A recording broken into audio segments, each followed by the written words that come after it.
The start again? Yeah. You brought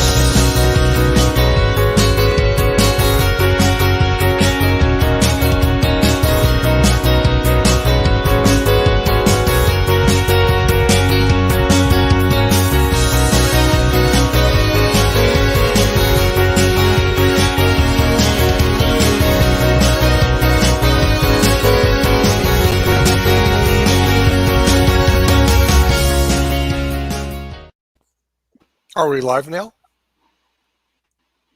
Ankit.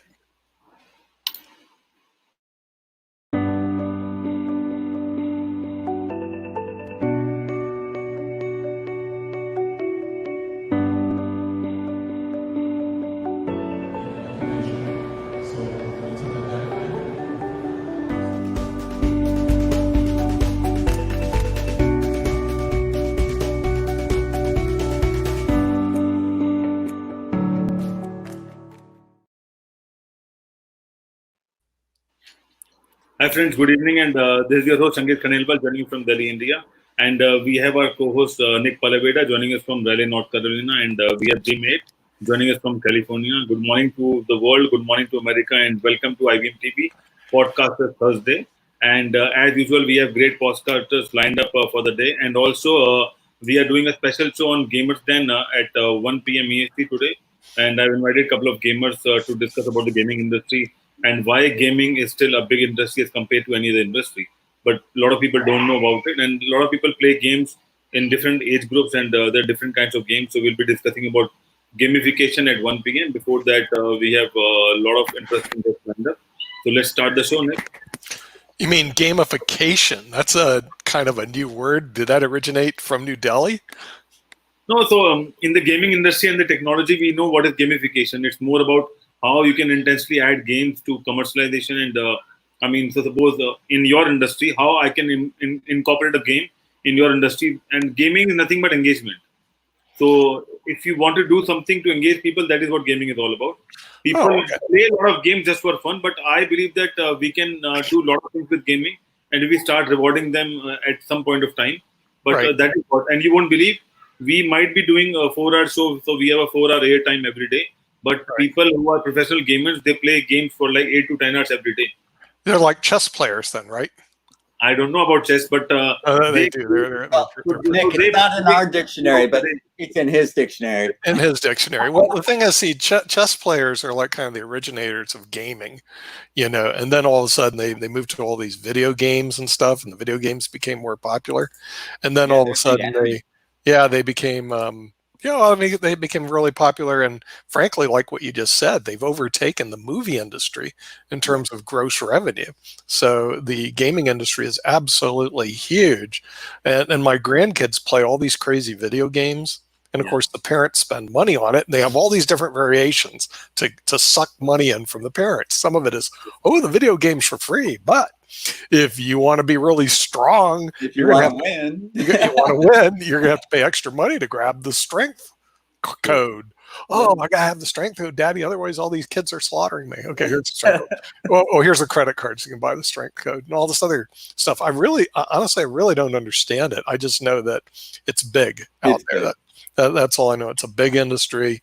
I think it's almost $500 billion worldwide or more, and it's more than the industry of the movie industry. We have movies people on Tuesday, but their industry isn't as near as big as the gaming industry. Now, do you have a Twitch account? A what? What? A Twitch account? Twitch account. We have a Twitch account for IBM, but we didn't integrated it. So hopefully, we'll be soon on Twitch as well. Yeah, because that's where the gamers are. I mean, they're I'll tell you. So Jim, gamers apart from Twitch, there are multi streaming engines around the world where gamers play. It all depends what game is all about. So if I ask you quickly, because I don't play a lot of games, I just follow the industry. Because if you start playing games, you spend a lot of time in gaming and you don't have time to do everything else. You're right. It's a lot like chess. You play games basically.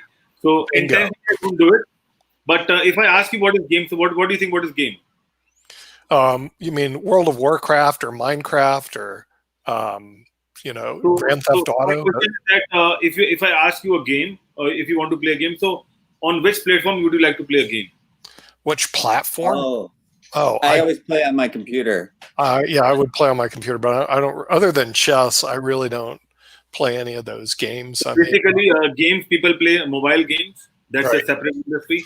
Then we talk about console games like Xbox and all those things. So Right. that's a separate industry because although the games might be common, but there are different UI and ways to do that in mobile as compared to console. Yeah. Then Right. we have a lot of online games where people play games on web and online stuff. And then now Facebook and Google, they're coming up with their own console. So you just have to go to the website and play the games without having a console. right. And then- Yeah, a long time ago. I mean, I used to do that, but the thing is, the problem is what you said. It just sucks. Time suck. time. Yeah. Time suck. Yeah. Like I used to play tournament chess, but it requires your full weekend. Yeah. Just to play one event.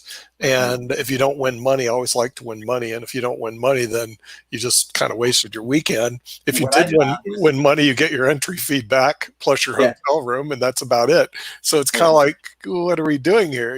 So But I'll tell you My something. job- If Sasha started playing a game for a year, he must be having a strategy how to play a game and win money with that game as well. well, what he's doing is a little different format. There's Because he is the Yeah. thing called kibitzing, where a lot of people, but something there's only so much of a segment for that industry. In other words, even though there's 600 million players, those are people, they don't play all the time. The group that plays all the time is about 100,000. So you really have a small audience, and try to bring a bigger audience. And well, frankly, poker is an easier game to learn. They say, oh, it's 5 minutes to learn, lifetime to master, which is true, and it has element of luck. Chess can be a long horizon to learn. It's like playing Go or playing, some very complicated video game.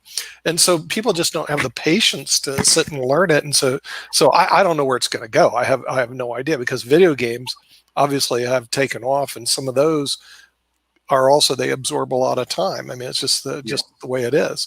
Well, I've always loved But games. Nikhil, tell me something basically. Yes, Jim, go ahead. I said I've always loved games of strategy, but I've never loved games that took this kind of manual dexterity.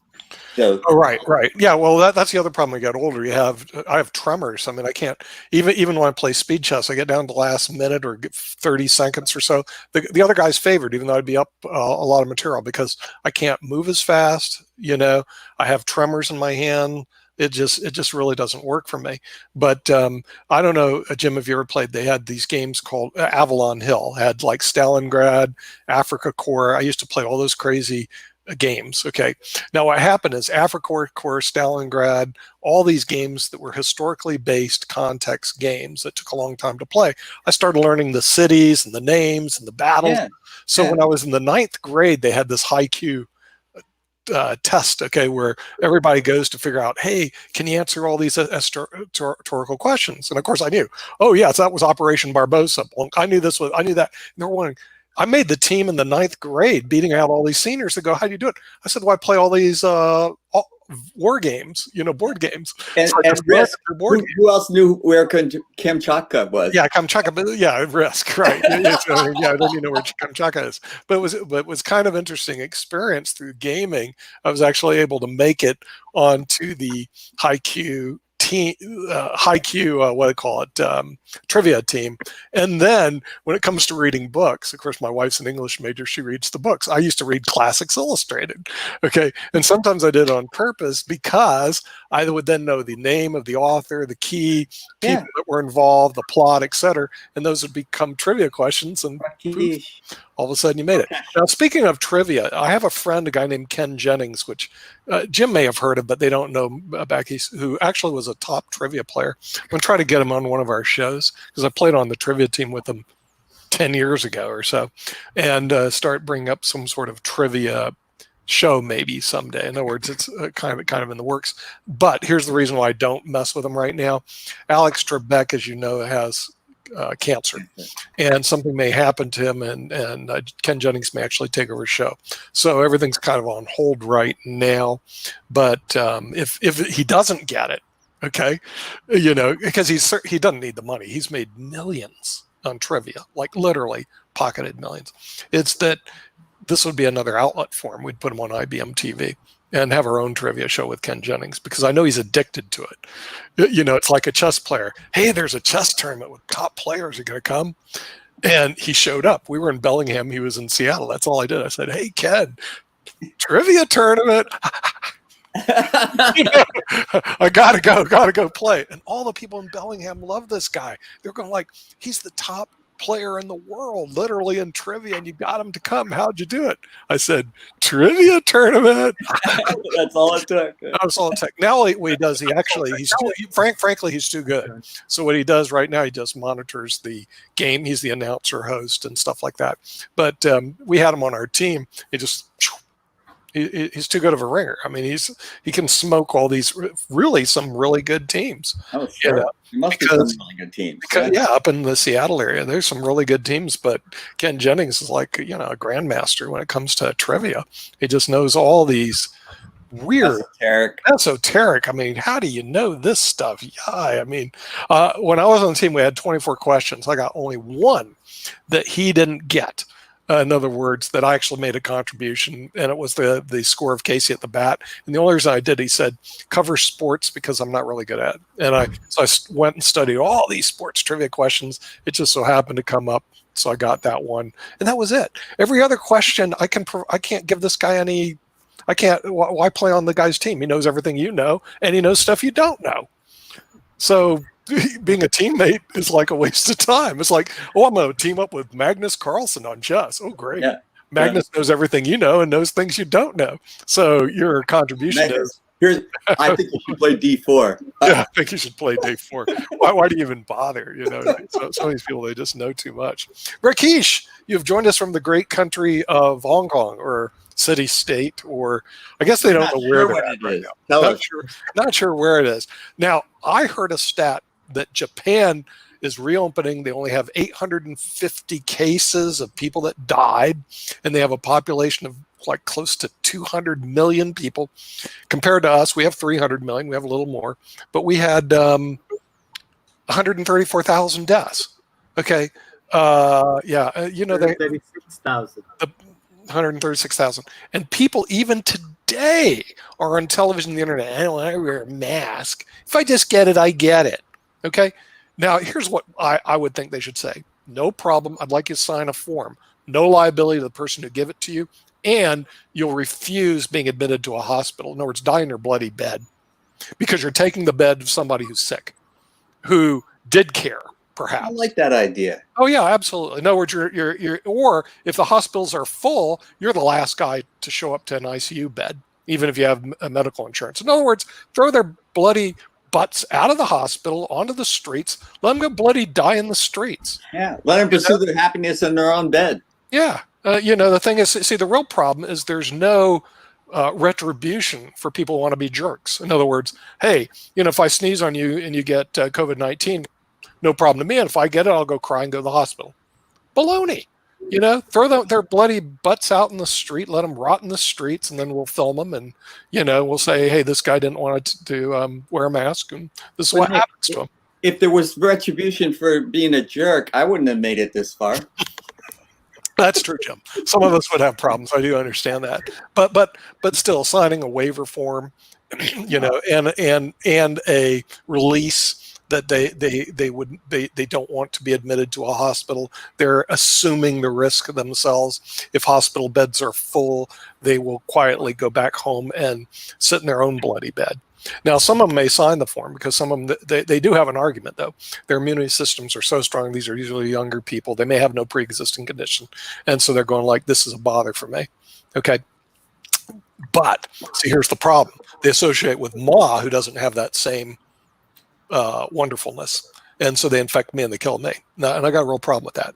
So with that, I think that a suitable punishment would be, okay, you know, if it so happens this affects you really strongly and you feel so strong about it, please go to your bed and die in it. And, you know, because there's no punishment that fits the crime, and that's just the way it is. So Hong Kong, Rakesh, how's the coronavirus? Are you guys in lockdown, or what's going on over here? We've got a resurgence today. There were 67 new cases. Oh, I'm so sorry. And 67. We had like 67,000 and you had 67, and you're crying. But, USA. It is. We thought we had it beaten, and then it's come back today, and it was being sort of worsening situation. But yes, the government is keeping a track because it's easier to keep a track of 7 million people rather than 330 million. But I mean, your government's not even trying. But that's another story. No, I totally agree. And the numbers are so staggeringly different. But I did find the culture, the Asian culture versus the U.S. culture, so different on this stuff. There, Japan goes in lockdown, and Malaysia has 100 cases, and they think it's huge. Here, we have like 67,000 a day get infected, and we go, well, if we get it, we get it. That's the way it is. I'm not going to stop going to the beach. And Stupid, eh? it's stupid. Hey, yeah. Well, like I said, they do have arguments. In other words, the arguments are, because I've seen the arguments. Everybody has arguments. Like when you're a lawyer, you always have another argument. One of their arguments is, hey, look, we're young, we're strong, we'll beat it if we got it, and probabilities are actually in their favor. And then unfortunately, though, there's the group that isn't young and strong, and that's the reason why you have 136,000 deaths, is because not everybody fits that young and strong, wonderful rule. And then some of them that think they're young, strong, and wonderful find out later on they're not. And now this is where I think it's a suitable reprieve would be, okay, health, because remember, they're sucking up our healthcare dollars, okay, through health insurance, and it's going to cost everybody more money. I think they should stay at home. And Nick, I got to ask a question. I think this is Podcasters Thursday. Do we have a podcaster on? We do. I think Ben has arrived, who's a podcaster in the United Kingdom, which they also seem to have the same issues that we do when it comes to COVID-19. Notice these freedom countries all tend to operate the same. The UK and the US, man, we'll go straight down the road to perdition together into hell. So we don't care. So what's going on, Ben, in the great United Kingdom? Lack of leadership. So I think before Ben starts, I would like to show something to Ben, and then he can react. Okay. What is that? I can't see it. England. That's okay. That's okay at the moment. We're okay with that. We're okay. Not as bad as last week. England. Oh, Ankit, that was mischievous. Not as bad as last week, Ankit. Not as bad as last week. I know, yeah. Much better than last week. Yeah, a lot better than me. Hi. So I think they're all saying hello to you, Wave. I think basically, from what you're saying, I think we can sum it up in a few words. Really, it's called lack of leadership. I think that unfortunately, there's too many people bowing to too many people in power bowing to too many others, and being guided by so many elements. I do understand there's obviously the economic risk, there's the health risk. But I always go back to the saying that without health, we can't create wealth anyway. So we've been told now we've got to wear masks from the 24th of July when in stores. Why we've been told now we've got to wear why it wasn't done originally, I don't know. Right. Why we've got to be told? Yeah. Why we're told on the 13th of July it's not starting until the 24th. Why that 11-day delay? What they should be. What they should be saying is, I understand that there's got to be procedures put in place, etc. But they say if they said the 13th, you've got to wear them from today, but we've got a leeway until the 24th. That's a better message because people start wearing them. So it's a lack of leadership. It's a lack of cohesion in the world. It's not believing in each other, not trusting each other's systems. It's just make do, isn't it? Yeah, see, the real problem, Ben, is it's like here. Okay, frankly, personally, I got tired of listening to politicians discuss medical matters. Okay, politicians are idiots. Okay, I mean, just to start with, because they're power-driven, hungry idiots. Okay, there are experts out there that actually know stuff about. They're called medical doctors. They go to medical school. They're very successful at medicine. They work really hard. They know their subject. The politician is the guy that couldn't get into medical school. He had to become a political science major, at best a lawyer, doesn't know jack, but doesn't know how to jack people around. And they're sitting there telling us how to handle medical conditions. And they do this, unfortunately, it seems to be in every country because they're power hungry, not knowledge hungry, power hungry. So whatever is good for them at the time, they're going to announce. And it happens in Great Britain, who, by the way, has a higher death rate than the United States per million. They should be embarrassed worse than us. And Japan is kicking our tails. Malaysia is kicking our tails. Hong Kong is kicking our tails. And the United States and the United Kingdom are looking like fools, literally, when it comes to this medical condition. And it really just boggles my mind why are we letting this happen, especially in a place like, these democracies are getting like kicked by some of these other countries. So I don't know. I look at it, I'm going like, I'm waiting for the medical doctors. Ben, I think you guys tried to one up us. We elected Trump, and then you guys popped us. No, Jim. Yeah, and what is this Brexit about? What is this Brexit about? How could you guys go like this to the rest of the European Union, like you're not part of it? What are you gonna do? You separate the English Channel, like no one goes through that anymore? Defend your countries. Defend your country. Yes, defend your country, mate. That's what. Firstly, to Jim, there are other political parties available. It's just that none of them are very good at the moment. That's the problem. At the moment, we've got the best of the worst in, not the worst of the best in opposition. So that's just to put you straight there, Jim, on that one. So it's that situation. As for Brexit, who knows? The difficulty I have is that the country voted for Brexit, and then we've delayed 3 years. We're still wondering what to do. Whenever a situation occurs, whatever the public says, you have to go with it, you have to run with it, and you have to make the best of it. Right. Fortunately, we're just trying to avoid situations. And at the end of the day, Nick, everything we discussed in the 10 minutes I've been on is called commercialization. If there's money in it for people, then that's what they'll do. There's money in the coronavirus crisis, there's money in Brexit for people, and usually they're high-powered people. So you're back to originally your comment to what you said. That's the difficulty you've got. Yeah, now on a good note, apparently your researchers in Oxford have developed a vaccine that looks like it works. The antibodies works, and they may have it out early next year, or maybe even sooner than that. But I actually did get to go to Oxford University. I felt really good about that back in 1981 or 82 or something like that. Part of my legal training was actually at St. Edmund's Hall, otherwise known as Teddy Hall in Oxford.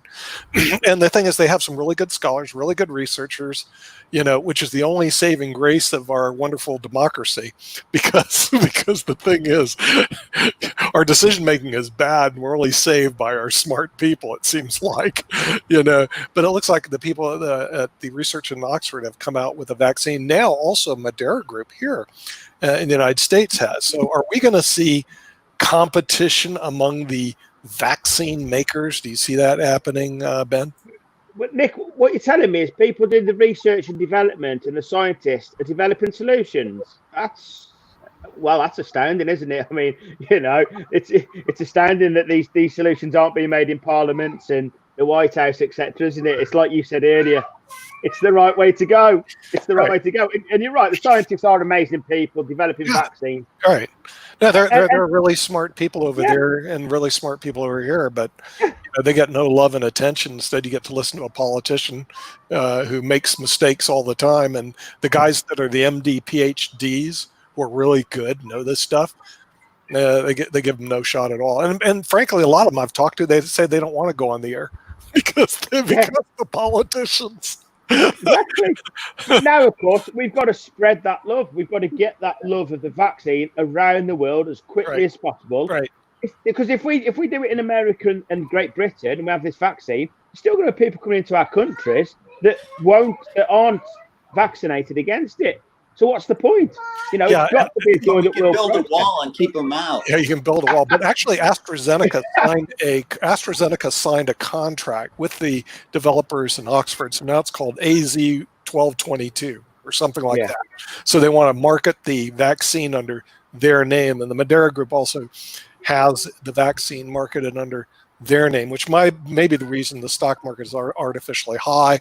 They know that this is coming down the pike. The vaccines are going to come. and save the day. Why the fools that run our country? And Kate wants to jump in. So, so According to- you guys in India, you're all saved. Don't worry. What's going on? According to what I've read in the news around the world, what's happening is that all the vaccine companies or pharmaceutical companies, they are lobbying for their vaccine, and they are still in the trials, but they have started talking to media people and trying to get the brand live and maybe sharing what they are doing and why they are doing all these things, so that they get some pre-orders from all the countries. Because if you talk about the world map, I think there are like 15-20 countries who are aggressively working on vaccine, because the rest of them are dependent. They are not sure whether they will be able to produce the vaccine in such a short time period. So because of media lobbying, what's happened is that because it's a $1 trillion company, I mean, once you have a vaccine, it will be a $1 trillion business. So everyone is just trying to be on the rat race, and that's why they are sharing the news that vaccines coming on this date and this date and this date, so that at least they can create some pre-market before coming on board. And also there's a lot of licensing going on. So in India, 2 of the companies they got a license from American companies, so they are doing the research, and they are already doing trials for those American companies in India, just to see that whether they can get some market out of it. So I think it's more about money game rather than vaccine, because every day there's a new statement that the vaccine is coming in September, October, January, whatever it is. I mean, but I see that it's still 6 months. It's not coming this year basically, and it's still a lot of time. And then it's just a matter of creating a brand or maybe creating an awareness that we are the one who will give you the vaccine. Right. Yeah. And actually, some of the studies actually came out, the Lancet and the New England Journal of Medicine. So I have several rags I like to read. The Lancet is one of them. Doctors love that stuff. The New England Journal of Medicine is the other one. The other is MIT Technology Review. It's pretty expensive, but it usually has some good stuff. The other one is the Harvard Business Review, which is more general. Believe it or not, it's not really the tech thing. But the Lancet was coming out with some of this stuff that they were saying that the vaccines are going to be coming, which means, like I said, all the people that don't know what they're doing, which are all the politicians, are going to be saved by our MD PhDs. And MD PhDs, there's nothing about this in New in Chess. There's nothing about it new in chess. That's true. Well, New in Chess is published in the Netherlands, though, isn't it? That's right. Oh, you know the rag I like that goes out of where our bloke lives? It's called Monocle. I don't know if you ever saw that, the Monocle. I got it back here. It's a Monocle magazine, and it's kind of a very interesting travel guide. It was in it originated out of London, and then all of a sudden it moved to, they print it in Germany now. So they do still work together. That's the reason I don't understand this Brexit. And I also do understand the Brexit because the Brits probably got tired of the European Union saying, okay, all these immigrants coming in, they're yours now. And they go, no, they're not. You know. I think Brexit, Nick. I think Brexit's 2 things. Firstly, and it's very relevant at the moment. There is the racial issue. There's no doubt about that. Okay, and obviously, you know, there are certain people that see nationalism as vital, and they do it for the wrong reasons. Economically, I don't see Brexit as that bad a situation, because I see Brexit being a positive thing, that we can now create our own deals. And I think it's just the start of the breakup of the EU. And I think the EU has been exposed during this crisis as it's not joined up, it's not together, it's not thinking as one. It's actually different countries protecting themselves. And that's what the bigger issue is that the EU is a great idea, but again, it's run by politicians. And sadly, that great idea has now been exposed as a poor thing. I mean, you know, it's like everything we've discussed, though. Borders are just borders for that country and that country's rules. It doesn't differ people. And this is the biggest issue we have at the moment in whatever you look in. Brexit, Black Lives Matter, the COVID-19 crisis. We've got these borders and we're very close-minded. We're not looking after the people that make them borders strong, which is the people. You know, we should be very proud of where we live. We should be very proud of where we visit. You know, but again, I'm talking to people that obviously are. And it's just this massive split. It's commercialization. It's we want to make more money than you. We want to look better than you. We want to do things differently. And of course, rather than they are actually thinking positively, how they look great. And unfortunately, they don't. For example, the States and the UK look dreadful because they've done things their own way and not learned from others. But it's like medicine. I'm a great believer. I discussed this last week in the Eastern way of medicine, the Eastern world of medicine, the prevention rather than cure. But the Western world would not make money if it didn't cure things. It's all about money. That's all it's about. Right. Yeah. I mean, yeah, there's definitely a monetization aspect to He's that. giving me a name for a show. Let me What? think about You this. already do Chess Without Borders. But Oh, that's it. That's it. Man, that I Chess thought- Without Borders, is that working, Jim? Because as you know, people like borders. I don't know if you've learned that over in the Socialist Republic of Silicon Valley, but we like our border walls. We like keeping people out. And now here you're creating this socialist revolutionary thing, Chess Without Plead Borders. guilty, Okay. counselor. I think Talk to me about your sickening. I mean, your show, your sickening ideas that you have over in Silicon Valley. Well, I have these ideas because I went to a better school than Oxford. I went to Hogwarts. And, Hogwarts! Oh, I couldn't get in. I tried. I got rejected. Oh, I shouldn't tell people that. I got rejected from Hogwarts, by the way. I did apply. so I But, have a little magical thinking here. Yeah. I think, But you know, the thing is, it wasn't the Brits who wrote that. It was a Scottish lady, a homeless Scottish lady in Edinburgh. You know? You'd figure That's all a these trivia smart people in question. London would write that book. Yeah. That was That's a somebody. trivia question, Nick. You would get that answer right. No, I wouldn't get that right. So, But you have so both- I have a trivia question for everyone. I think Ben would be asking this question because a lot of people don't know the government, how the government runs in United Kingdom, because there are, I think, 3 countries out of 1, and I think. So Ben, can you share the structure of the United Kingdom? How many prime ministers you have in UK, and how the government runs between them? I'd have to check what it is today because it could be different to yesterday, Ankit. The idea was that we devolve power to the separate countries for certain elements. But again, it's back to the EU situation. It's about nationalism. It's about borders. And the Scottish Parliament and the Welsh Parliament during this crisis have been able to make their own decisions. What's happened is that the UK Parliament's made the decision. They've been voted on as laws, and they become law in England straight away. Scotland and Wales will then sit there and say, "We're not going to do that just yet. We're not ready." But then guess what they do in the next press conference? They're suddenly ready to do what England has done a week ago, which is great. Which is great. Now we're coming out of lockdown and we're opening up the borders. That extra week may make a difference. But why they didn't do it before and lock down the week before the English borders did, I don't know. So I mean, they do have some monetary powers. They do have, they're obviously Scotland is seeking independence quite aggressively now. But again, does it really matter if we're independent or not? Does it really? We should be sharing. We should be proud of achieving something and then get out as quick as we can. But no, if we can hold something back, it's like, for example, when this crisis first started, hand sanitizer was held back because people can make more money. What was the first thing they did? They shot up the price. Rather than making sure people are healthy, it's not about that. Unfortunately, it's wealth before health, and it should be health before wealth. Completely Right on. opposite on its head. But Spoken like a gentleman. there you go. But I've got to get Rakesh in here because it's late where he is. It's early where I am. by the way, they used to be friends. He lives in Hong Kong. Him and those Great Britain guys, those blokes, used to be friends. And all of a sudden, nice of they you went to a let different them go. direction. I'm not sure why yet, but all of a sudden they went somewhere else. Okay, so Rakesh. But it's Yeah. going so well. It's going so well under the Chinese regime, isn't it, Rakesh? At the moment, I mean, We're having more cases. Oh. We're having more cases, but fortunately, no more deaths.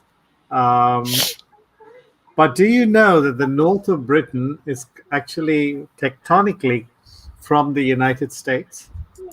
Oh, really? I didn't know Yeah. that. Back far enough. Yeah. The north of Britain is actually from it migrated from the American continent. Right. The south of Britain is part of the European continent. So there was a land in between called Doggerland, which sank out of the sea. So it's just a little bit. See, we're talking about trivia. I thought I could That's just a add a good little. one. I could win a bar bet with that. Yeah. Whoa! I'm in the middle, Rakesh, and you've not mentioned me yet. Where do I come from? Well, from what I understand, Scholars have Ben, been debating that. Ben, Ben. you have some relatives in Roswell, New Mexico, from what I understand, and you came from Roswell, New Mexico. So Yes. But I am 98.6 Scotch Irish with Wales. They don't distinguish between them. But also the 1.4 is Inuit. So anyway, yeah. they must have come somewhere. Oh, along did that line. you send your DNA to what do they call it, Ancestry.com or whatever the heck it is? One of those One, things. two, Yes. three. Okay, I got sent it in mine on off a couple weeks ago. The only thing I Oh. did know is my ancestors originated from the Netherlands. They came here because my last surname was Vandermark, not Palavita, so you can call me Nicholas Vandermark. And they came here in the Americas in 1655, a long time ago. So they've been hanging out in this country for a long time. But here's the other problem. I have all these other relatives I don't know anything about. So I sent my DNA in saying, okay, dude, what's going on here? Because the Americans are generally a melting pot of like all these different countries. Okay, where a lot of countries are, well, I'm just from this country, or I'm just from that country. And I remember going to New York because New York was segregated at one point in time. Are you Italian? I'm going like, well, yeah, that plus 500 other things. And so racism was always a big problem for me, and nationalism because I got a lot of nations behind me. And when World War II erupted, I said, we're fighting each other now. I'm fighting each other. I mean, it's like stupid, you know? So, I left this finger is fighting with that finger. all right, I'm fighting myself. What about the Civil War, brother versus brother? Oh Come yeah, on. the Civil War here. I mean, that they killed 600,000. Now that's just in the United States, and some people in the South call it the war between the states have all this garbage. But at the end of the day, here's the problem I have with the wars. I try to figure out what are they fighting about. War. In other words, what is the big deal that created all these wars? Power.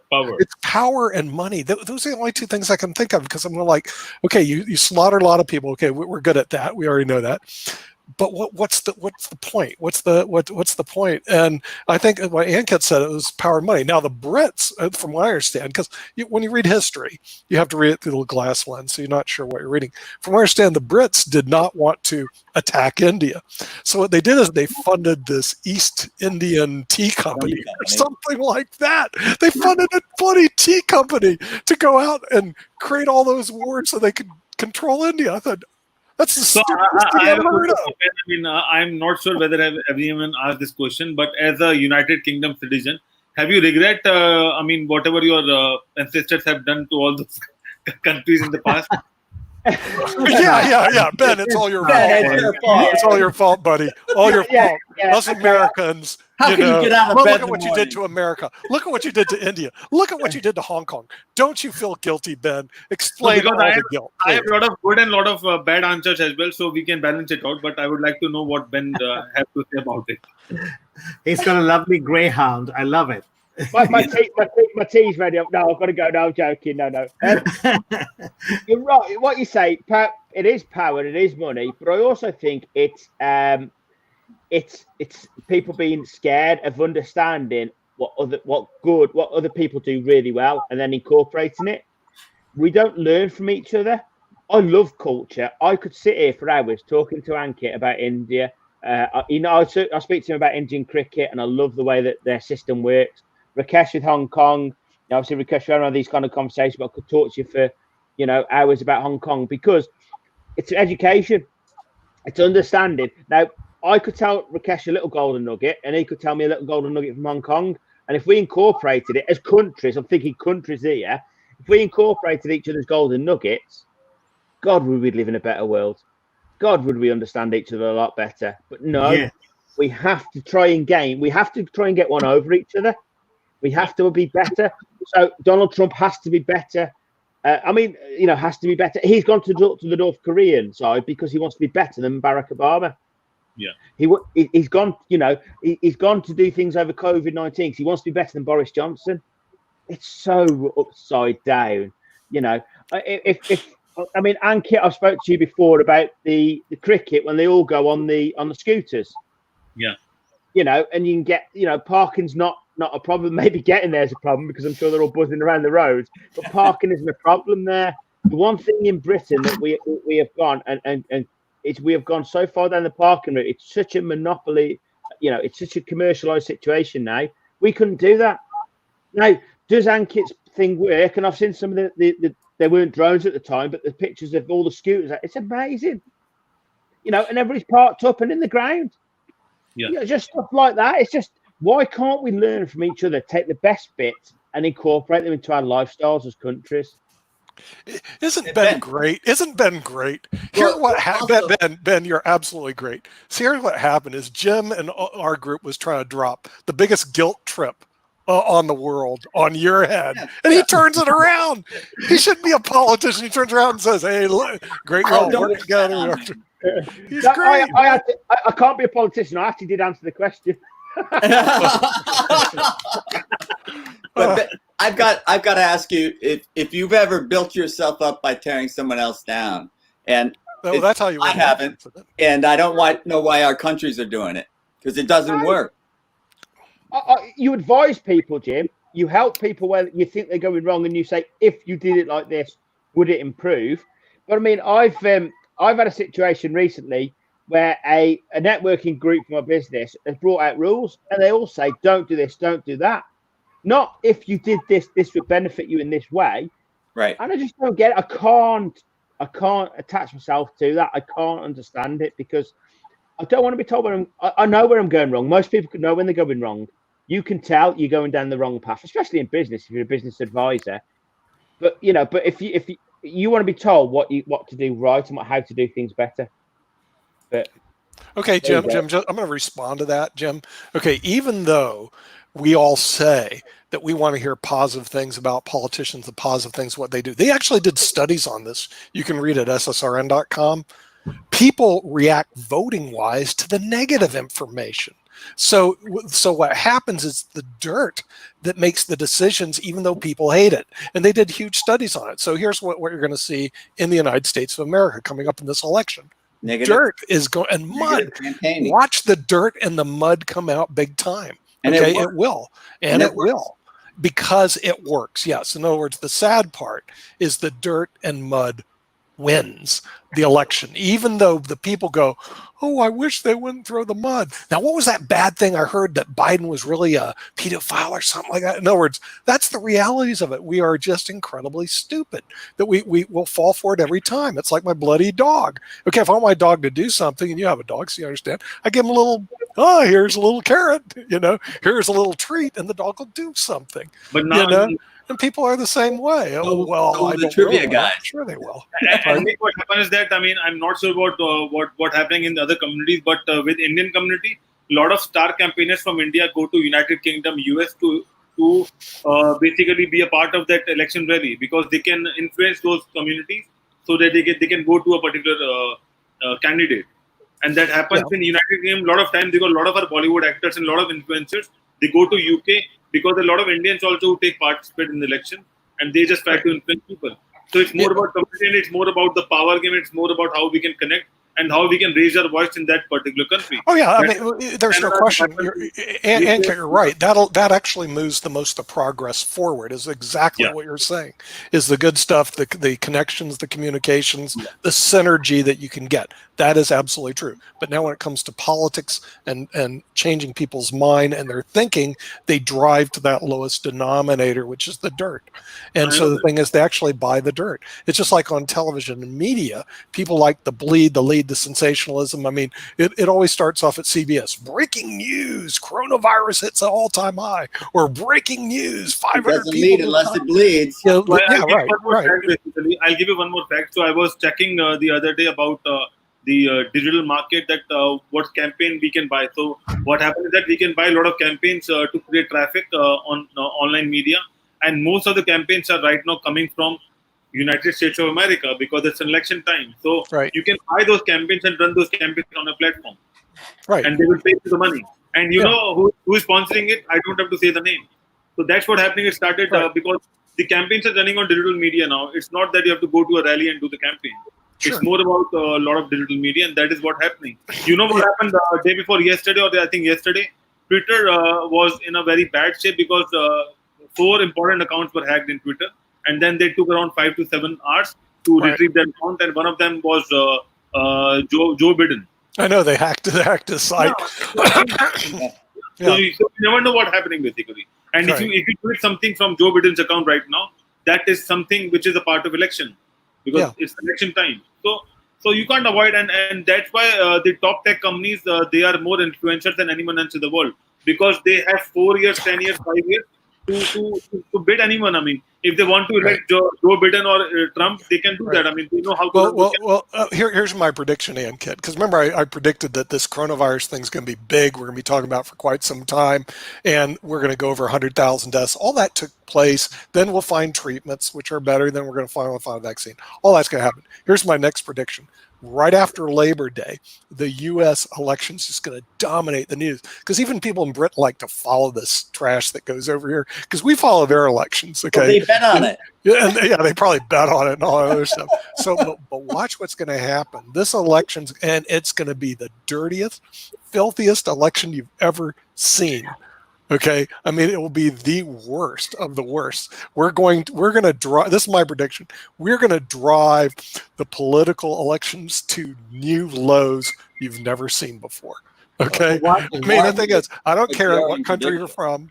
I don't care what country, because remember these are two party. See, they're not going to have that problem in China. We got one person rules the roost. Russia doesn't have the problem. One person rules the roost. The United States, we have a problem. We have two groups that are going to go like this.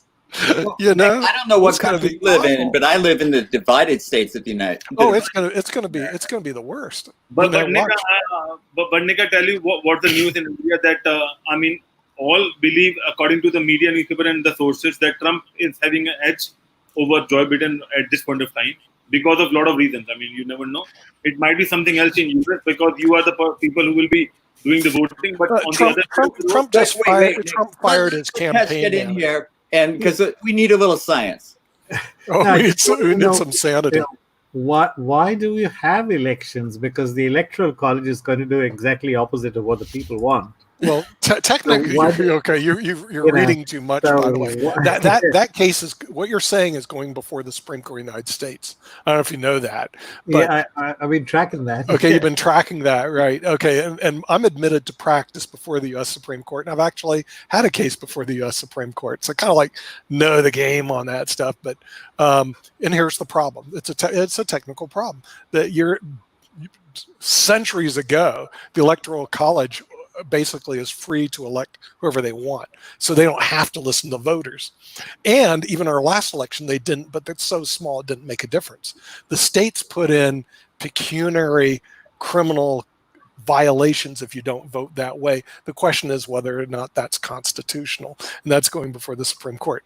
Now, to add more to the circus, what happens if the Electoral College doesn't vote the majority or the way the people in their state voted? Then you're going to see something really go into tailspin. But I believe the Supreme Court's going to have an answer to that question before it comes out. It is, but the circus will come to town big time on this election. Okay, because remember, we have a movie star, purported billionaire, against a guy who has a huge base, and the conflicts are just going to like that. Watch. It's going to be a real circuit. Question for you, Nick. What are the two worst Supreme Court decisions? And the first one you're going to get right away, I'm sure. The two worst ones? Yes. Oh, boy. It could be the Dred Scott decision is probably one of them on your list. Dred Scott won. Okay. And, Plessy versus Ferguson? Citizens United. Okay, well, you can argue Citizens United. You can also argue Citizens United, for those who don't know it, said, hey, you can throw as much money as you want into campaigns, elections, and they do so through these artificial PAC. Plessy versus Ferguson, the reason why that came up is that was separate but equal. And it wasn't overruled until the case, Topeka, Kansas case came out. So the thing is, separate versus equal is a big one. Though. You didn't go with 2A. You went with 2B. Well, Citizens United would be up there. I mean, it's certainly potential. But the real problem of getting money out of politics, which is what they were trying to do, is how do you do it? It's like saying, how do you stop water from flowing into your house in a hurricane? I mean, it's really tough, because there's so many different ways. Money is very easy to flow. It's just like it flows around the world right now. But You it was know, like we had a dam and they just put a hole in it. yeah, So- they, in other words, they didn't even try. It's Yeah. like they don't even try. And money does influence people's voting behaviors. I mean, we already know that. I mean, you know, the thing is, people listen to the media and people vote accordingly. I believe actually that our the people that hated Trump called CNN elected him because they kept putting the stuff on, and if they didn't, no one would know who he is, no one would know about his position, no one would really care. He'd die in the vine. But what they did is he make these outrageous statements. Outrageous statements hit the air, and they elected him. So, you know, yeah, it's you liberals over there that elected him, Jim. Just think about that. But it's Okay. also There's But a al- very also there's an interesting YouTube video where they had this journalist conference when Obama was the president, and Trump happened to be attending there. And at that point, Obama very pointedly insulted Trump, and very pointedly insulted him. And I think that was the motivation. The That was- context is that was a ceremony that is based on everybody making fun of each other. Yeah. Oh, okay. Yeah. Those are called roast. In other words, It's a roast. It's basically it's called a everybody roast. gets some zingers, Yeah. and everybody laughs except for Trump. But Rajesh, on the other hand, you know that it happens in India every day.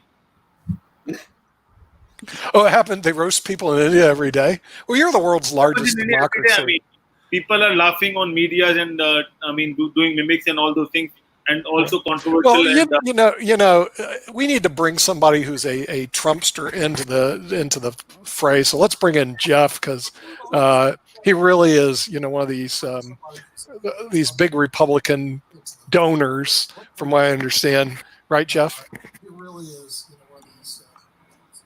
Jeff, can you hear me? Donors, from what I understand, right, Jeff? I don't think we can hear. Good Jeff. morning. Good morning. There Good we are. morning. I'm not a right-wing Republican. No. Oh, you're not? Okay. No, not at all. Right. Okay. No, then because I want to free prisoners out of jail for marijuana. Oh, really? Well, there you Okay. go. Right. You mean Well, they that's haven't cool. been been Here's a freed right yet? winger. Come Okay, on, here's a Mark. right winger. Let's Stick up for bring your this guy side. in because he's from the South. We know he's right winger, Mark Lee. Okay, the thing is, he's a big Trump fan. I go by his house. He has these Trump signs out Yeah. there. Make America And great Ben again. has his hand up, so let's hear from Ben first. All right, yeah. I think just actually saying left and right and things like that. I do think in politics that there is a silent majority. The problem you get is you get the far right and the far left who shout and bawl, and their cause is more important than everybody else's. They do it through causing trouble, as you know. They'll go and protest against the pot. Any tax one day and then about saving something else the next day, and it's always the same people. You've got to kind of, yes, they get a vote, but they usually cancel each other out. So you've kind of got to forget that. But I think the most people are centre right, and centre left, and I think that's Correct. the majority of people. That's correct. And I think the difficulty with predicting elections is we have conversations. And look, I know that there's a lot of people that aren't Trump fans, but if you actually sit down and discuss it, there's a lot of things he would have done that people will agree with. Most of them are economically because he's a businessman. Right. And there's a lot of really good. Sorry, Jim, but there will be. You're trying to be too rational, Ben. Look, Trump, a Then- businessman. Come on. Well, no, but he's made a lot of money, Jim. But you know what I mean. He's made. He inherited a lot of money and lost a lot of money. Oh, Jim. Anyway, but then you've got Obama, who did a lot socially. Yes. And there's a lot of people that will agree with that. And people will discuss that in their households right up until election day. And there will be a lot of valid conversations. But of course, they don't get heard because you've got the far wing groups that are shouting and bawling and telling you right or you're wrong. Nobody's is that 100% right and 100% wrong in politics. There's never ever been a president that everybody's agree with. There's never been a prime minister that everybody's agree with. But this is what the conversation. We've always hated our Hey, president. I totally agree with you, Ben. Even serial killers, okay, like Ted Bundy, he did a couple good things during his lifetime. So But anyway, we'll do quick introductions before we move on. Ted Bundy, go Google him someday. I have. Yeah, I know you're right. Yeah. Look at Ted Bundy. Not quite the same comparison, but there you go. And He Kit, was kind of pets. and Kit Kandlawad, the director introductions. Ted Bundy killed only a few hundreds. I mean, Trump's killed 136,000. Well, numbers are just numbers. Ankit is from New Delhi, New Delhi, India, director of IBM TV. Jim Eade, head of the Eade Foundation. He also wrote Chess for Dummies and is a FIDE chess master. But he's proud of the Eade Foundation. Jeff Eichen, who runs the TV show Weed Wednesday, trying to get people that shouldn't be in jail out in the United States. We're going to talk about that later on, some of our stupid policies. Ben Coates, who is actually from the United Kingdom, who does the podcaster. And we have Rakesh in Hong Kong, who actually does educational books. He's the smart guy among us. And then Mark Lee, who's actually 30 years in radio and runs a show for us on Monday. So welcome to IBM TV. This is Podcasters Thursday, where we talk about things that IBM doesn't want us to talk about, which is politics. And we're not really talking about politics. We're just talking about things, right? Talking about what Ben has done to the world. What Ben has done to the world, right? Right now, the thing is, we've determined that all the blame from all our countries, the United States, who are here today, India, Hong Kong, is the fault of Ben Coates because he's from the United Kingdom.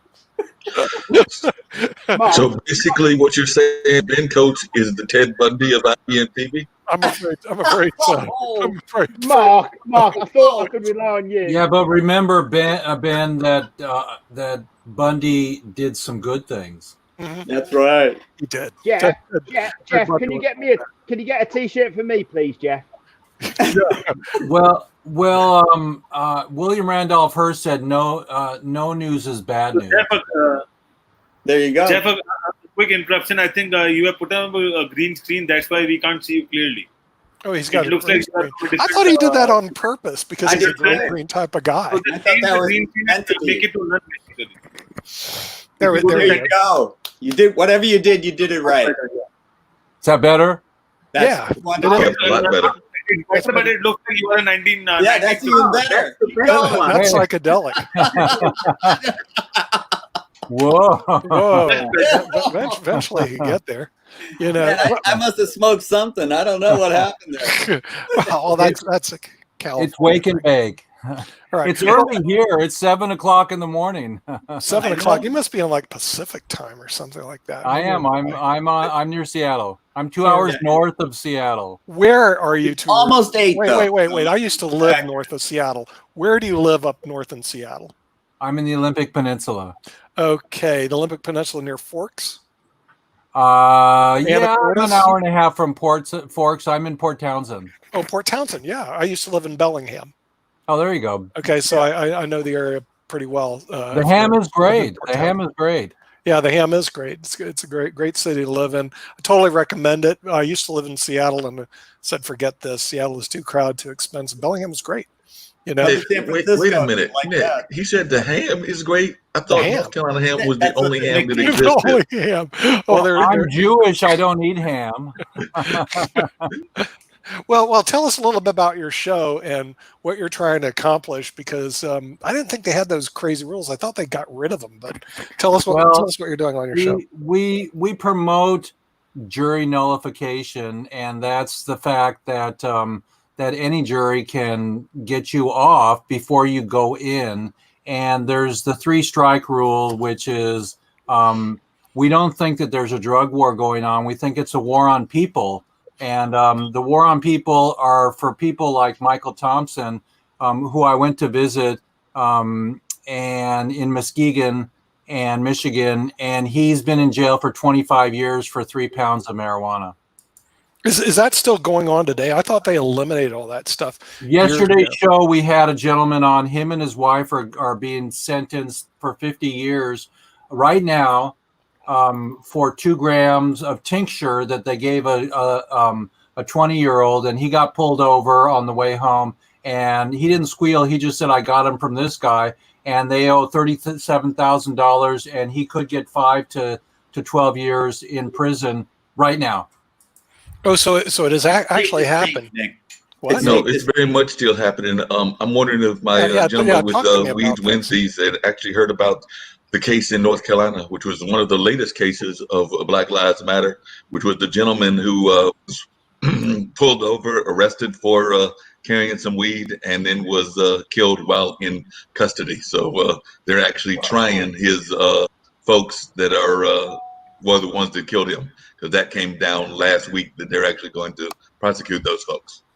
Whoa. And I would love to have their family on my show, because the deal is right now is through TV like this, and because IBM TV and Kimberly and Nick and Ankit, have allowed us to be on this platform, we just need to get louder. We need to get louder so we can share with the world that it's okay. See, when it's legalized here and there, it's hypocrisy that there's still people in jail for pot, and for nonviolence, and that could happen because the people that are shooting and killing and arresting these people, they're just like you and me, and I'll bet you $100 their grandparents take the CBD oil, which is not pot and not THC, to help their joints, to help its medicine. I do. Yeah. Yeah, I would even bet further than that, because I remember when I lived in Warrenton, North Carolina, which is a small country town, there was folks that would pull over, arrest folks for pot, grab and confiscate the pot, and somehow the pot managed to make it into the police office and managed to stay there. So I'm thinking some of the police officers might have been actually smoking it as well. So that's my thought on it, is that some of them might have been using some of what they grabbed. Well, what I tell everybody is that nobody beat their wife up on pot, but alcohol's legal. Yeah. Alcohol's legal. To me, it doesn't make any sense. And pot, the thing that happens with pot is you get couch lock, or you get sexy, or you get munchies. Or you get hungry, right? Yeah, and or you the get worst thing they munchies. do, Or you get you the might munchies. steal your wife's What share. are the ramifications? And nobody ever died from pot, and nobody ever, it's not an angry episode. When my parents came home, they had their Mai Tai, they had their brandy, they had their bottle of wine, and they didn't get messed up. And I don't use the F word. They didn't get messed up. They used it to relax when they came home from work. And this is our turn. Okay. And, see, Jeff, I'm just giving you my personal experience. Okay. First of all, I am an attorney. I've been practicing for 37 years. Okay. I hate to say I don't drink, I don't smoke, I don't do drugs, I don't do any of that stuff. But I totally disagree that these people should be incarcerated. And my problem is I don't practice criminal law either. Okay. So I practice a whole different area of law. And I always thought, because I read the law journals, that they eliminated those types of convictions a long time ago. But apparently what you're telling me is this stuff still is rampant in the United States of America. Now with that, it's happening, and the laws, everyone thinks the laws are better. Right. But it's hypocrisy. Right. Okay. Right. So the thing is, we do need to break this thing open and get rid of it, because it's a waste of time, waste of money, and certainly, I'll tell you what, if I was a judge, I wouldn't even want to hear the case. This kid's in jail for 10 years. And went into jail. If I was a judge, the case would be dismissed. We'll see you later. So as we move on, let's see about India. Do you guys over in India? I'll go to Ankit. Do you guys have these laws that exist like for pot, where people go to jail in India?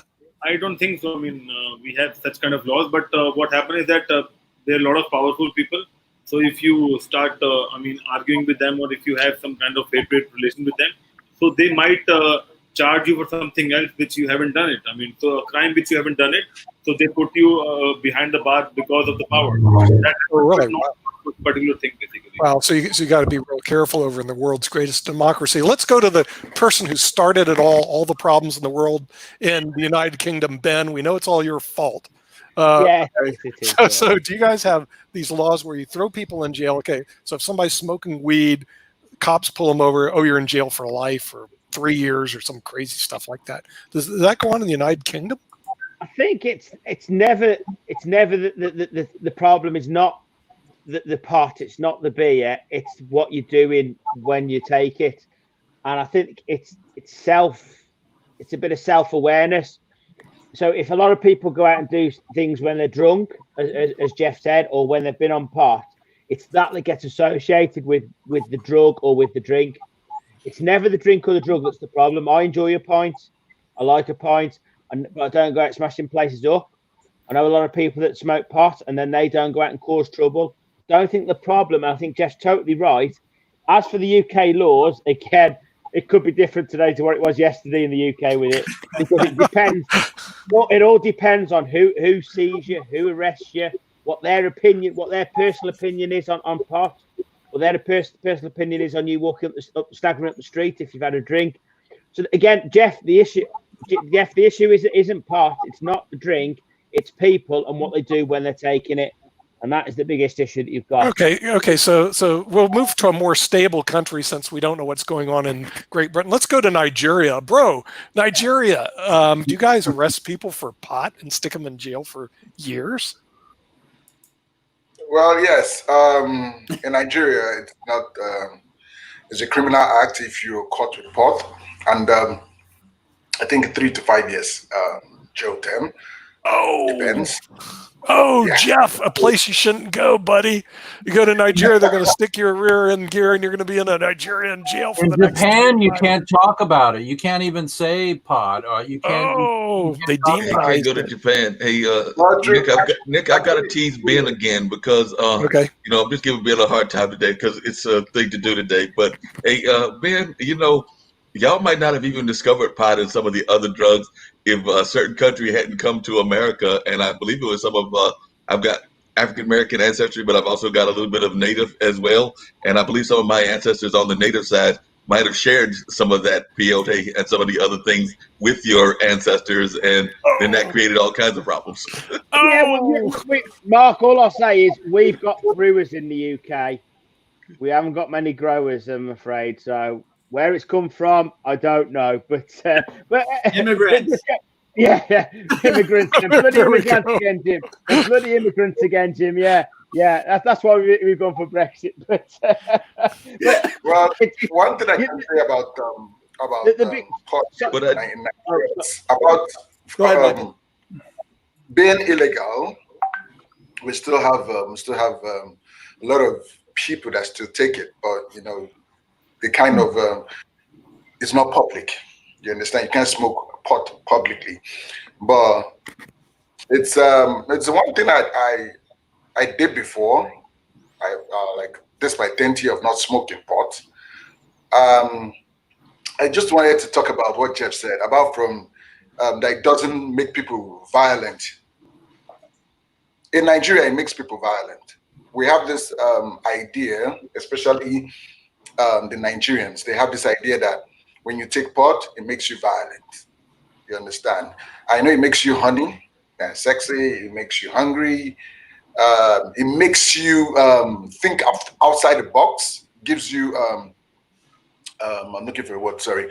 It makes you creative in whatever you do, especially if you're an artist. If you're into music or anything, it gives you more inspiration to do what you're doing better. But in Nigeria here, we have our local touts who take this pot and it makes them violent. It makes them do things like fighting, looking for trouble. So all this makes pot tagged to be like kind of violent. Like when before robbers go into operation, they take this pot. And to me, I understand that pot it motivates someone to do whatever they want to do. Because I've been in that state before. But actually it didn't motivate me to go into robbery. But armed robbers have been saying it motivates them and gives them the boldness to go and do crime. That's why it's being tagged like that, and that's why it's illegal in Nigeria.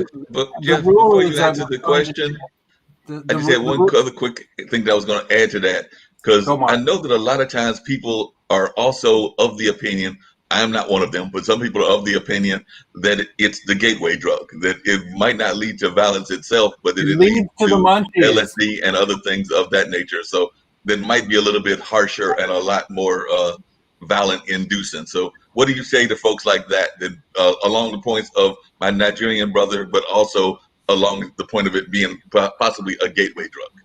Well, the gateway drug is that it's one of the most fun drugs, you know, and the gateway is that the drug culture is all in your mind. It's our responsibility to use alcohol properly. It's our responsibility to keep the laws perfectly so that 21-year-olds can get alcohol. Well, they should be able to make their choice if they want alcohol or pot. So when we teach the culture, when we talk about Portugal, they decriminalized all non-pharmaceutical drugs, and same with Uruguay about 4 or 5 years ago. And it takes the stigma down. It takes the secret of it down, and the fact that we got to smoke reefer madness in the garage and we got to be this and that. And then you do get angry, and then you do hang around hoodlums. But if it's legal and if it's on the shelves and you can get it, because marijuana is paper, fiber, fuel, medicine, and food, the hemp seed, we need to end prohibition so we can now build houses with it again. We can make plastic with it again, and we can get our prisoners home because it's non-violent. And the reason that they say it's a gateway drug, that was propaganda. That was propaganda because marijuana leads to the munchies. No, I agree that it was propaganda because I remember Nancy Reagan, showing my age again, when she launched that war on drugs. And the question that I always ask folks is, how many folks do you know in the hood that actually own a plane? So somehow the drug has to be condoned by a higher force in order for us to even get the drugs here into the States. Because I don't know many folks that are living in, whether it's Watts in LA or whether it's Harlem in New York or definitely down here in North Carolina, that live in the hood that own a plane that can get down to some of the places where the drug is coming from. And the gateway drug is nicotine. The problem you get is the media again. The media will say when there's a serious crime, he was high on drugs. When you say he's high on drugs, what's the first drug you think of? It's pot. Pot, yeah. It is. When they say the burglar was high on drugs or the armed robbery was high on drugs, the first thing you think of is pot. That's and not again, no, Jim, we know that. But again, we're talking about the people that are influenced easier. I get it. We have to reteach and relearn the whole world and community so we can get the benefits from the plant. By holding back the benefits, the medicine, the food, the building properties for hempcrete to build homes is taken away from us. My clothing is made out of hemp right here. My suits are made out of hemp that I make in Vietnam. And so the bottom line is that it's phenomenal. It grows like a weed, and it should be available as a budget balancer. It's $1 billion industry, and we can make new farms. We can make new farms for more people to work. Jeff, can I ask you a question? Because you're a big promoter of the pot, of the cannabis, and the ways that you can use it. Do you feel that you are chosen a bit more by authorities to be looked at? Oh, did you ask me if I was the chosen authority by? No. What I was trying to say was, because you're a big promoter, you're obviously proud of cannabis and pot and what you can do with it and the hemp, and you've put some great stuff to it. Do you feel that authorities look at you closer because of what you say? Is there a bullseye on your back? Am I being watched? Yeah. Well, I don't have a conspiracy theory that John Lennon was killed or Bob Marley for saying things about peace. But of course we're being watched, and of course it's okay. But if I have nothing to hide, I can stay solid. I'm not doing anything with children. I teach middle school, and the bottom line is that we have to learn to walk and be the example. Gandhi teaches nonviolent communication, and pot is the least trouble of all the drugs. It's not heroin. It's not addicting. Addiction is withdrawals. You never get withdrawals from marijuana. And so it's only psycho-addictive. You think you need it in the morning if you're a child that doesn't know any different, and he needs to wake up and get his thing. But with heroin and opiates, it's horrible. It's different. And completely Ben, to get to your point, the powers that be and everything, I think that they forget a very basic fact, which, if I remember correctly, and if I'm wrong, correct me, Jeff. But Yeah. isn't the Constitution written on hemp? I don't know. That's a good question, actually, Mark. Oh, his is. There Yep. you go. There you go. This is hemp, everybody. There's John Hancock. Oh, John Hancock. He's an insurance company, right? He wrote it large. He just Yeah. wanted to make sure he'd be the first one hung. Oh, by the way, you're insulting our friend Ben from the United Kingdom, who really didn't like that document, and his friend King He George. still got a who- grudge over that.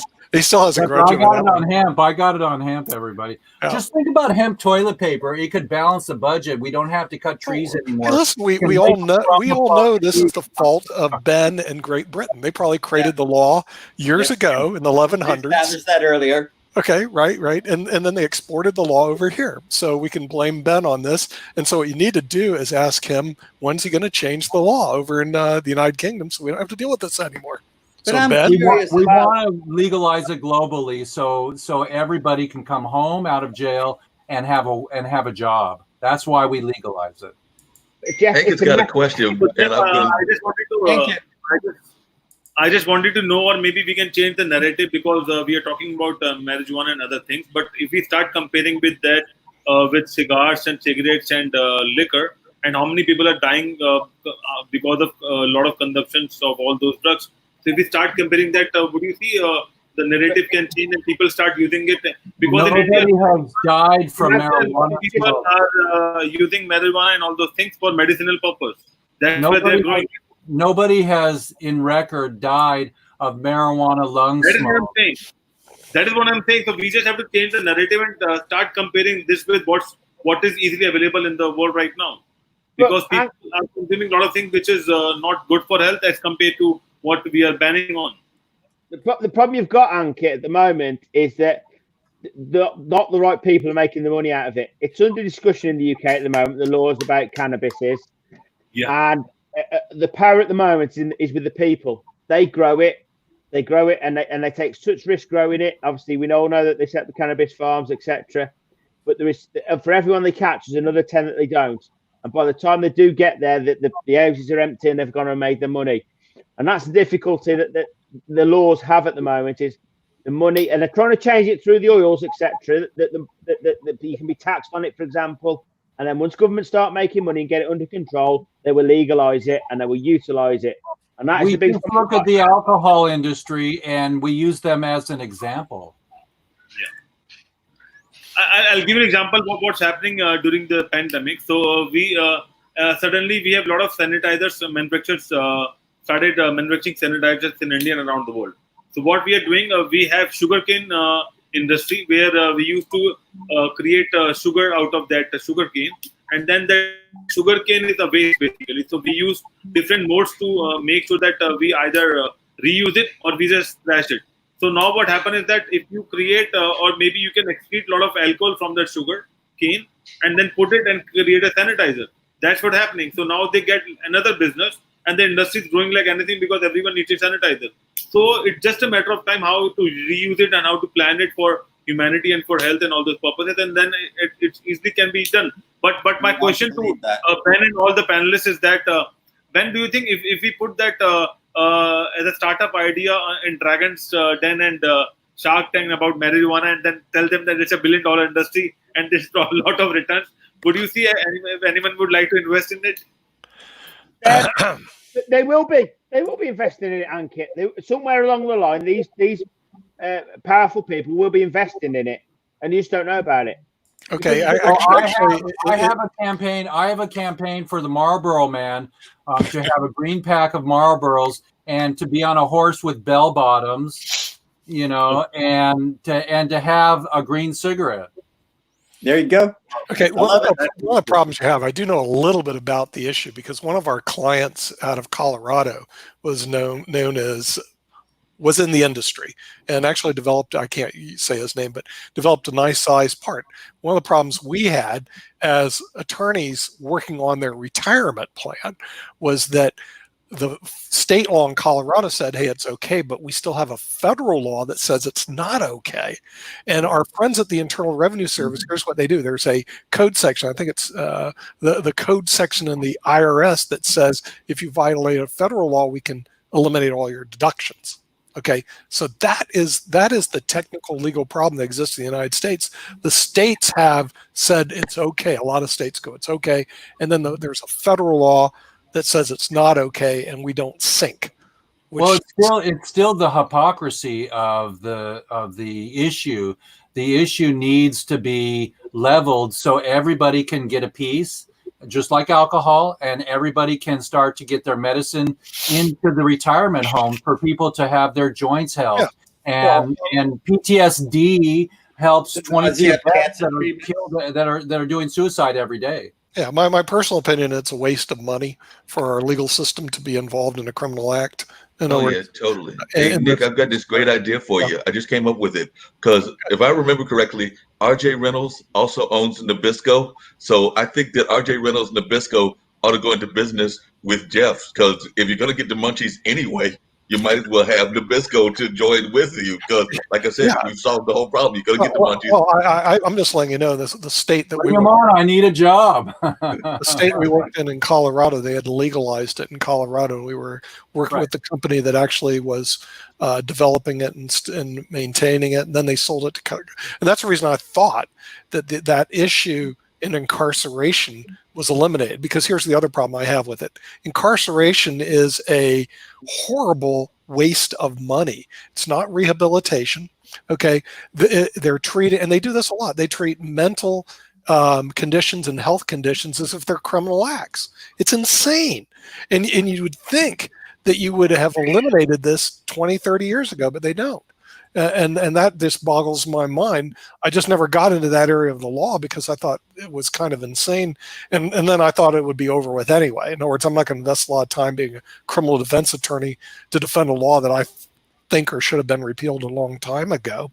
Because it's my argument that a lot of folks involved in crime are also having issues with mental illness and things of that nature, and we basically criminalize mental illness. Oh, there's absolutely no question, Mark. In other words, the thing is, because we don't understand mental illness, we criminalize it.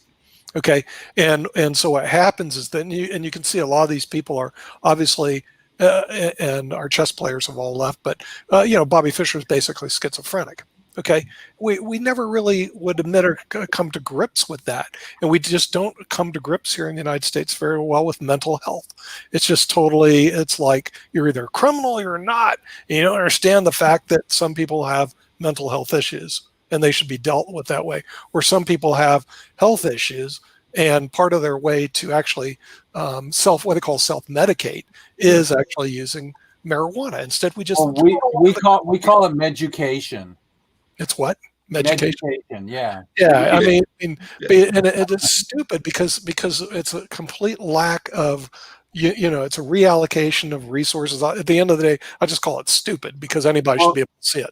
Colorado. And I've got another legal question for y'all. I want to get off the marijuana just for a second, but I've got a legal question for y'all based in North Carolina. So, Nick, you might have an opinion, but I want to hear from the world what they think. The world knows more than I do. Of Asheville, in our fair state of Asheville, they have declared a reparation bill. So they're actually going to give money to the African American population to do some job training and some other kind of training. So they actually passed it, I believe, yesterday. So I'm just wondering what our fair panel thought about the idea of reparations. And then from you, Nick, I want to know if you think that can legally stand up, because it was the city council that voted apparently unanimously. Why pick us? Does everybody in that category need training? I'm sorry, Ben? Why? Is this not part of the problem that we pigeonhole people again? We make a stereotype. We said that these people need retraining. Do they all need retraining? I don't understand why they've said the African Americans need retraining. Is that not talking them down? Is that not half the world's problems we've got here? I mean, part of the concept of reparations is that when slavery came, a lot of opportunities, a lot of things were not done fairly. So it's a way to get folks into better paying jobs and get them some other kinds of monies and things of that nature, because that's kind of what the whole concept of reparations is that that there was an imbalance and a wealth gap. I can understand that, but is the problem training? Are not some of them already skilled in that? Is there not a better way of spending that money? I don't understand why they've said that because you're African American is that you've got to spend the money on them training. Why not say that, you know, there's other ways of spending money. There's other ways of getting them into the systems, etc. They might already have the skills. You kind of talk, from my point of view, what you just said, you're talking down to them. You need retraining. It's like saying everybody in India needs retraining. Every in chess needs retraining. Everybody doesn't do chess. I don't get it. I don't get why they've said it has to be on retraining for that specific area of people. Ben, do you think the Irish need to be retrained? Not in horse racing. Not in horse racing, Jim. They've got some great horse racing trainers, and I can win some money on that. So, Irish, no. This is the problem. We seem to think that because you come from a certain area or a certain background, that you need something. Everybody's different. Everybody's different, and this is half the institutionalized racism that's going on. We're saying because you live in a certain area and you're from a certain background, you need retraining. That's the impression that I've had just from what Marcus said. I don't get it. Yeah, that was just part of it. Let me just give you the full article. I just pulled it up from the Asheville Citizen Times. The Asheville Citizen Times reported Thursday, so that would be today, that Asheville joined cities such as Chicago and Evanston, Illinois, which also passed plans to provide reparations.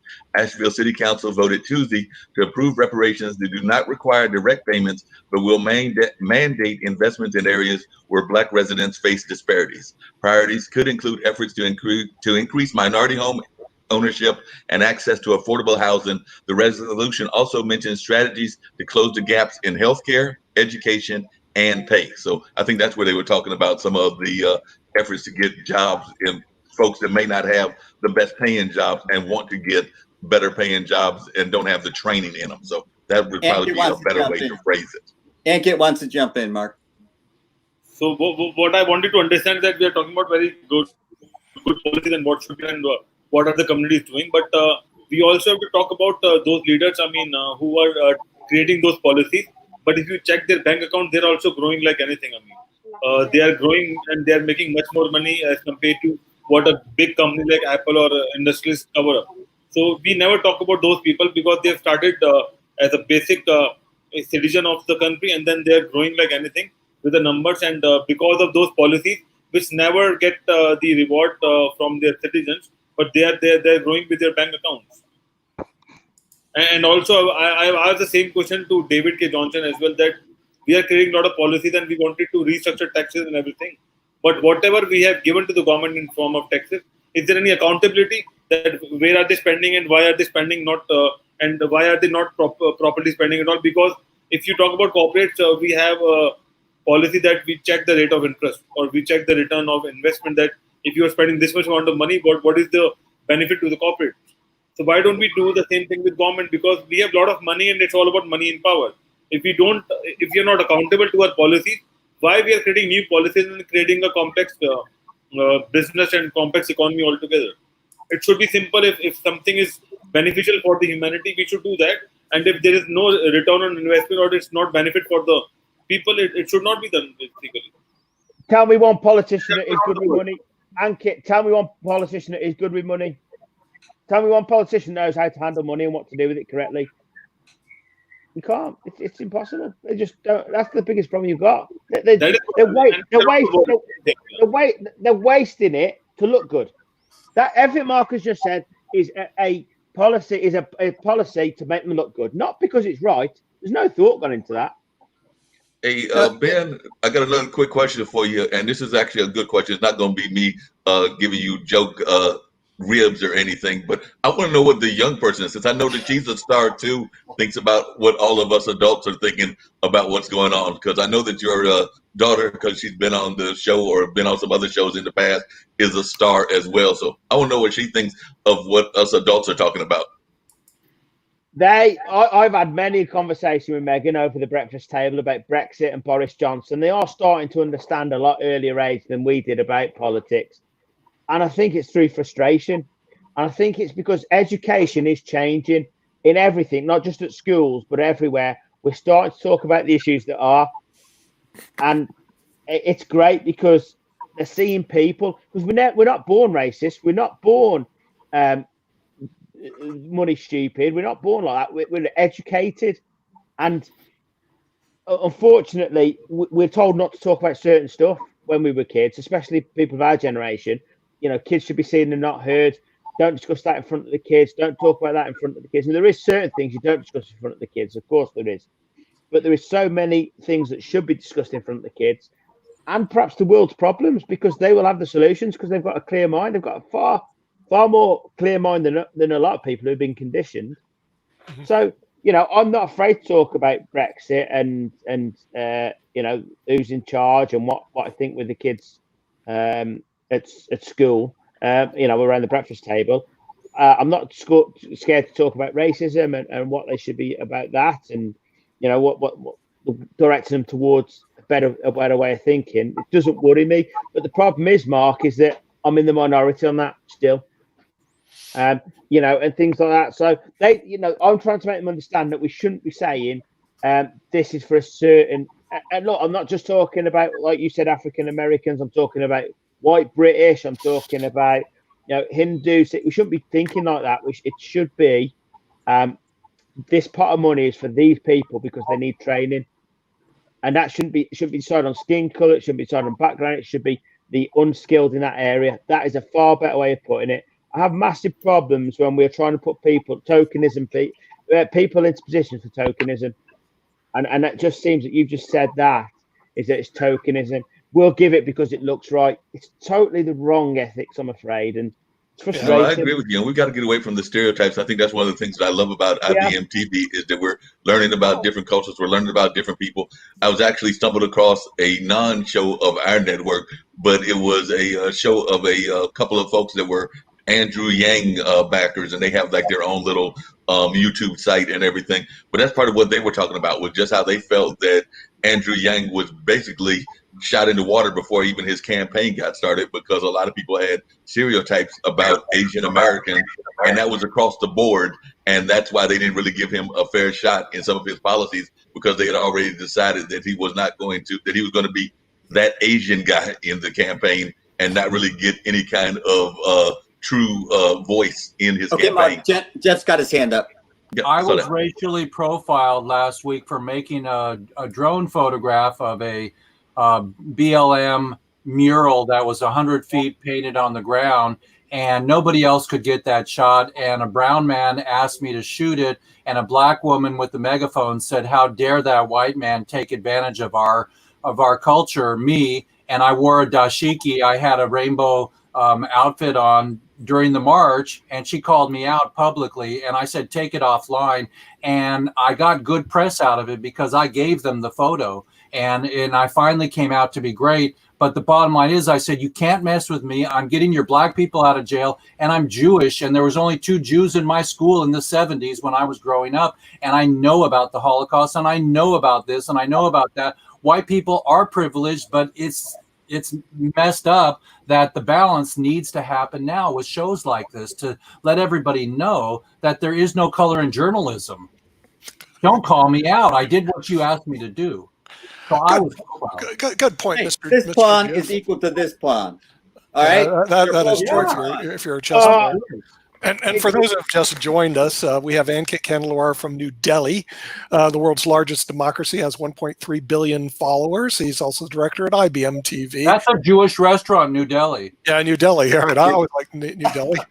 Ben Coates is actually from the United Kingdom, which we know creates all the problems years ago, and we blame it all on Ben. So if you have a problem, just blame it on the United Kingdom.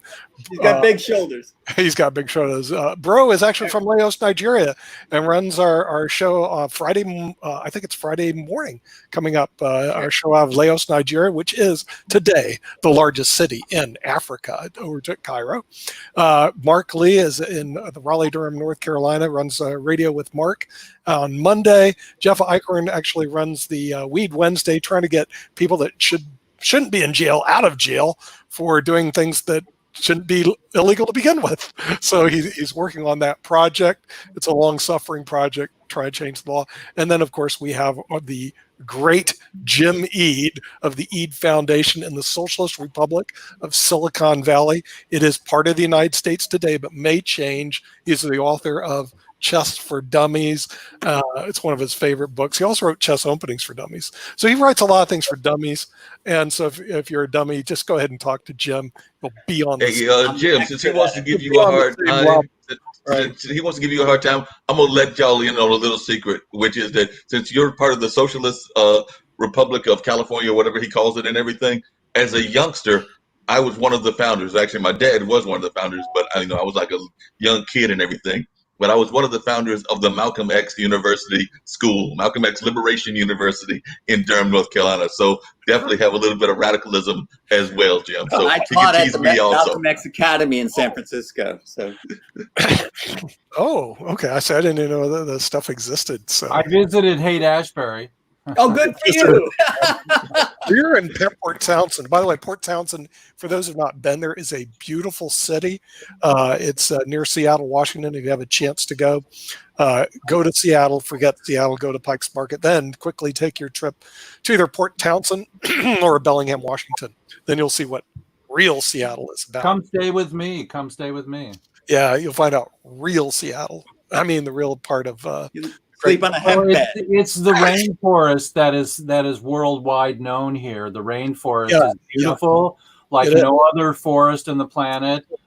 Germany has a beautiful forest. I mean, everybody has a beautiful forest, but we have a special call. And in the past, before COVID, it was tourist bound. Yes, we have a lot of beautiful rain. We just missed out on the forest bit. Well, I live in a banana belt. I get half the rain that Portland and Seattle get, but it's still dark here. I got a photograph of the comet 2 nights ago. Oh, good for you. I was looking for it. I couldn't find it. Yeah, well, I'm going to visit it again when it comes back next time. So I'll catch it on the rebound from where in 50,000 years. It's only 7,000 years. So, so I was looking at the chats, and apparently there's a Jewish community in India. I didn't know that. So Ankita said that there's a Jewish community in India. So tell me about this. So how large is this community? So the community is not that large, but we call them Parsis basically. I'm not sure Jeff is aware about it. But Parsis are, I think a lot of years back, during the British time, they migrated to India for something.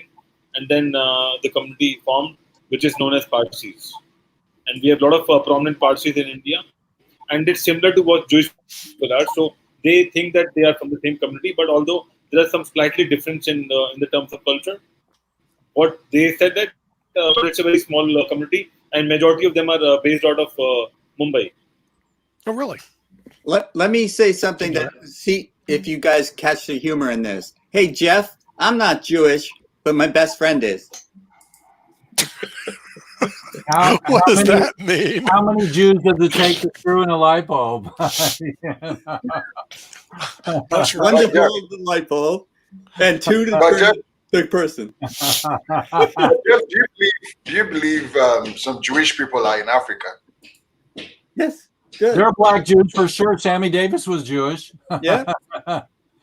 Well, where I come from, it's the Igbo tribe, the Igbo tribe in Nigeria, and were believed to be the Jews, the black Jews. Right. And yes, what about Haile Selassie?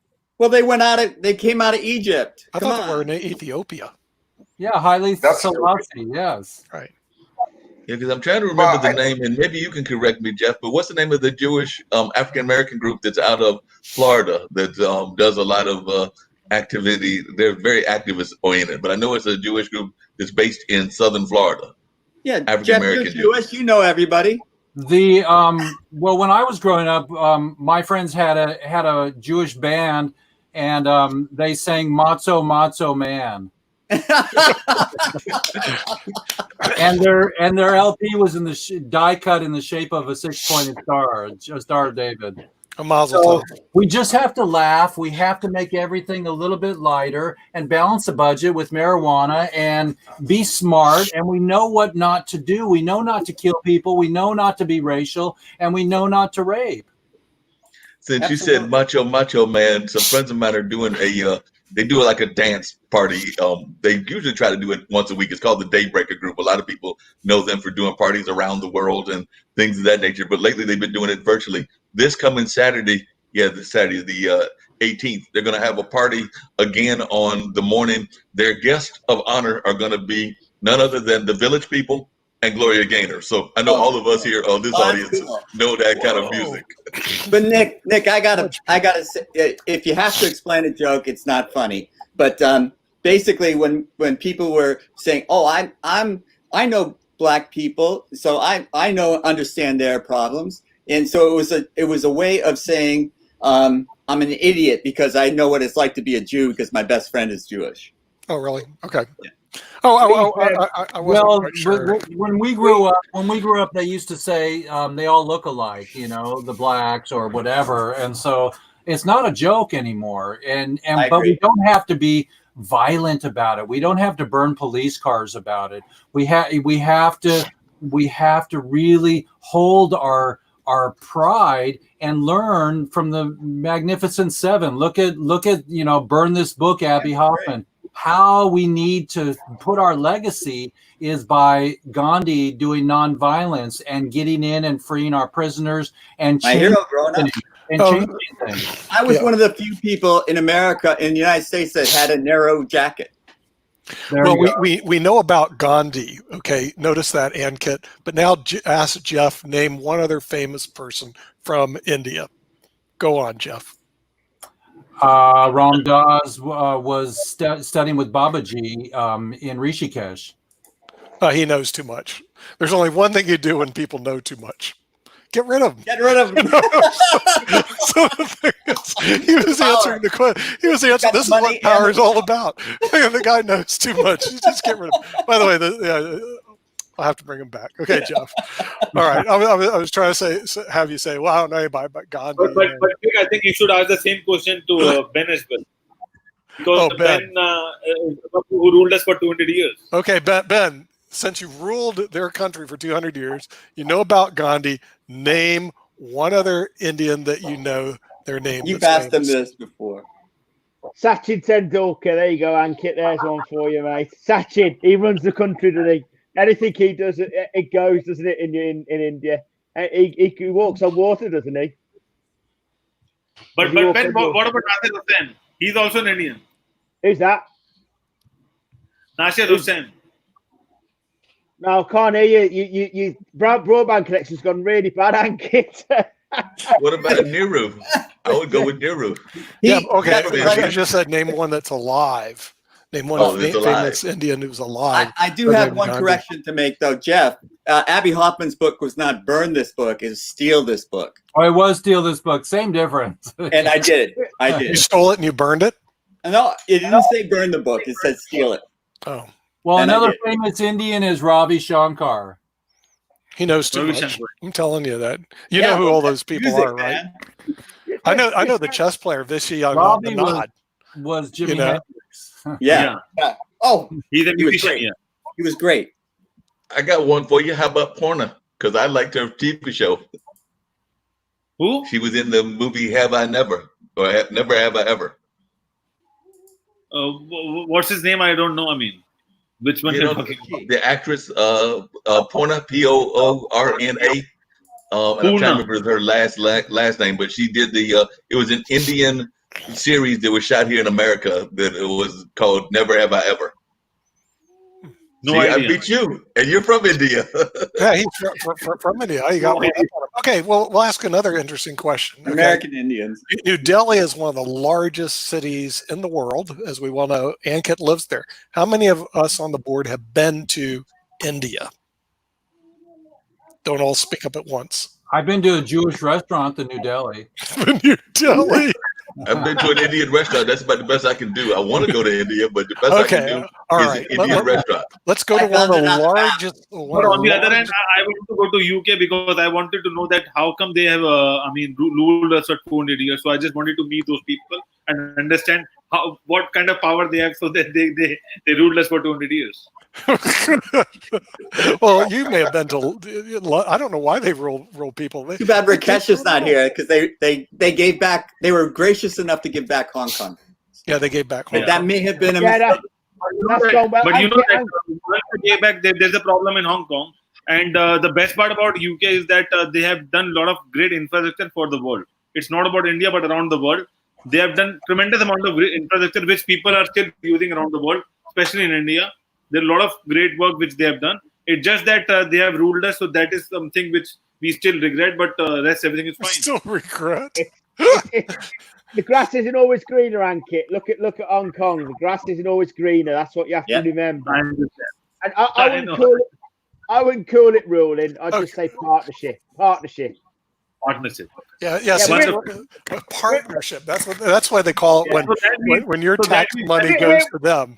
We're in charge of that partnership, but it is a partnership. It's the British partnership. There are partners and then there are partners. From a UK citizen to a politician because he understands how to play with the words.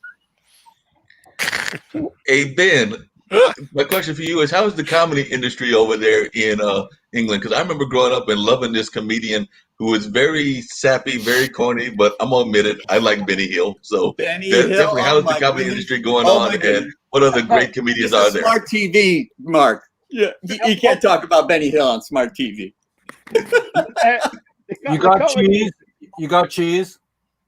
The comedy world is actually kicking itself at the moment. We're trying to do driving comedies. It's not working because you need the atmosphere of a crowd. I mean, in general, we're quite healthy, really. We've got some. There seems to be a refresh going on in the comedy world in the UK. We've got people that are coming through, up and coming. And we've also, I'm proud to say that we've got people coming up from the BAME community.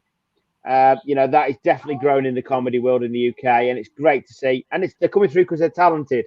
Back to what I said earlier, they're not coming through because it's a token. They're coming through because they're talented, and people laugh at them. And that's the best thing you can have as a comedian is people that laugh at you, because that's the idea. So yeah, I'm really proud of our comedy. The whole arts industry is struggling as we speak here. But in general, it is really healthy at the moment, the comedy world.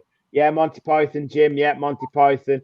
That's the good thing about our comedy scene is that people learn from the past. They look at the great comedians, and you'll always hear. I was listening to something with Rob Brydon the other day, and he was saying, he's going back to people that he remembers. It's one of the areas that we should be proud of in Britain because it is really healthy, and we have exported. It's a great export of the British world is comedy. Yes, yeah, because what's that PBS series that y'all exported that's factually it's still on, I believe. It's the one where it's set in a department store. Are you being served? Are you being served? Yes. Yes, that's the one. Towers. Well, they also exported Downton Abbey. Downton Abbey. Yeah. Okay. Did that get to India, Nigeria? Did that get to Nigeria, bro? It wasn't funny though. That wasn't. No, it wasn't funny. But did you guys see Downton Abbey? Was that exported to Nigeria?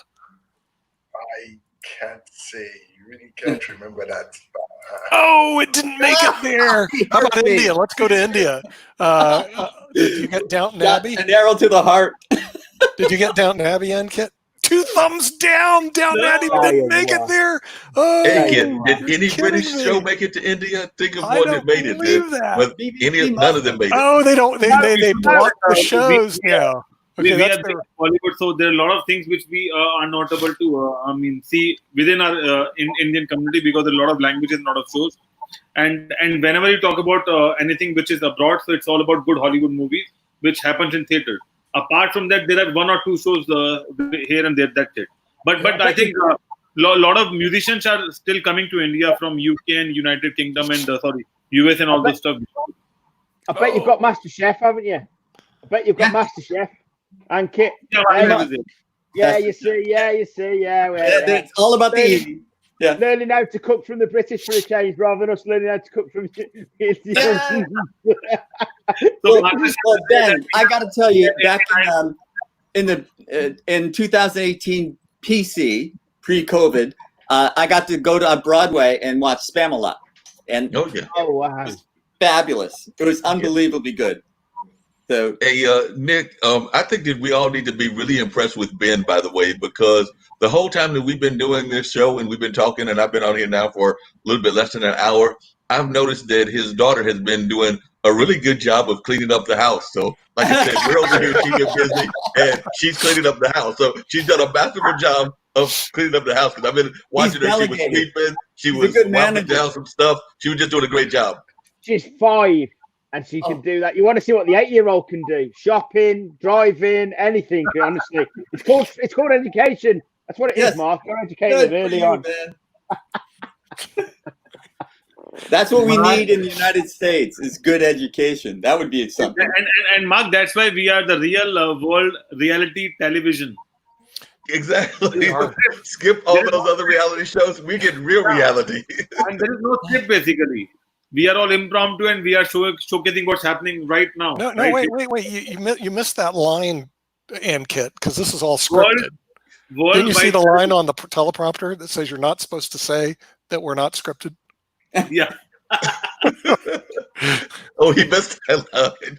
Yeah.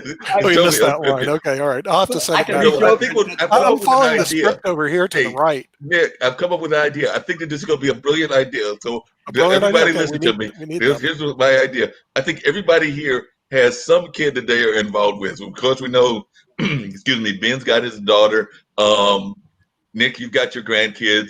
Anka's got his daughter. I've got nephews. I'm thinking that one of these days, we just need to turn it over to them and we'll let them have the screen and there'll be like a kid version of this. You're already on top of this. See, that is actually a brilliant idea, Mark. But then our ratings will go through the roof and we'll all be fired. So No, but Art I can't Linkletter lose another job. yeah. Art Linkletter used to interview kids, so we could interview kids. Right. The only problem, there is actually a legal problem to that. We actually have to have the parents sign releases. I have the releases. So if you want to do that, I just got to email you the releases, have them sign the releases, and then we can have them on. They made my wife sign a release. There is one more problem. If you've seen those kids' video on any streaming engine, so they have also had their own policies and laws. And if they found something bad or something, so they just pull out the video. Because we used to have those kids program initially, but we stopped it because of different laws of different streaming Right. things. Oh, really? They'll pull it out. Yeah, they wouldn't like my background. Yeah. Yeah, well, they don't.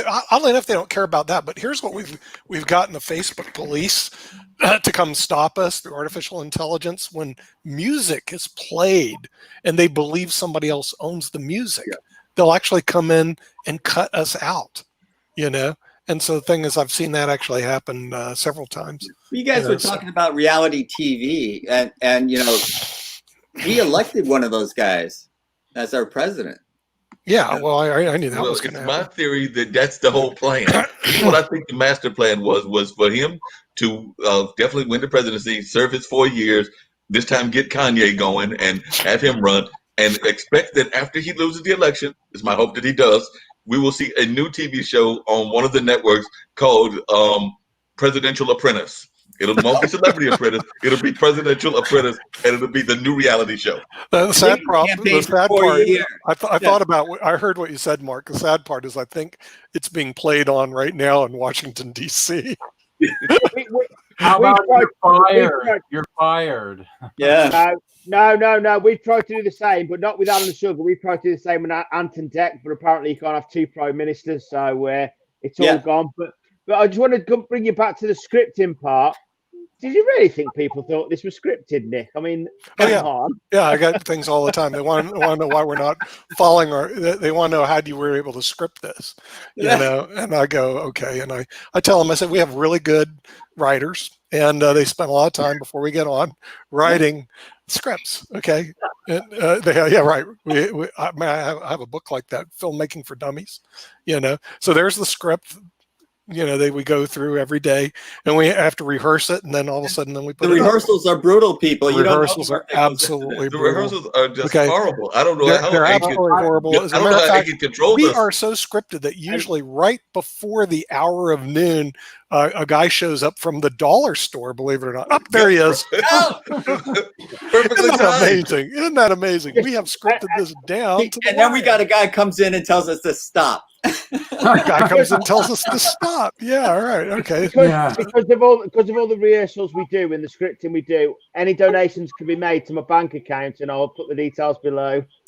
Yeah. There's somebody else that popped in. We got somebody else that popped in and joined Yeah. us. But Lynn, I got a question for you really quickly, which is, I know my buddy here, Jeff, wants us to get these different products. That we do have some products that fill into his market range and everything, because you do have a certain patch that does have certain things going on. So talk to we them do about have the some patch. products that are supported Talk, even in Jeff's yeah, cause. yeah. Talk to them about the patch, because Jeff will like the patch. I don't just use the oils, Jeff. Yeah, no, yes, is the oils. Come on, Lynn, show us the patch.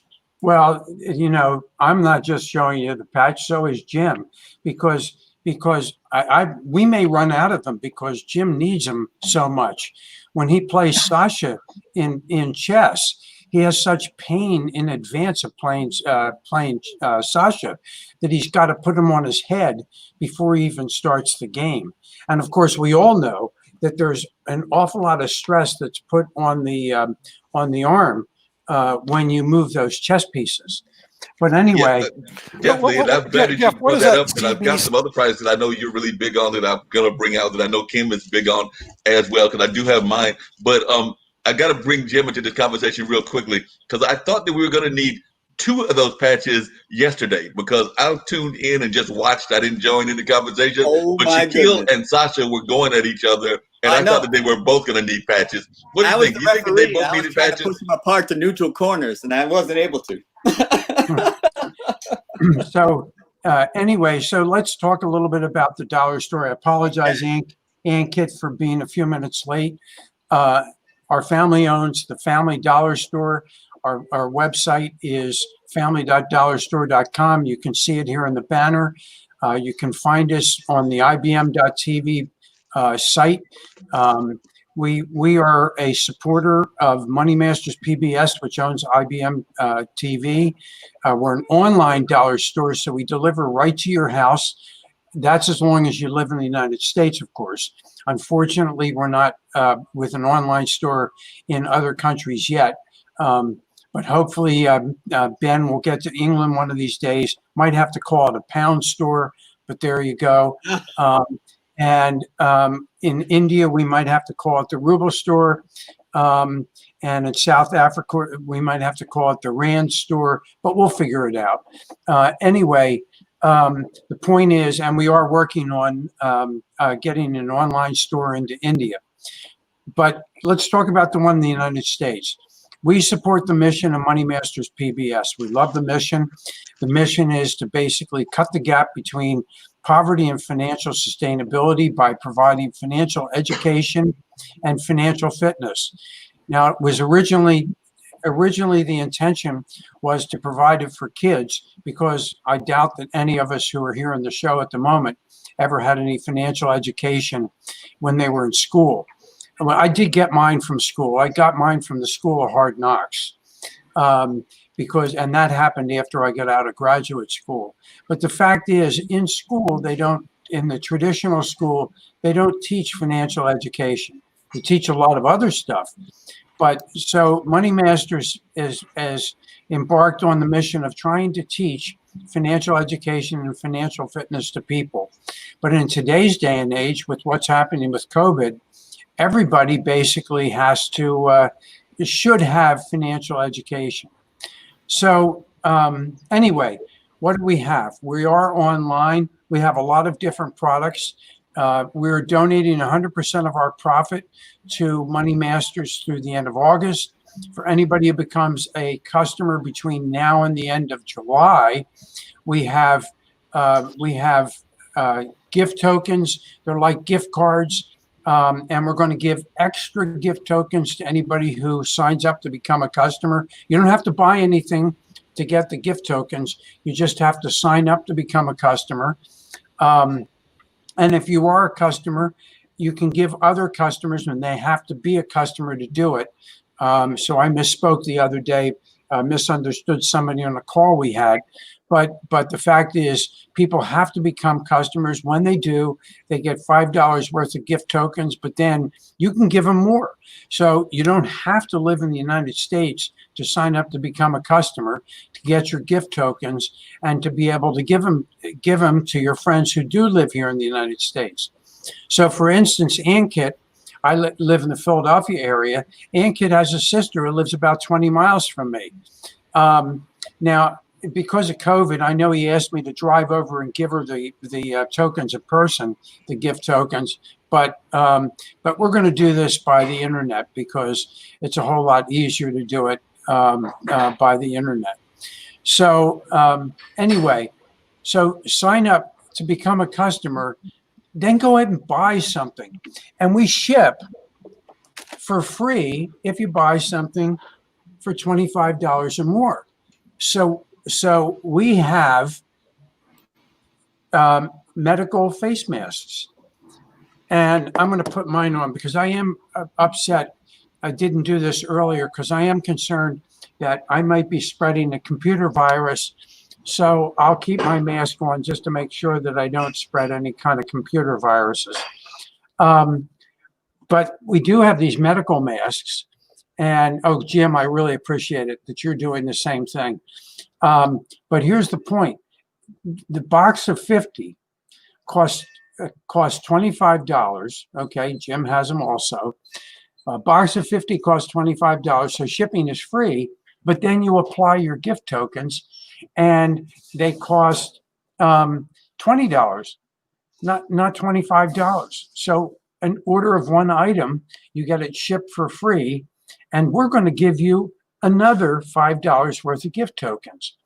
So Jim, if you apply your gift tokens to this, get your calculator out. I'm getting my calculator.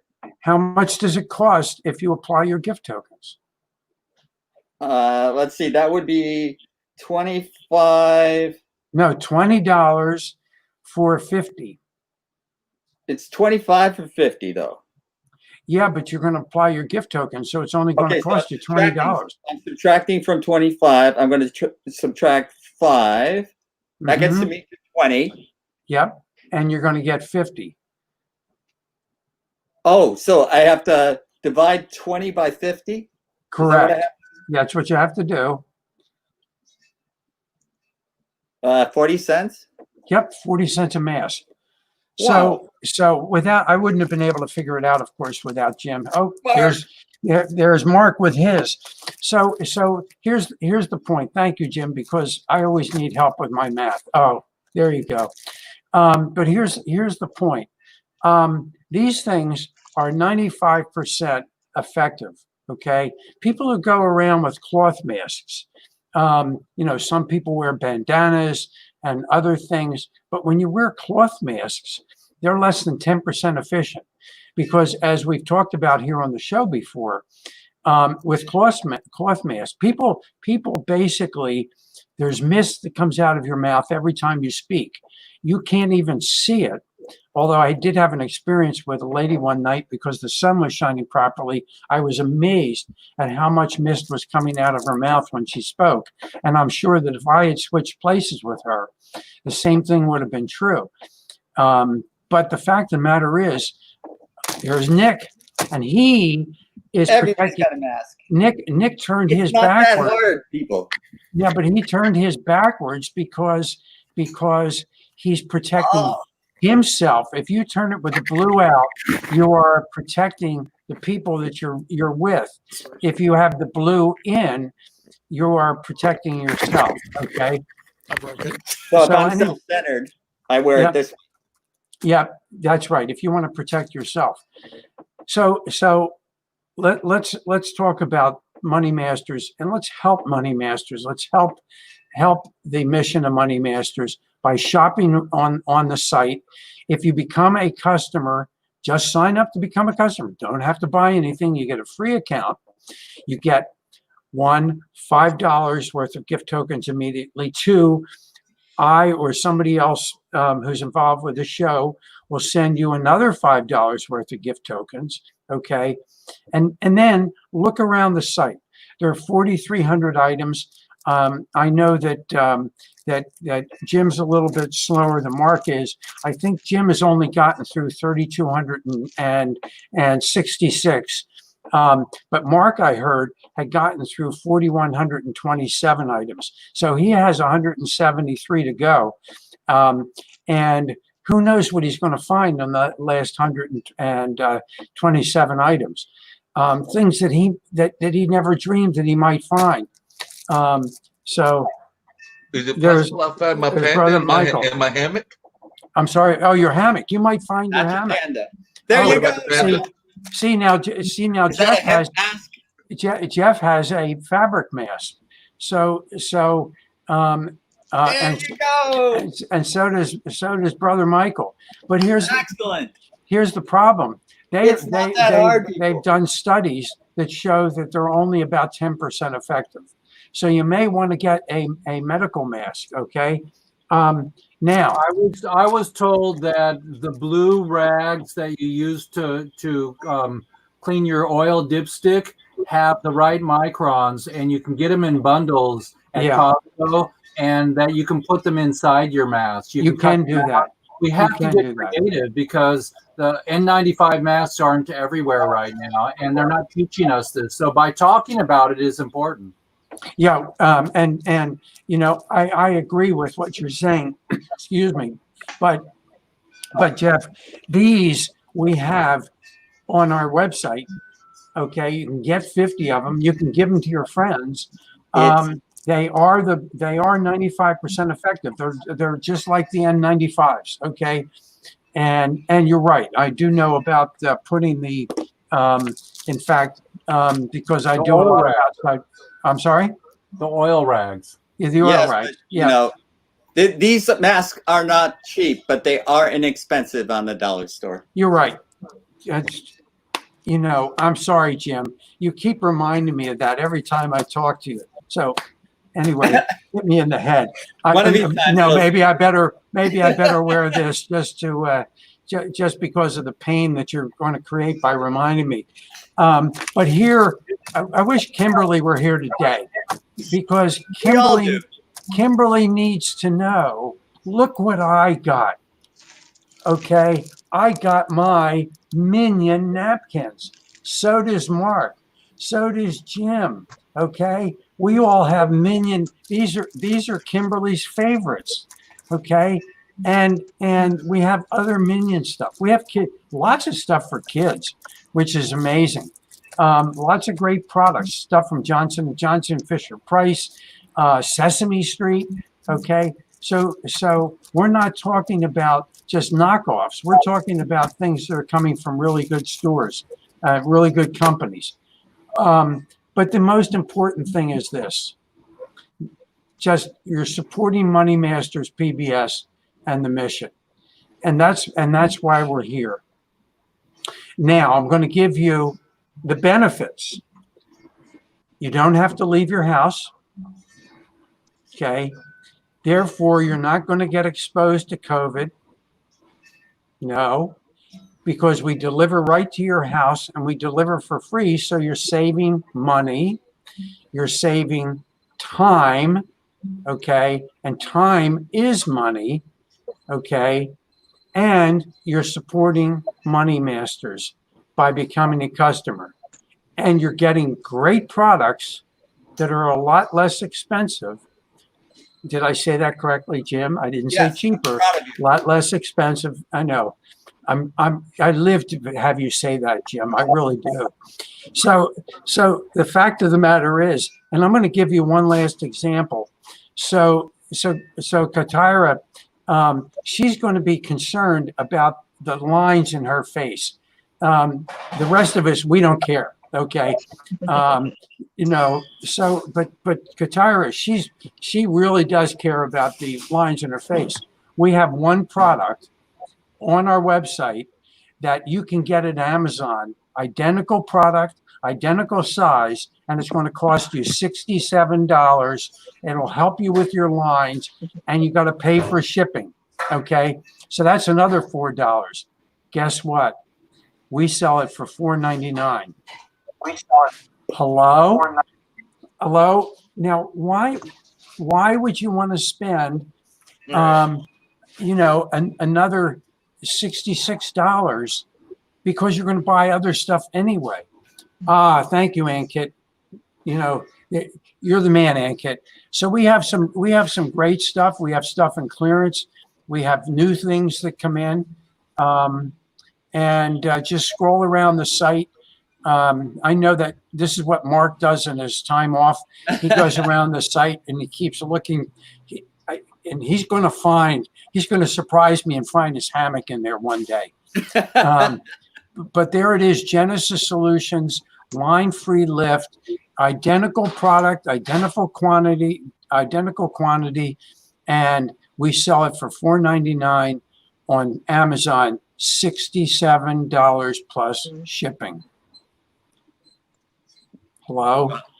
Anyway. You got to move to Silicon Valley, get your bandwidth going. No. So Ankit's okay. Because what he's going to do is I send him a bunch of tokens to be able to get people to start buying, because it's supporting Money Masters. And so Ankit has all these friends in the United States. So he's going to send these gift tokens to his sister and King of Prussia, and to other people. Well, I think Ankit's got family members in every major city in the United States, from what I can tell. And by the way, happy anniversary a day late, Ankit. Oh, yeah. Yep. Yeah. Happy anniversary. Happy anniversary, Ankit. So By how the way, many? we were trying to figure out what number was it for you? 7 years. 7 How years. many? 7 years? Wow. Yeah, and you've got that beautiful young daughter of yours who gets on here and does our clothes for us. She's our ambassador. Love her. Yeah. She is so great. Anyway, so that's probably enough about the dollar store, except please support us. So I know Michael, brother Michael, you know people in the United States. So why don't you sign up to become a customer? We'll send you some additional gift tokens that you can send to your family members. Just ask them to become customers. And so go to the green button on the IBM.TV website. I've already invited Michael, so I think Michael got the invitation. Did you sign up the Michael on Michael hasn't signed up yet, because I was looking him in the customer list, so he hasn't signed up yet. But Actually, I want to talk about it because, Lynn, I wanted to ask you two things. First of all, I had issues signing up, so I complained to Ankit that can't sign up.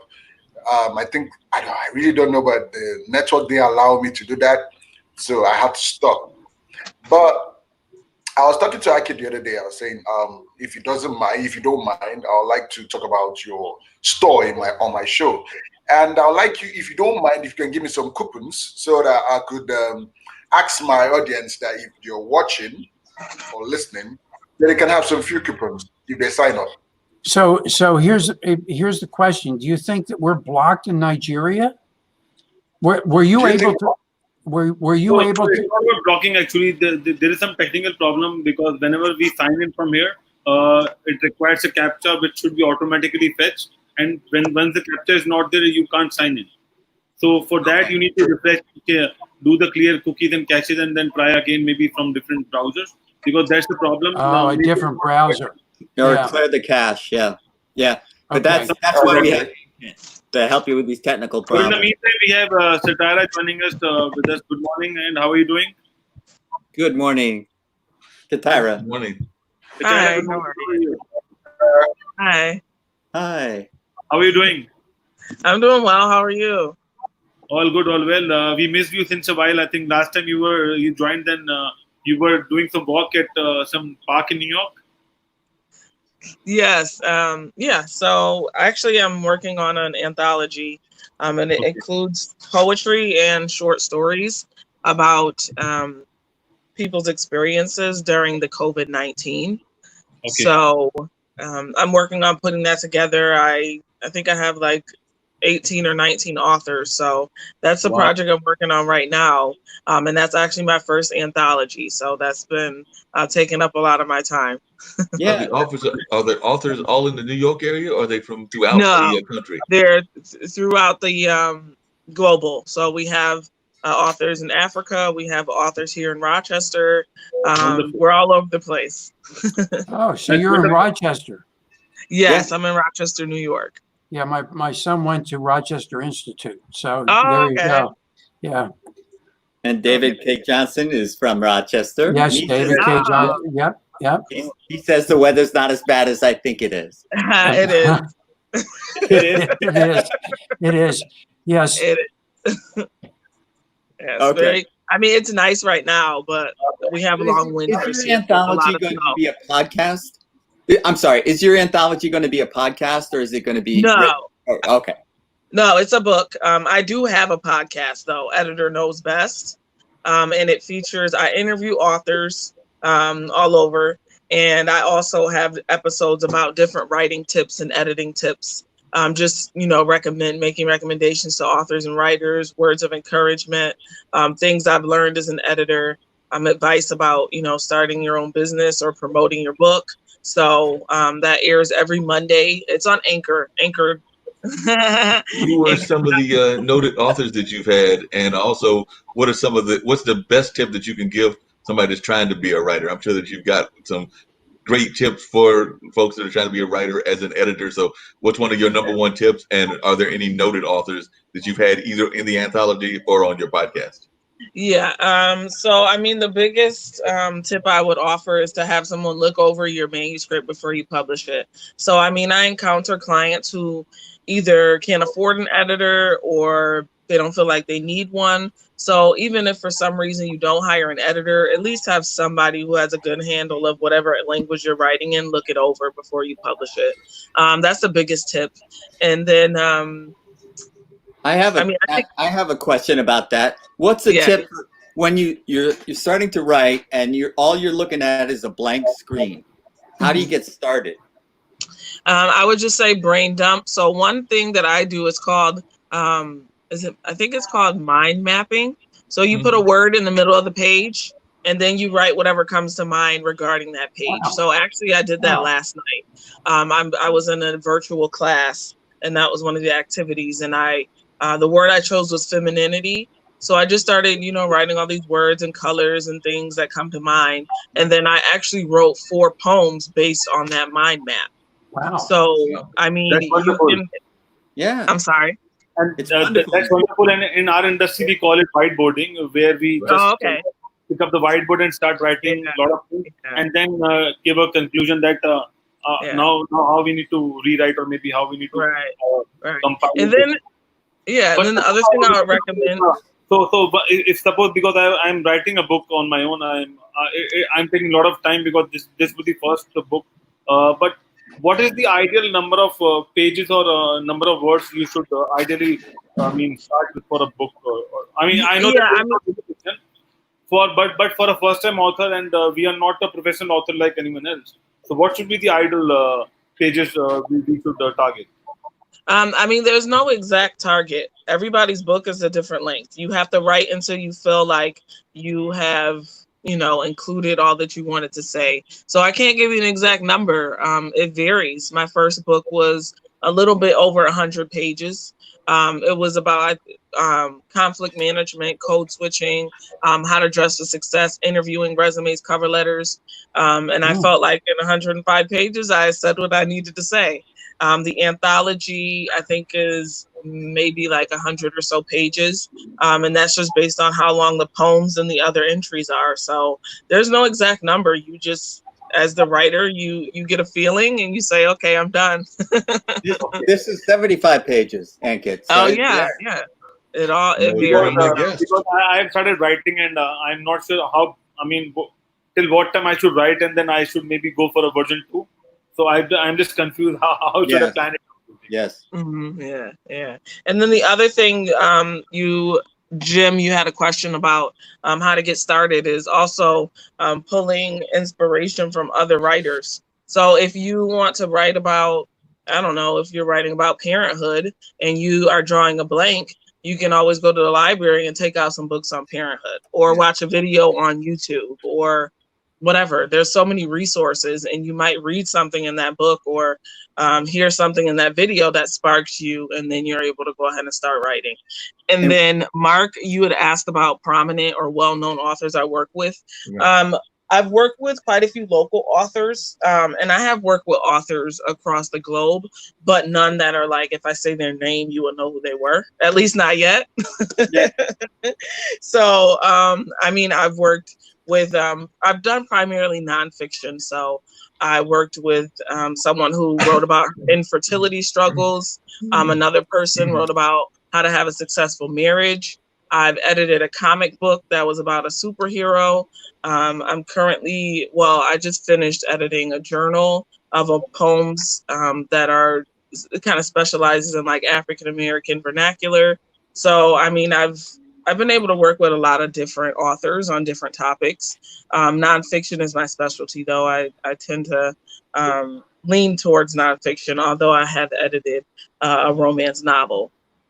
And just real quickly, because I know what the term means, but not everybody knows what the term means. What is your definition of code switching? Oh, code switching. So for me, code switching is basically adjusting who you are to fit into norms. So everyone does it, but of course, some people have to do it more often than others. So for example, Black people in America are expected to code switch a lot more often than a white man in America. So being a Black woman, one of the ways that I code switch, or other Black women code switch, is hair. In some cultures, nobody really cares about your hair, but there's so many different textures of hair. Afros are looked at differently than waves. If you walk in with an afro, there's a certain message that you're sending, or certain assumptions people make. Even like your language, if I use slang or ebonics, people will look at me a certain way. I'll be judged, even though it's a language, but because it's not mainstream, right, and it's not the good language, there's a different way that you're perceived. The way you dress is another way of code switching. That's something I think everybody does, though. If you go in the office, you're probably going to put on a tie and some khakis versus, your stilettos or whatever. So those are some of the ways that people code switch: language, hair, name code switching. So for me, a lot of people don't know how to pronounce my name. So it would be easy for me to just go by Ty. And a lot of people do. Like if you're not from America and you have an ethnic or name that's familiar to your native land, when you come to America, a lot of people drop that name and they say, just call me Sue, call me Joe. And it's kind of, it's sad, because it's kind of like you're detaching yourself from your roots in order to appease the larger group, because it's easier for them to pronounce Joe than your African or your Arabic or your, whatever, name that you have. So that's another way that people code switch. So there's a lot of ways that we code switch. And like I said, if you're not, white or a part of the dominant culture, then you're expected to do it a lot more than everybody else. Oh no, I know that. I completely agree. I mean, we should never. Downgrade our names or something like that. I mean, you can talk about countries and all those stuff, but names should be something. And I've learned a lot of classes of graphology, and in that, what we have learned is that they want us to write the name whenever we start a class. And the way we write the name, they tend to come to know that what kind of personality I have and what do I want to do and all this stuff. So eventually, from the day one till we finish the class, we started writing our name in a different format altogether, and that is very important. So there's a lot of maybe we can discuss that in our later show whenever we have time. But today it's all about Katara and the author. No, we got to talk about the podcast. I've got a question. I call you Ty now. Talking about IVM TV book show with Katara and a lot of other authors. It's just that we are not getting the right time and the right schedule to do that. But once we start doing it, then Katara would be one of the co-hosts, and then we can have a lot of authors around the world talking about different books and all those stuff. But I wanted to know one thing, because Jim is also an author. When a successful author writes a book in English, they tend to write the book or translate the book in different languages. So do you prefer to translate the same book in different languages, or do you prefer to add some more additional comments or some more chapters to it? Because over a period of time, you start thinking about a lot of things with that book, that we can write in this way or this manner and all this stuff. So what are your suggestions from that? So when I actually just recently had my first book translated. So I wrote it in English, but I hired someone to translate it into Spanish for me. So, I mean, I definitely recommend it. It broadens your audience. You know, you increase the sales because there's people across the world who will buy your book versus if it's just in English. So, I mean, I recommend it. If you speak 2 languages and you can write it, you know, yourself, then great. If not, there's, you know, millions of translators out there. I hope that answered the question, Ankit. No, so translation is one thing, but what I want is that, because suppose I wrote a book in 2019, and now I wanted to rewrite that book, or maybe translate that book into Spanish or in Hindi or in any other language. So do you want to add more chapters? What you overthink over a period of time, or you want to just translate the same book in other language? It depends. So I just revised my first book in English because I added a chapter. I didn't add a chapter. I added information to the code switching chapter because it was missing all the hair and the name and the different types. So, I mean, it's up to you. If you feel like there's something missing from your book, then you can add a chapter. If you like the way it is, then you can just translate it as is. So it's really up to you. The questions you're asking, Ankit, are basically about your publisher, because I didn't do all those translations into different languages. The publisher did. And, yeah, I hired a translator. Yeah. So there's multiple ways you can go. But Ty, my question is because you're working with people that probably aren't as old as I am. And when I can't get started, I use pen and paper. Mm-hmm. And sometimes that gets me started. And if I write it down, whatever it takes to get you started, because then you get over the inertia effect of not being able to do something. And once you get into action, the inertia keeps you going. So just get started somehow, some way. Absolutely. I use pen, and I still use pen and paper as well. Good for you. I feel better. Yeah.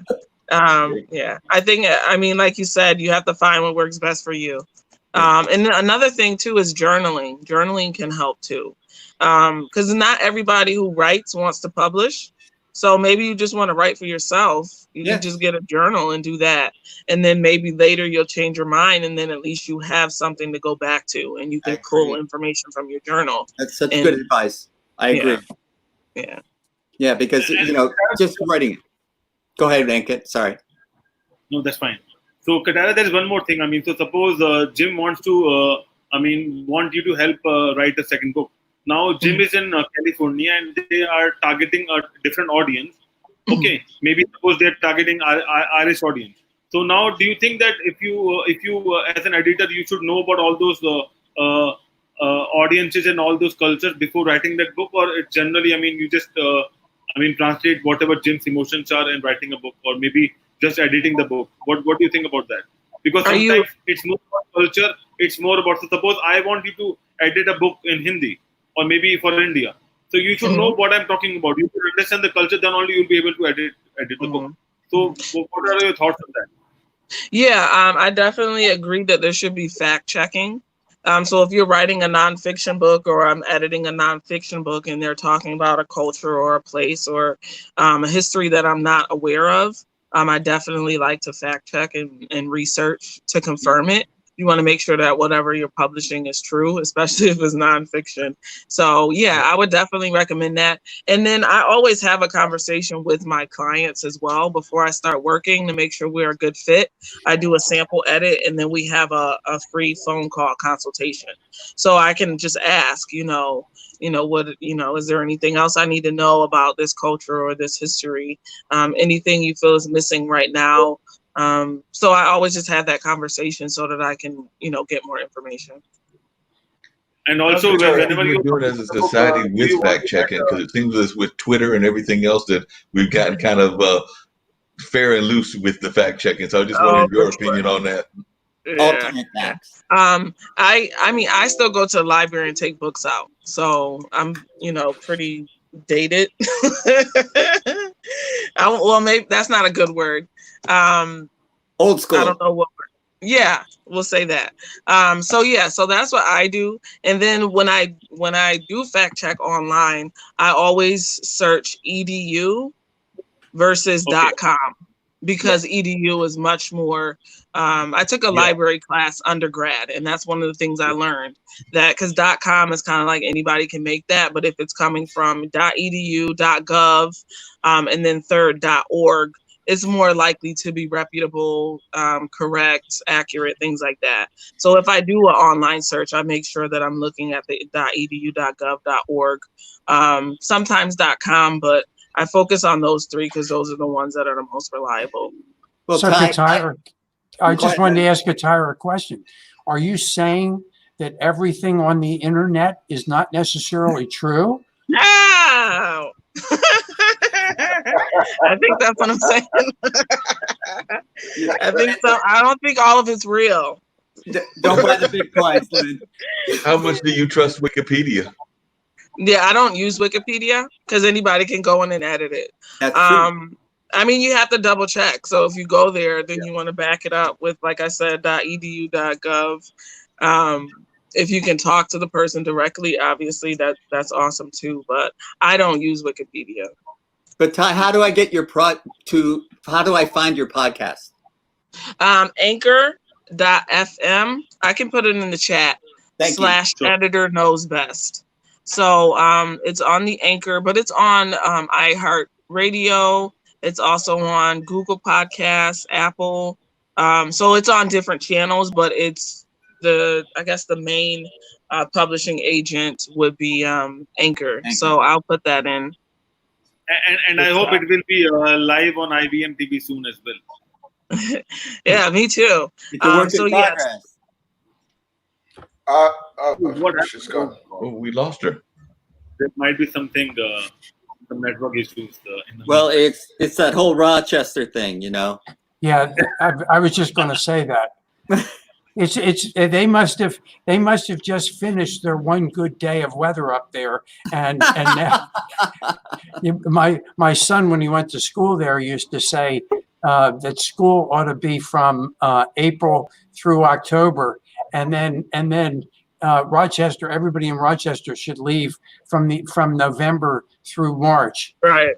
Yeah. No, I thoroughly agree with you. I see that she's back, but I went to school in Milwaukee way back in the 80s, and I remember that it was a blizzard every day. And I remember the first time coming from North Carolina, I remember the first time there was like a serious blizzard, and I'm sitting there thinking that we're going to get out of school. Because in North Carolina, if we just get a little bit of snow, we get out of school. So I'm sitting there going to my folks, and I'm like, we ain't got no school today. And they're looking at me like, no, we still got school. And we had, you remember the walk-in closets that you had and everything? We had one of those, and they said, Mark, we need you to follow us here.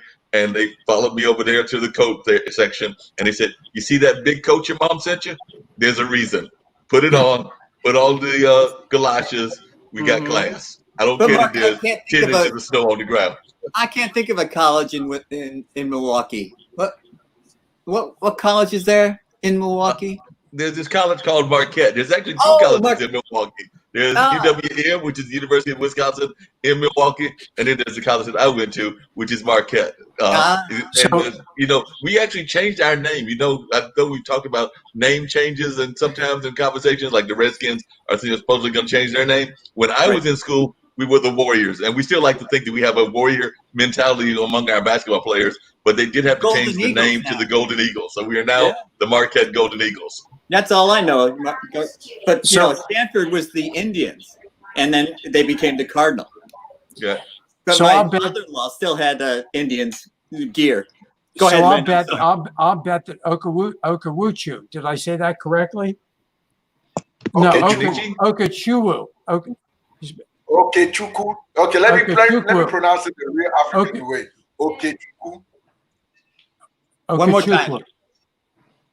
Okechukwu. Okechukwu. Okechukwu. Okay. Yes. Remember, Jim, you got it. we're now gonna try and say people's correct names correctly instead of giving them an Americanized name. So we're gonna say Okechukwu. Okay, so I'll bet you when it snowed in Nigeria, he couldn't go to school either. Isn't that correct, Okechukwu? Oh, wow. Doesn't even snow in India. No. I'm talking about Nigeria. Up north. It snows in Nigeria, right? Yeah, I'm talking about it does snow in Nigeria? No, it doesn't. What we have is what is called the Hamatan. We call it the Hamatan. It's like so they have kind hot of, days and hotter days. come again, Hot days and hotter days. Hotter days. Well, yes. Well, but actually, it's like the dry season where I think you guys call it. I think you guys call it the spring, yeah. But this one is kind of the weather is kind of husky, kind of harsh, but it's cold. We call it the Hamatan. So no snow, but in some parts of Nigeria, if you go where I think up of Nigeria, that's Jos, the northern part of Nigeria, we get something like hailstones. Yeah, it comes around during November, December. That's the only two. That's how it is here in Nigeria. Yes. Yeah. And Michael, how far are you from Ecuador? How far am I from where? Ecuador. Ecuador. Equator. The equator. The equator. Can't really say. I've not really checked. Sorry, my bad. No, that's okay. We can look it up on the map. Because the countries who are very, very close to equator, they are very hotter as compared to other countries. And I think Nigeria is closer. I think Nigeria must be around under 500 miles. That is what my guess is. Well, I've not actually checked. Let me be honest. I'm not. I'm on it. All right. Jim is trying to find it for us. So Katira is going to go to the library and she's going to look it up. So Katira, I have a question for you. Is there earlier days, Hold on a second. Ankit has a question for there's a question for Kataya. Yeah, Katira, do you have software in which you could use and translate your books? I'm sorry. Like, do you have a software in which you can translate your books to other languages? I mean, you can do it in Microsoft Word. I wouldn't recommend it. But that's one way. I hired someone to translate them for me, a native Spanish speaker. So that's what I would recommend. If you know a native person, who can do it, that's what I would recommend. I have never used like software to do it. So if you use the software for communication, that's fine. But if you want to use the software for books and journals and a lot of other articles and stuff, none of the software will work because they use AI to translate it, and sometimes you don't get that emotion using those softwares compared to what that language is all about. So software is only good for communication, not for anything else. Oh, okay, good. Got it. I may have solved all of our problems. I'm always coming up with solutions. And I was on LinkedIn recently, and I found a gentleman that actually does this for a living. He translates several folks' languages. So I'm trying to get him onto one of our shows, like maybe mine, but I'm also trying to get him to do this for us as a service. So I'm trying to talk to this gentleman that translates several languages about translating even what we do. So we'll see what happens with that. Ah, that's cool. That's nice. Yeah. Well, I got the answer. The Nigeria is in miles, just under 1,000 miles away, and 1,600 kilometers. Oh, okay. So not that far. Not that far, yeah. Okay, good. Well, because I've seen a lot of videos of Ecuador where the line passes by, and there's a different magnetic effect in that line as compared to all other places. If you put up a boat underwater, so it will start, because they have some kind of magnetic effect and energy effect, which starts rotating automatically, and none of the parameters or none of the scale work at that point. Oh, that's a good fact. I can pull up a video, so that would be interesting in the meantime. But so Katara, what I wanted to know that whenever I read a book, it's all about content and articles and all those stuff. How about adding a lot of pictures and engagement on the book? Because fiction and non-fiction book is generally all about words. Do you think we should have some more? It depends on the book. So like I've worked on children's books, and I mean children's books tend to have a lot more pictures just because it's going to keep their attention. It depends on the book though. So like even like a cookbook, if you're working on a cookbook, people want to see what the food looks like. So I would recommend adding more pictures to like a cookbook. Or if you're creating a like a, what is it called? Like if you're working on directions on how to put something together or some type of manual that requires physical labor or things like that, then you want, I'm sorry. Do-it-yourself stuff? Yeah, then you do want to incorporate pictures. Yeah. It really depends on your audience and what you're trying to teach.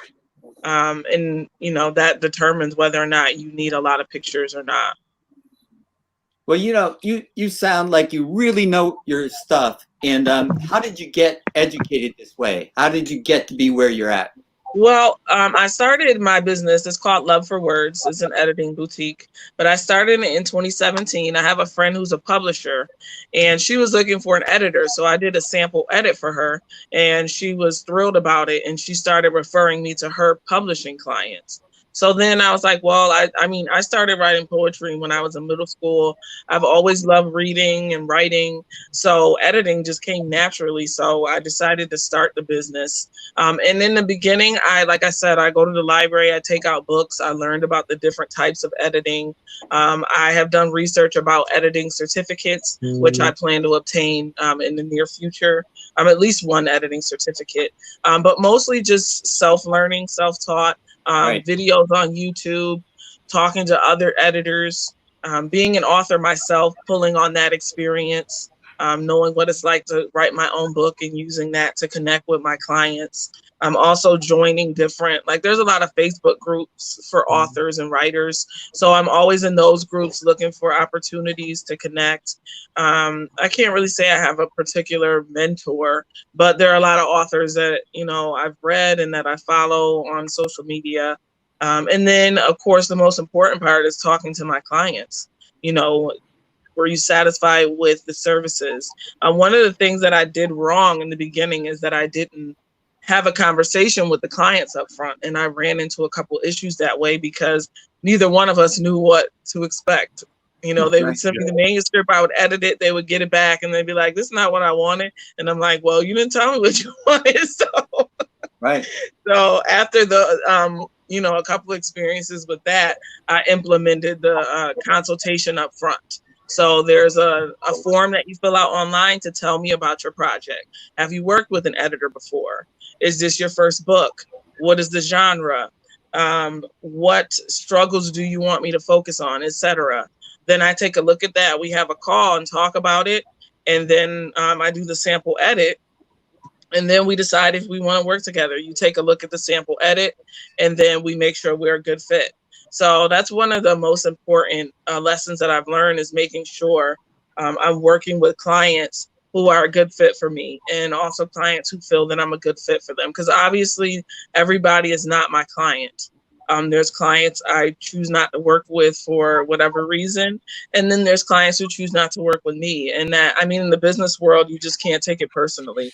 And I always also default to myself. Like I use an editor when I write my books. And there's editors that I choose not to work with. Not so much, oh, I don't like them, but maybe they just don't, you know, I don't connect with them, or they don't understand, you know, where my perspective or whatever. So that's the biggest lesson I've learned being an editor. It sounds to me like whatever your education, formal education was, you and Lynn have something in common. You learned from the School of Hard Knocks. Yeah. I think that comes with the territory when you're starting your business. Yeah. I mean, you can get an MBA, but that still doesn't teach you like the puddles you're gonna step in along the way. I mean, it gives you the formal side, but nothing can prepare you until you're actually an entrepreneur. So Lynn's shaking his head this way, but he means yes. I He's know agreeing with you. that, Lynn, and I know that to my publisher friend as well. Because I mean, I'm around the corner from one of the top business schools in the country, the one that's at Duke, and even they will argue that you have to actually have the experience, and that the experience will actually sometimes be not the experience that you want, and that there's going to be rough goings. Even they acknowledge that over there at that world famous university, and they try to get their folks engaged in actually doing actual business. I was just curious, what's the craziest place that you've actually found a client at? I'm oftentimes finding that I will find clients and other things in unusual places. So what's the most unusual place that you have found a client at? At a coffee shop. I haven't really found anyone in an unusual place. I mean, a lot of my clients have come from word of mouth. So people that I work with refer me. I've gotten clients on Facebook, but they're in like author groups, which is not really too crazy. So I don't really have any very unique, places that they've come from at this point. But I was going to ask Lynn, Mark, if I can. I'd like to ask Lynn, because you did go to an MBA school. Oh yeah. And how, did that prepare you for the world? Not. No.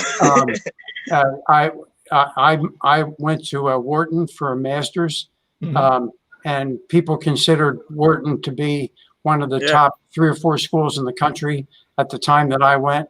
But I took a marketing degree, and basically, I think maybe my best example is one day we were in a class, and the professor was talking about IBM and General Motors and U.S. Steel and AT&T and all these big companies.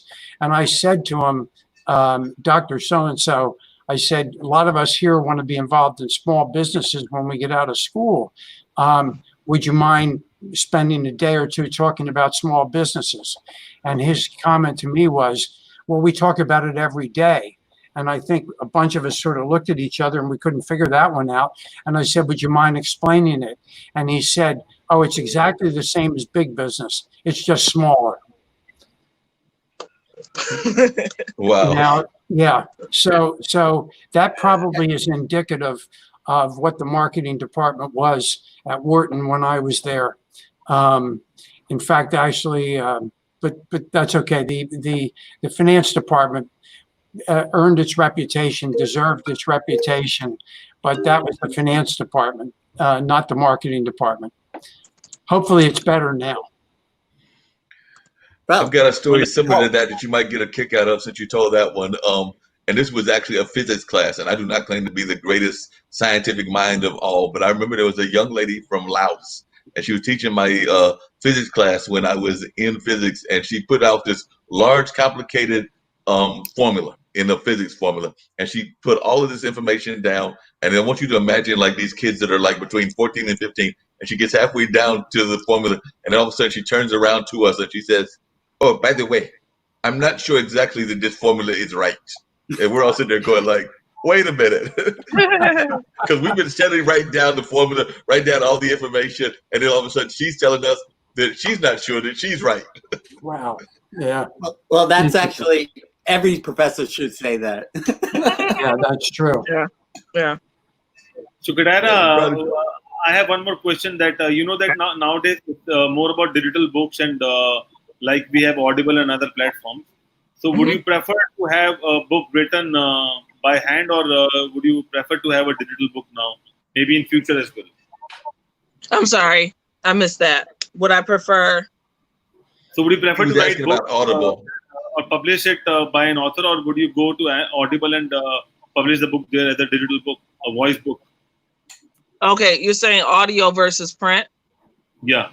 Oh, well, actually, I just had my first book. I hired someone to do it as an audio. Wow. Are you asking my personal preference? Or I'm asking you about the industry, the audiobook industry, and would you think that the print industry will not survive, or still they have a lot of people going for print books as well? I think it's both. So there are a lot of people most people publish their book paper and then they do audio. It just makes more sense. So I think there's of course there's a growing audience for audio. It's been rising. I think a lot more people are doing it.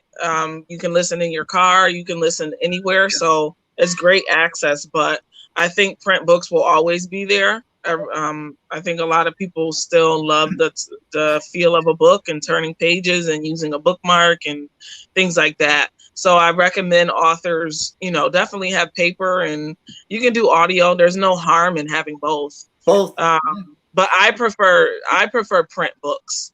To be honest, I've never listened to an audio book through and through. So. Well, I do. Working out. Yes, Jim, you want to say something? Yeah, I was going to say I'm a big print person as well, but I listen to my audiobooks when I'm working out because I can't. Okay. Oh, okay. Yeah. That's what I was about to ask, basically, because podcasting is nothing about but listening to a lot of things, and that could be written in a book as well. But and then it's more about conversation, and then audiobooks is like people who don't read the books because they don't have time and all those stuff. Now they can listen to all those books. And that's a big thing. And also now a lot of old books, which were like mythological and very old books, now they're converted into audiobooks. It's happening in India every now and then it's going on good platforms. And also those people who are not authors, they are just converting that book and becoming an audio author. Yes. There's a lot of new industry coming up. But why I asked you this question is that I'm a first-time author. I'm still writing. I wanted to know what is my target audience, and based on that, I will pick up that. Will I go for a print distributor, or will I go for audio and all those stuff? Because I just wanted to understand, and sometimes people write books for authors who reads a lot. Maybe they are into media and all those stuff. But sometimes people write books for those who are non-readers. So I just wanted to understand what is that market all about? Like you said, some people prefer not to read, so I think audio works well. I think the other option too is ebook. So even if you don't want to buy a book or you don't want to listen to it, you can still download the ebook and read it that way. I don't do that either. It's just available on ebook, but it doesn't translate to audio. Yeah. Right. You still have that. Yeah. Yeah. So, it's all about preference. It depends on, you just have to figure out what your audience likes. Like I said, I think it's better to offer all forms. So that way you cover all your bases and you're not leaving anybody out. But I still think print is king. Yeah, me too. Print is not one of those folks that's ready to sign the death knell for print the way that they try to do every 10 or 20 years, saying that it's never going to stick around and things of that nature. Because I'm a big fan of books as well. And one of the things that I've noticed as a trend here in the United States, and I think it's probably around the world, is these kind of like places where they're open shelves basically. So like they might be in the middle of a store, they might be whatever, but they're basically places that people can pick up a book and they're supposed to bring it back after they're done reading it, and then things of that nature. But they become very popular around the country. Mm-hmm. Mm-hmm. Yeah. I got a question. On IBM, we are.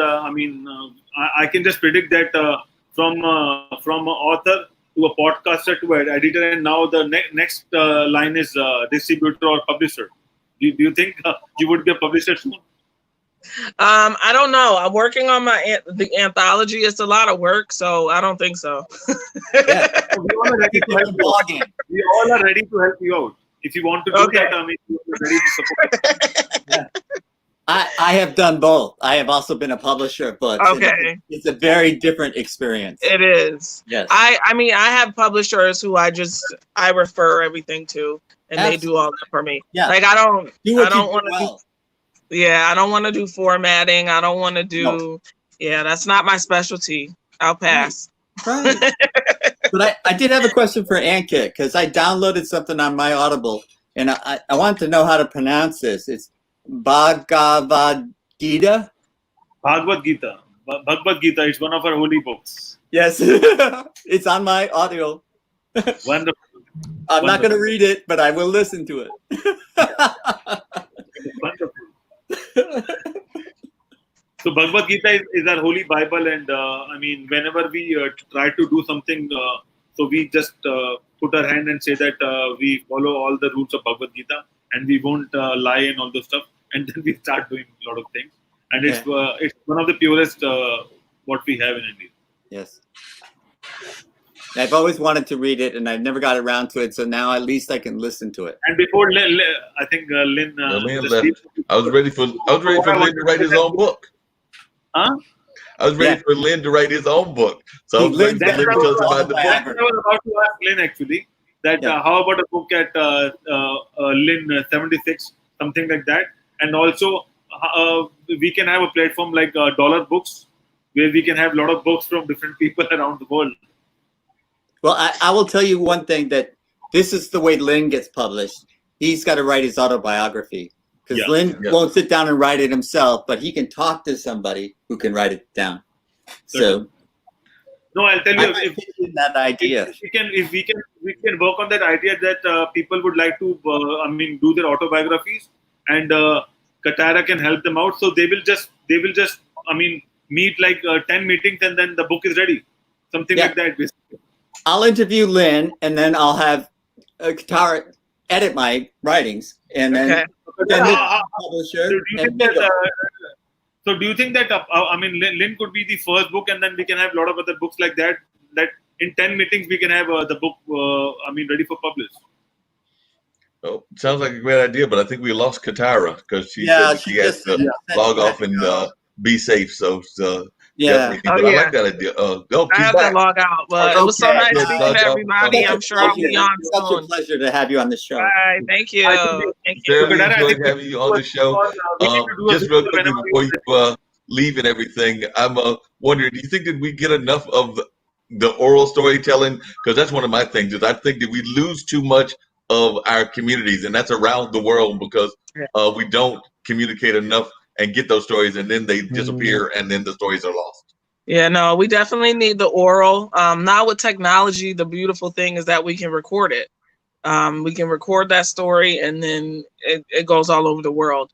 And tied into that, I actually just last year I went to my old elementary school, and I read a book to one of the first grade classes. So I think the in-person reading is still very important, especially for young children, to help them, hear how words are pronounced, and also pay attention to the inflection in your voice when you're reading and the pictures in the book. So I definitely agree that oral storytelling is a necessity for us. Yeah, we definitely need that. And at some point, I know you got to go, but at some point, we're going to have a deeper conversation on code switching, because I've actually done some, my brother's done some research on that, and some other folks I've known have done research on that, as well as been involved in TEDx talks, or I've seen TEDx talks on it. So it's definitely a fascinating part of society that we're going to have to talk about at some point in the near future. Thanks so much. Hurry back. Take care. Bye-bye. Yeah. Oh, so that was Katara. Yeah, she really knows her stuff, man. I was so impressed. Oh, yeah. Yeah. And now we are about to start our new show about gaming, and I'm expecting a couple of guests to discuss about the gaming industry and how big is the industry, and what's going on in the gaming industry. So I would love to stick around, but I also have to go and I'm so sorry, because that's like right in my wheelhouse. I have to say goodbye. And also, Tim, you have to wake up early tomorrow morning, because you have to join Michael on the show. So it's an early morning for you. Oh, early to bed, early to rise. Yep, that's it. I will talk to you tomorrow. Are you talking about the video game industry? Because when you say gaming industry, different people will have different ideas of what you mean. So just to be clear to what folks can expect when they join us, we're talking the video gaming industry, or the board game industry, or all kinds of games. We are talking about games in terms of games playing on those hardware devices like console, mobiles, and computers, and all those stuff. So that is what the gaming industry was. Cool. So I'm They're expecting more a like, couple of guests to join us. So let's see. yep, definitely. But have you played any games in your, in your digital world till now? Have you played games? I'm a big Words with Friends fan. I've not played a couple of games in a couple of weeks, but there was a time frame that I was doing them just about every day, playing several games on a regular basis, which is, is like a form of Scrabble or kind of similar to Scrabble. I've also done some of the trivia games because there's trivia contests. So I've tried to do those on a regular basis because they're usually online and they'll ask you it might be trivia around sports. It might be trivia around world history or U.S. history or things of that nature. There's some categories that I'm better at than others. My brother actually was a big video game in terms of like playing those more traditional kind of video games that folks know. I know he was like into some of those battle kind of games, and I can't think of the names of them right off the top of the head, and he's not here for me to ask since he's at his house, but definitely that he was into those video games. I know my nephews are into a lot of those kind of more video games, but my kind of things is more strategy kind of things or word knowledge or trivia kind of things. So that's more of where my game wheelhouse is. Okay. Because I'm not sure, but a lot of people while traveling, they play a lot of games while at the airport or maybe while waiting for someone at some point of time. So that is what gaming industry is all about. And people can play game on mobile phones, on computers, on console and stuff like that. So there are a lot of, and you won't believe that gaming industry is one of the biggest industry in terms of market share. But very few people play those games. Maybe people play games in different platforms. So that's why we would like to discuss what's happening. Hi Siddharth, good evening. How are you doing? You need to unmute yourself, Siddharth. Yeah, I got it. Can you hear me? So right now? Siddharth is one of our gaming engineers from India, and he is also doing a lot of games related stuff in India. So Siddharth, can you tell us what do you do and where are you from? Basically, I'm from India, and basically what I'm trying to do is I'm trying to give a gaming community a kind of application where anyone can organize any kind of gaming event.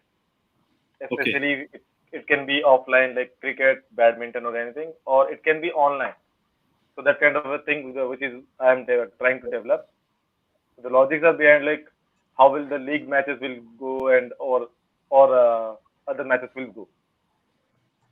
And if we talk about the gaming, what kind of games we have in the industry right now, in terms of online gaming? There are a lot of games like one is like FFTPP kind of like where third party person is playing. You will be seeing from a third party perspective. There is a FPP games that is first person perspective. Then apart from that, there are like normal games like Clash of Clans strategical. There are a lot of like there is a whole new industry coming up into the gaming world, and there are a lot of boosts because of this lockdown period right now. And these are the things going on. And when we talk about hardware, so what kind of, on what platforms we can play those games? So like we have mobile games, we have computer games, laptop games, iPad games, then we have games on consoles and on web games as well. And now we can see a lot of games on Facebook. So how do you compare all those games? So basically, we don't compare games between those. Like what my application will do is a different thing. It will just manage all the applications like events. It will manage the event as an easier. But for example, if they have Xbox, so everything is connected to an internet. So nothing is aware, like no one is not aware of internet. So everything is connected to internet and everyone is playing through internet itself. So these are all are like multiplayer games. So everything needs to be connected through internet. So I will say like it's all about internet only. No, so see, you know that it's all internet game, but as a user, there's a different experience when they play games on mobile and on other platforms. So my question is that what is the difference between different platforms when you play a game? Let me give you an example. For example, if you play a game in Xbox, you will get that vibration, so which you cannot get it from the mobile device. Sometimes some mobile device gives, but yeah, this is not the like Xbox kind of a feeling. So you can have a bigger screen, so the experience would be much bigger. For example, if you have a 4K or 8K size screen, so the experience would be much bigger because you can go inside that environment of the gaming environment. But in a mobile device, you have like very less space. Within that, you have to play those games.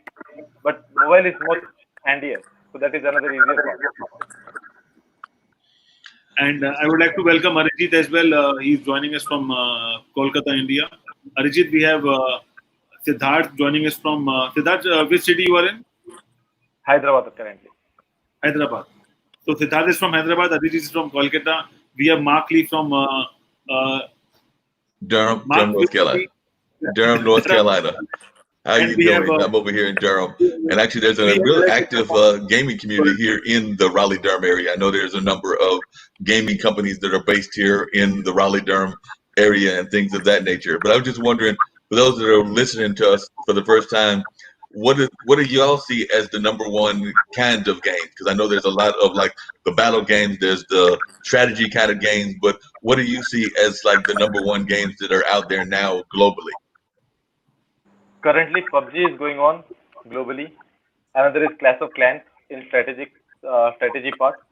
Then there are some more games like Fortnite. Fortnite is much more played in the PC. Then in Xbox there are like Tekken 3, Tekken new season, all those things. So there are like different segments, different devices, and different games. What do you think, Arijit? What's your thought on the popular games in the world? Well, it depends on the genre actually and the kind of target audience. So rightly said by my fellow panelist. So hi to you. In any case, the casual genre is working more than anything rather than only the strategy game at the moment. So if the question is like, what are the most popular games? I would still say that till date, the very old Candy Crush is working like anything. Them Home Escape is working like anything. They are making money, minting money rather, I would say. Then on RMG, which is into real money gaming scenario, the poker, 8-ball pool, those are working really fine.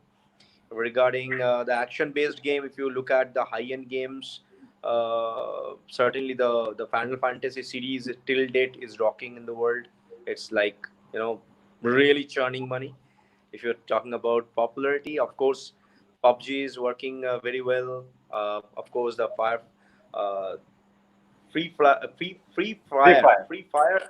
And then there is another name. I just don't recollect. Similar kind of name.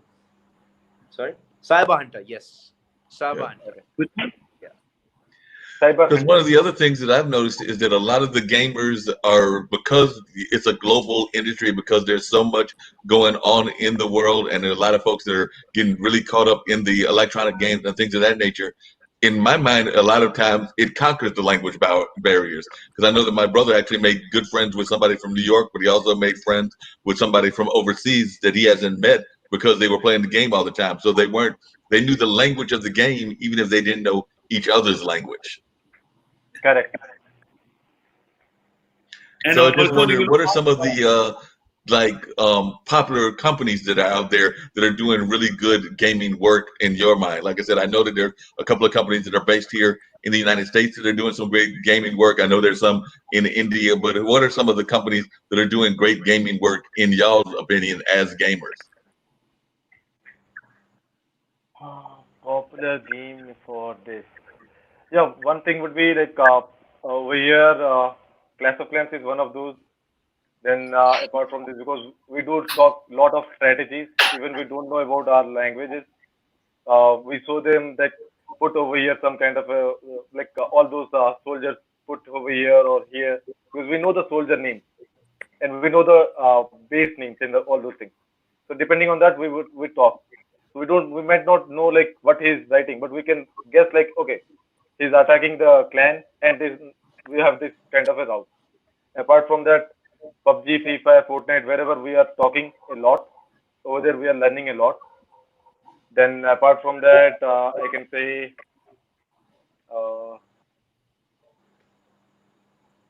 I don't have right now anything in my mind. I guess Arijit can help me out. No problem. And I was also wondering, I know here a friend of mine actually rented out at like a baseball field area. I can't remember if I think he actually did it at a club nearby or a bar nearby, but he actually had the support of the Durham Bulls, which is our minor league baseball team, and he did like a big esports tournament. So our tournament's very big in India and around the rest of the world, because I know he just did like a big tournament with like a cash prize and things of that nature. So I just wondered if you could talk about the popularity of these e-tournaments. Yeah, like right now the PMCO and all those things are like $1.5 million. So the prize pool is like that much high, $1.5 million. And apart from that, Free Fire is again holding some kind of those kind of stuff. Tekken is also having a lot of market these days. Of like it's long back. Tekken has been played by a lot of people, a lot of players, and still it's going on. And that is also having a lot of market. Apart from those, there are some Clash of Clans events, which is like LAN events for Clash of Clans. That is also going on or taking on the market. And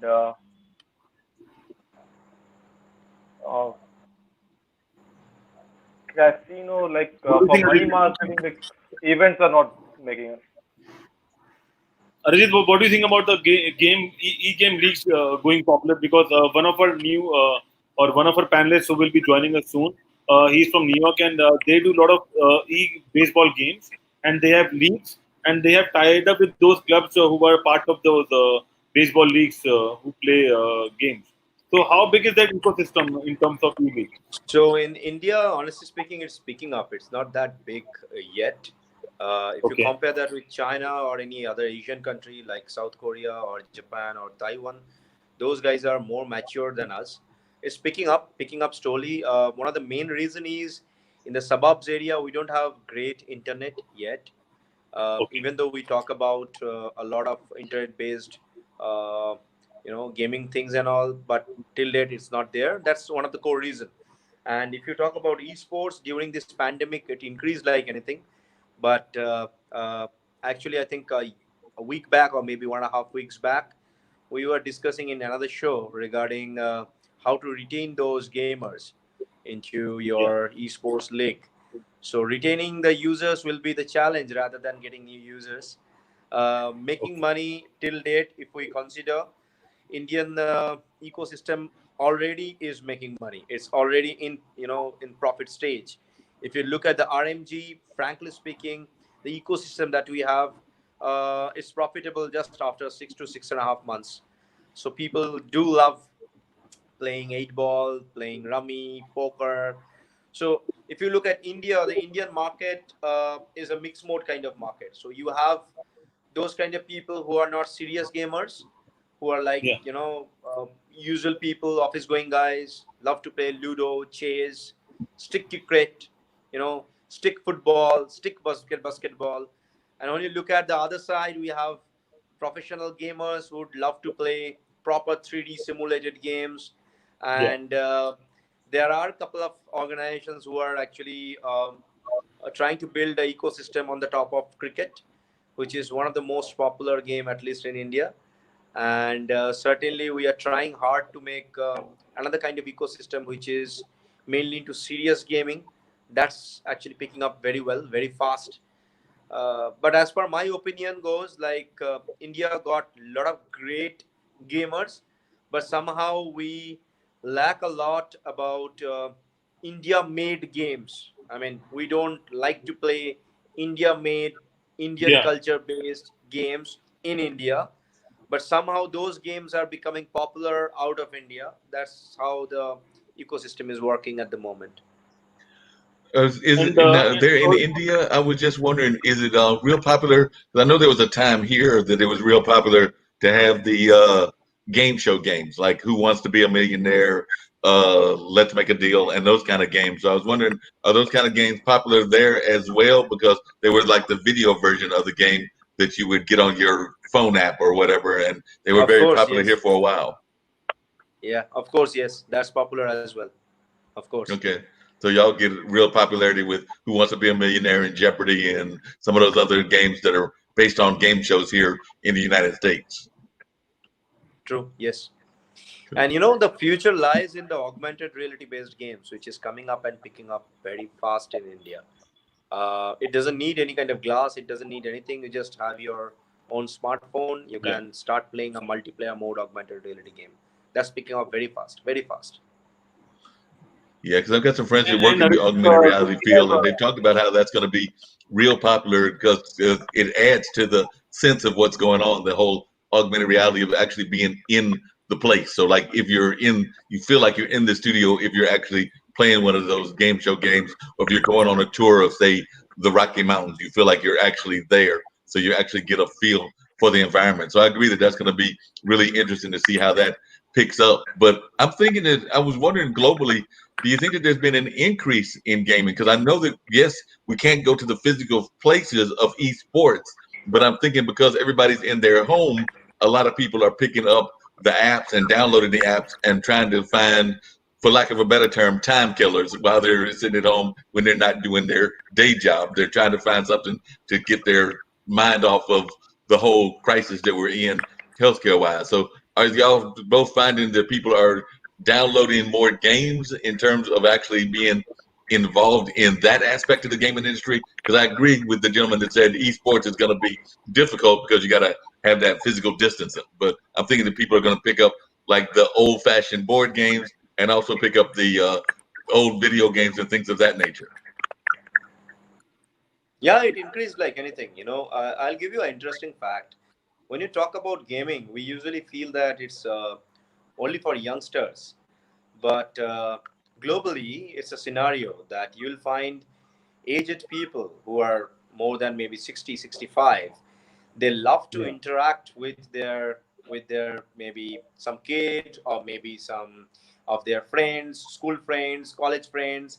And nowadays the trend is they have a very close either maybe a WhatsApp group or maybe some chat group, maybe in Facebook. So they call each other, they talk to each other. So these guys, they come together, play the game, enjoy like old days, interact with each other, communicate with each other. And kids, I mean, maybe the grandson or maybe the granddaughter, they are connecting the grandfather by playing games. And they are asking their grandparents to, you know, enjoy it, be in the sports, and have, you know, communicate with people, you know, have fun together. And that's the kind of ecosystem most probably will be building very soon. So gaming is not only become a gamer's den only, it's going to become a point of contact of all these kind of community, which will eventually improvise the granddaughters and grandson, and eventually you know, wipe away the boredom of the aged people. So that's my take.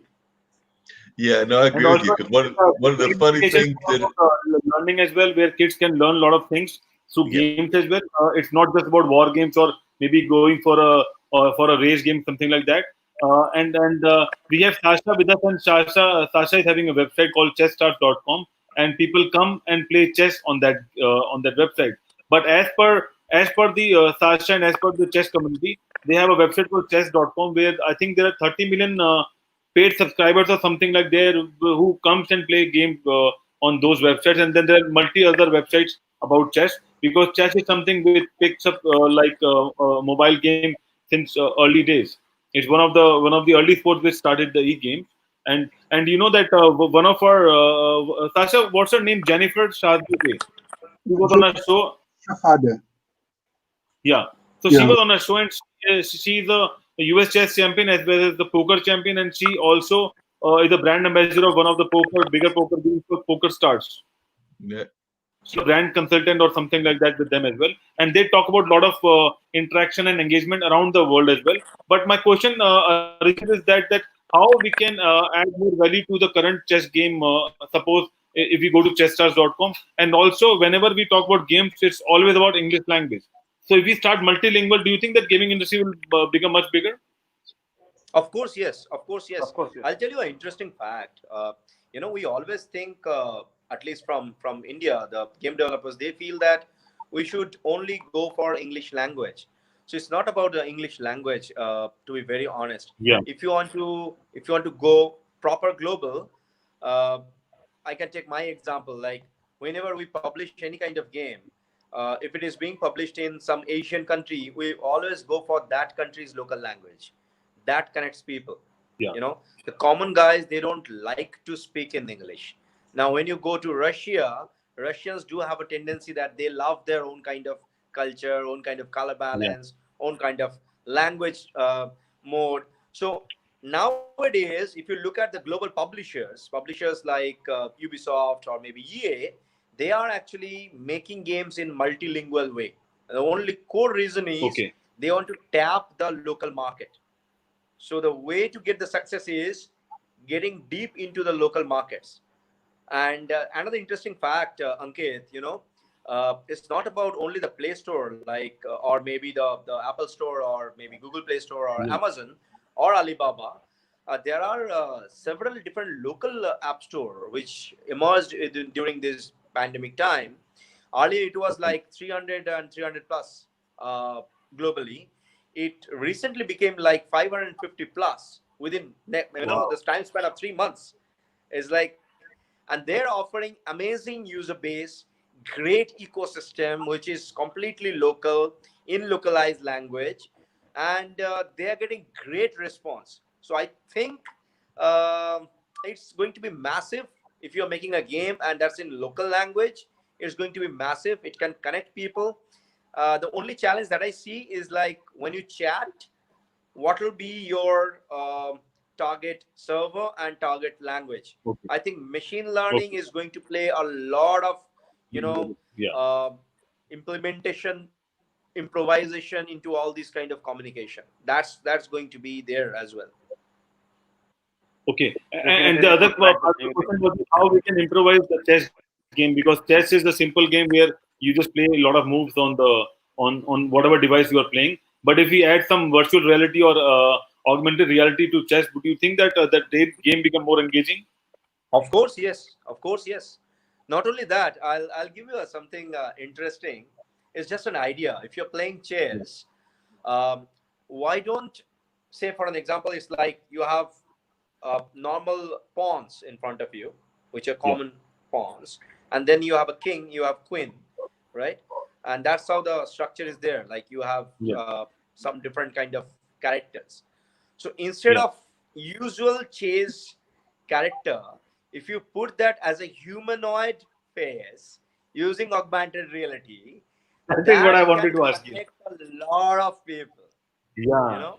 Certainly. Even you can have like more animation kind of stuff where you can like if you kill different someone, avatars, basically. the different avatars and killing in a different pose. Like Queen would be having different poses. Yeah. And So that like would add a lot of. if I'm visualizing what you're saying, like all the pawns, like we use the Disney model, all the pawns could be Bugs Bunny and the king could be like Donald Duck. Yep, you got it. Whatever ways, I mean, you want to do it. But Arijit, I think while doing that and with adding a lot of graphics and animation, I think there are a lot of viewers are also develop who watch a lot of games, because I have seen a lot of insights on Facebook. So a person is playing on a game on Facebook, but there are thousands of viewers is watching the game because there is a different graphic and there's a different feel altogether. So if I ask about gamification, so we have developers, we have publishers, and then we have gamers. Who else is there in that ecosystem? The streaming guys are there. The streaming guys are there. There are middle guys who are actually doing all those fintech integration. So there are people who are doing banking solution inside the gaming scenario. And there are public relationship officers who are actually doing game marketing. There are game show producers. There are game producers, which is another individualistic approach. There are consultants who are actually getting the publisher on board for a game developer. So it's a vast ecosystem. It's just like if you want to make a movie, I'll give you a very simplistic approach. If you want to make a movie, you have someone who is writing the script. So that's a concept developer for game. And when you are done with that concept, you need to find a director, which is basically a system engineer or a game designer who is designing your game, how it is going to be there. Then you have actor, actress. So you have developers and game artists, and then you need cameraman, you need makeup artist, you need editors. So all these people are there in this gaming ecosystem. So when you make a game, honestly speaking, if it is a large game, if it is not an indie kind of game like hyper casual or casual, that recruits a lot of people. So it's if I'm not wrong, it's if you calculate the total size of gaming market, it's much more higher than music market as well as film market. Combine them both Really? together. Yeah. Yeah. Wow. If you combine them both together, the amount of money they generate, the gaming market generates much more higher than this. You can go on the report in Google. You'll feel surprised how much money and how much how big is the market. But somehow we have a gamer with us. Somehow I mean I have a direct. Can I ask a question? I mean, am I allowed Yeah, to sure. ask a question or? Yeah, Yeah. obviously. So as a gamer, what is your social status? Like, if you tell people that you are a professional gamer, and instead of that, if you say that I'm a professional coder, so like maybe a software developer, and if you say I'm a game coder, what will be your social status in India? Siddharth, that's for you. I guess so. Yeah. So basically, when we say professional gamer, there are not much of professional gamers. Much people doesn't take gaming as industry as a professionalism or with their profession. So what I did is basically I am doing my profession even. But whenever we say like I'm a software developer, I'm a UX designer, just like okay, he's doing some kind of a job. Some people doesn't even know like what is a UX designer. And there are like something like professional gamer. Okay, so you play games every time? No, it's not like that. Professional gamer doesn't mean like I play games every time. I know how to manage my time. I play games at the time, and I play the same game with a right perspective. So I'll wanted to add what Siddharth said, that one of my friend, I think Arijit might be knowing about that. His name is Aga Khan. So he's a professional Yeah. gamer. He plays a lot of games and tests a lot of games. So that is what Yeah. he does basically.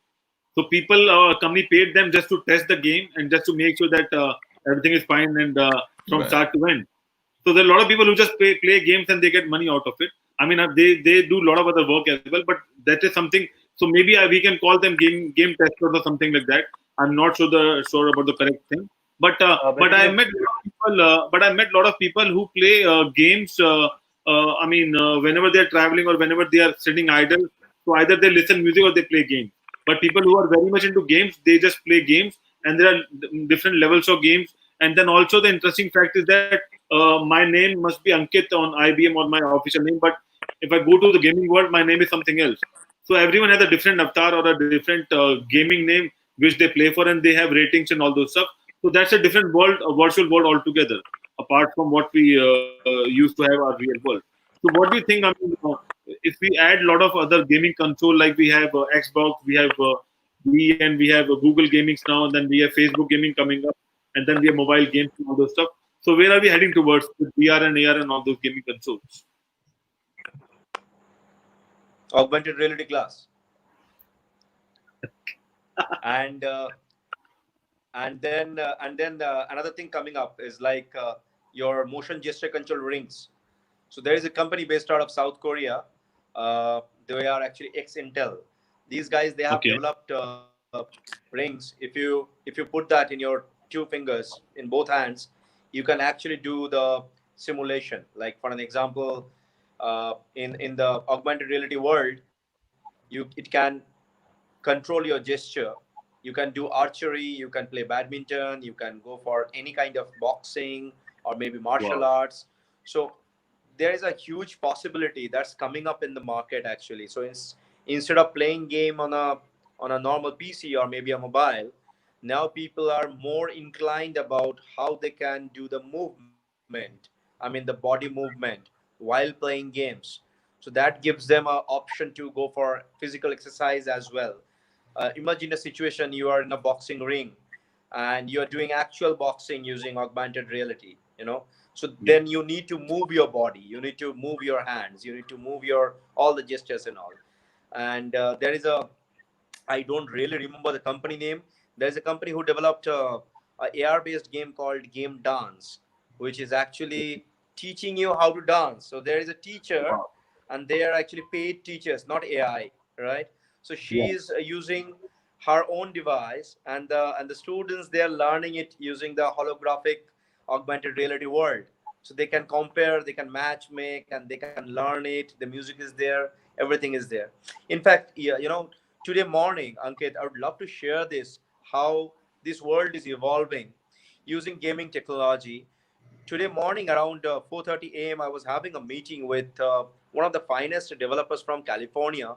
They developed a engine on the top of a game engine, wherein you can do real life business meeting instead of a boring kind of business meeting. You can have your own avatar, you can have your business conference room, you can schedule the meeting, you can talk to the gentleman. It's just like your normal business conference. You can shake hands, you can have maybe some food, maybe some wine, and if you don't like that person, you go off. And then the Wow. best part is if you want to join, you need to link it with your LinkedIn or maybe other social media account. So before meeting the Okay. person, you know who they are. Like before exchanging the cards, just imagine it's less like a business meeting. You're meeting a person, Wonderful. you don't know him in person, so you are exchanging cards. Instead of Cards. that, now You're you changing know his LinkedIn. LinkedIn profile, whom you're meeting. Both of you want to Wonderful. meet with each other in VR world. It's amazing, and it's in a gamification way. So it's like a fun way. Wow. Like if you want to meet him, maybe you are kicking his butt and say that hi. I know. And he's like he's like, That's okay, wonderful. so that's the fellow I want to meet. So Arjit, So is if I'm- that I'm sorry, right now? Or Ankit. is it I It's just had a quick question for browser-based virtual Arjit. reality game. I think that I've heard somewhere that they've also got some things going on where you can actually play the games with your glasses. They were developing the technology around the glasses. So can you talk a little bit about that? Because I've heard that they're doing some things where if you're wearing glasses, you can actually see the images of the game using the glasses. HoloLens. Sure. Basically, So, yeah, please continue. No problem. you can say, no issues. No, it's okay. Please.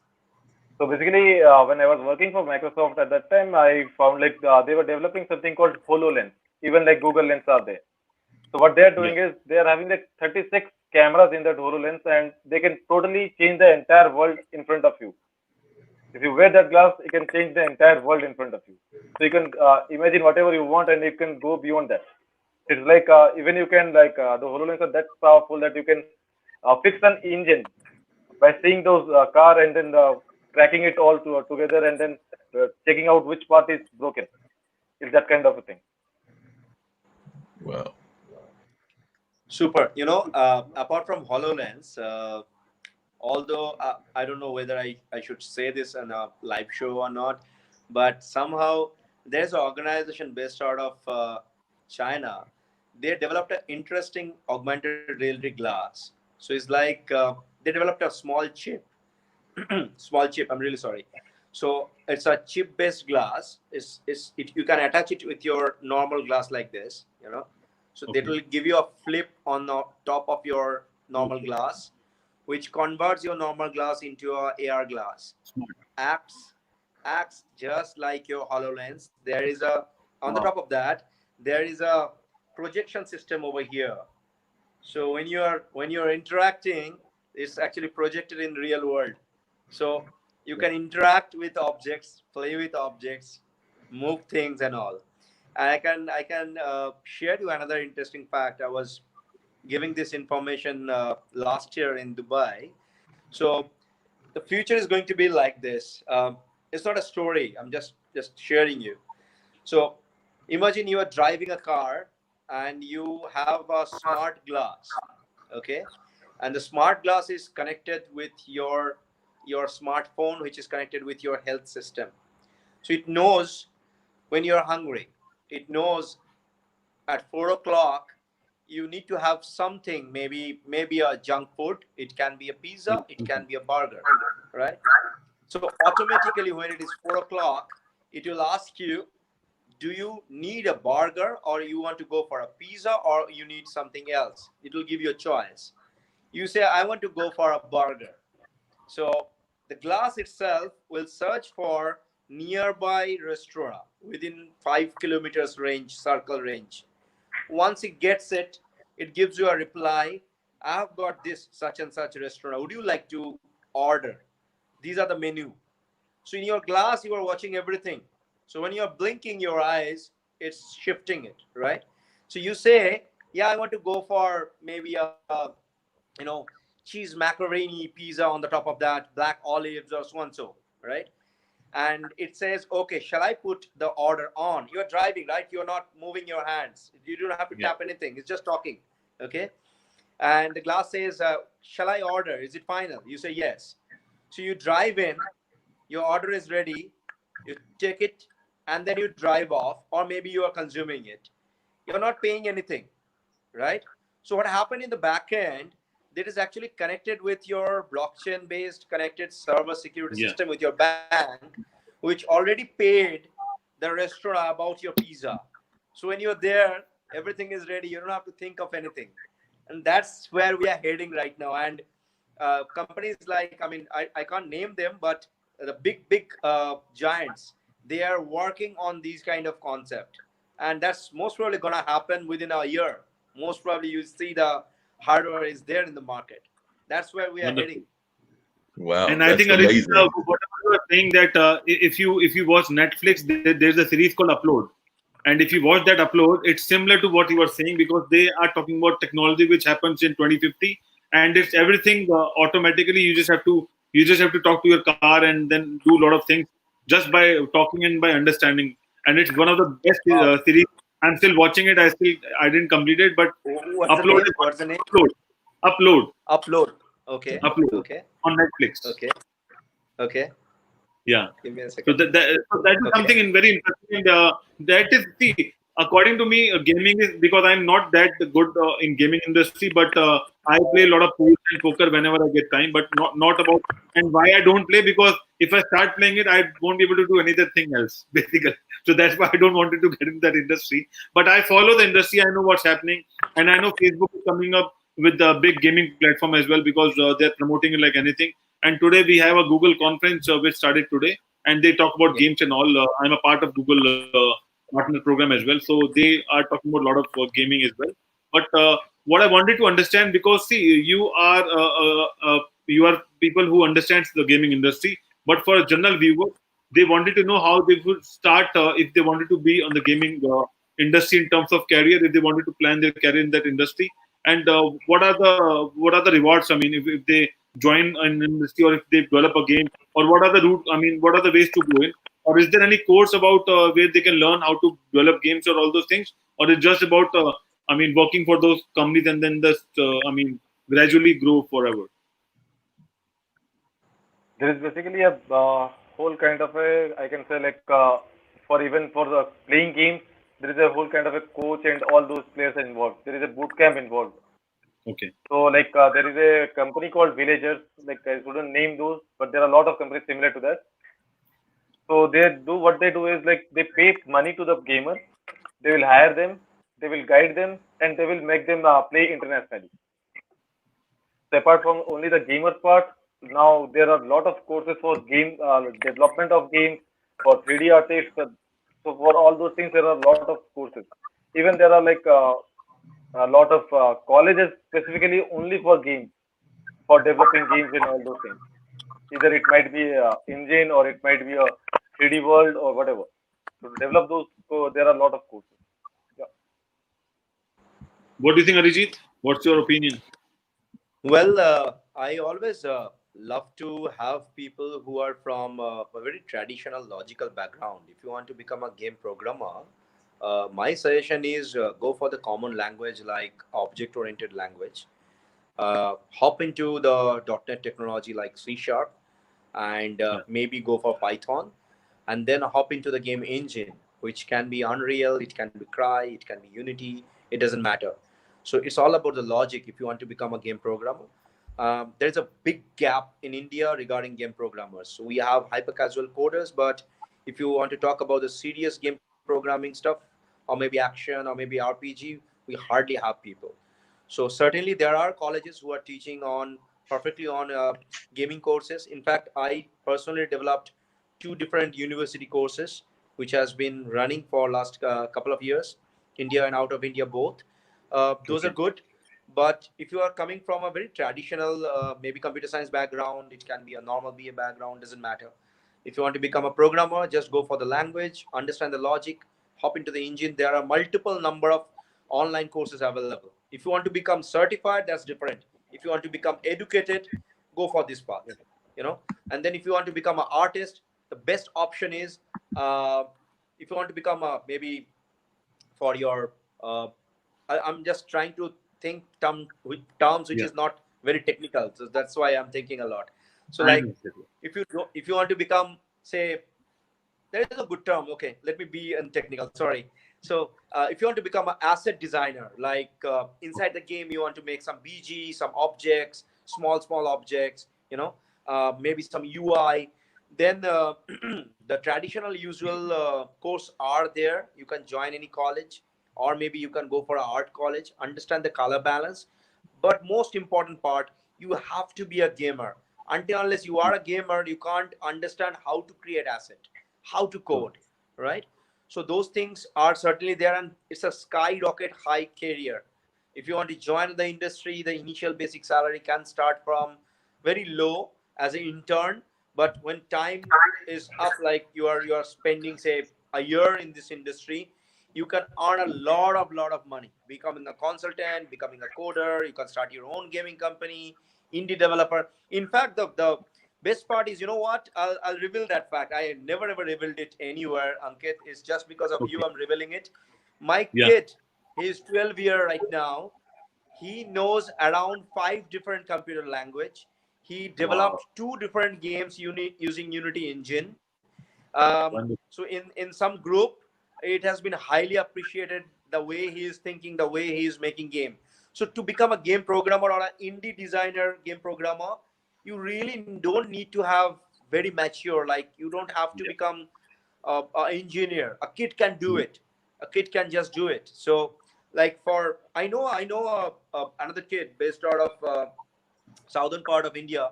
She's most probably 8 years old, and she cracked she cracked the game certifications. Like she became India's first certified game artist, you know. So age is just a number, so it can be picked up by anyone. And kids, my god, they have a lot of passion. And I know a lot of you know, these kind of kids, they have closed door chat groups. You know, the best part, they never ever think in different way. When they are making something, they are only talking about logic, creativity, not only the career part. Their IQ level became like skyrocket. Like at the age of 12 or 11, they are learning trigonometry. They are learning complex physics. They are learning complex number. Without that, you can't code. You need to understand this. So eventually, their schooling system becomes upgraded. So if you look at career's perspective, it's really beautiful. It's really beautiful. We just need to understand as a parent that we should give them a liberty to explore the world. If that is there, it's amazing. No, amazing and I agree world. with you. Definitely, we need to do more of that. Let the kids explore the world and things of that nature. But I was just wondering, and this is a global conversation, so I was wondering what your thoughts of this are. Because here in the United States, we have a bad habit of regulating stuff, and know that there's concerns about like violence in the video games and things of that nature. So, do you have any fear that it might get overly regulated in the world? Because that's one of the things I love about gaming is that it seems to break down a lot of boundaries, but it also, there's a lot of games of all different types. I mean, there's the war games, there's the strategy games, there are all kinds of games. But I do know here in the United States, so far it hasn't been impacted by it as best as I can tell. But I know that that was something that happened in the TV industry, happened in the radio industry. There's fears that it could happen in podcasting eventually. Of course, we know the Facebook police are always watching us. But I was just wondering what your fears are about the that part of what's going on, regulations. I'm really sorry. Give me a second. Somehow my phone got. That's all right. So Mark wants to know about the regulations in different countries about the gaming industry, because now I'm coming to that. Give me a second. My streaming got stuck somehow over here. Am I visible to all of you guys? Yeah, we can hear it. Yeah. Nope, you disappeared. He'll join back again. So what do you think, Siddharth, about the regulations in different countries? basically, I will also appreciate the regulations because there were a lot of applications where, due to games, there were a lot of hat rates going on and a lot of for war games, of course, there are a lot of hat rates. So there are good things and there Really are bad sorry. things on. Really sorry. Okay, That's all. so I have a different perspective. It's a interesting question. I have a very different perspective. I'll go with a example. So one of my friend, he used to work in Ericsson. So he traveled in a different part of Europe, and he couldn't, honestly speaking, find a particular location. You know, and the map was not showing him. The Google Map was not showing him the proper location. So somehow he was chatting with his kid sitting in India, and he asked that, you know what, I'm trying to find this location and I really can't find it. And the kid said that, okay, Papa, you go out of your hotel, you take this turn, you go to that part, you go to that way, and you are there. He said, how the hell you can say? I mean, the maps are not working over here. It's not mapped yet. He said, the reply was, you know what, I played Assassin's Creed and the whole city is mapped inside Assassin's Creed. So Wow. I can actually tell you where things are. Surprising. Wonderful. Surprising. It was about 6 years back. Surprising fact. Wow. Those are the positive side of gaming, if you look at that way. But on the top of that, if you put gun, you know, in the hand of a maybe 9-year-old kid, and he is killing people, and he is playing a game which is like with bloodshed, with a lot of darkness, it actually affects human mind. True. So I must say the regulation must be there with those kind of gaming. So there must be a segment where you put a age limitation that this game is for 18 plus or maybe 15 plus or maybe 9 plus. There are regulations. So if you want to publish any game in Play Store, there are regulations, but somehow there is a lack country-wise wherein the local publishers work in a different way, honestly speaking. But I feel those things are in a way good to safeguard the young generation. In a way, sometimes we regulate a lot. So when you regulate a lot, sometimes it kills the ecosystem. So it needs to be balanced. Like until unless it's balanced, it's really difficult. Like if you take example of chess is a super amazing game. I'm a chess lover. You know, in real life, I'm a chess lover. So I love to play chess as a game. Now, if you want to regulate chess, then if there is a real money which is involved in chess and you want to put it in some country who don't understand the law of real money gaming, of course there will be a ban on the top of that game. Right. So in my opinion, whatever government don't understand initially, they put a ban.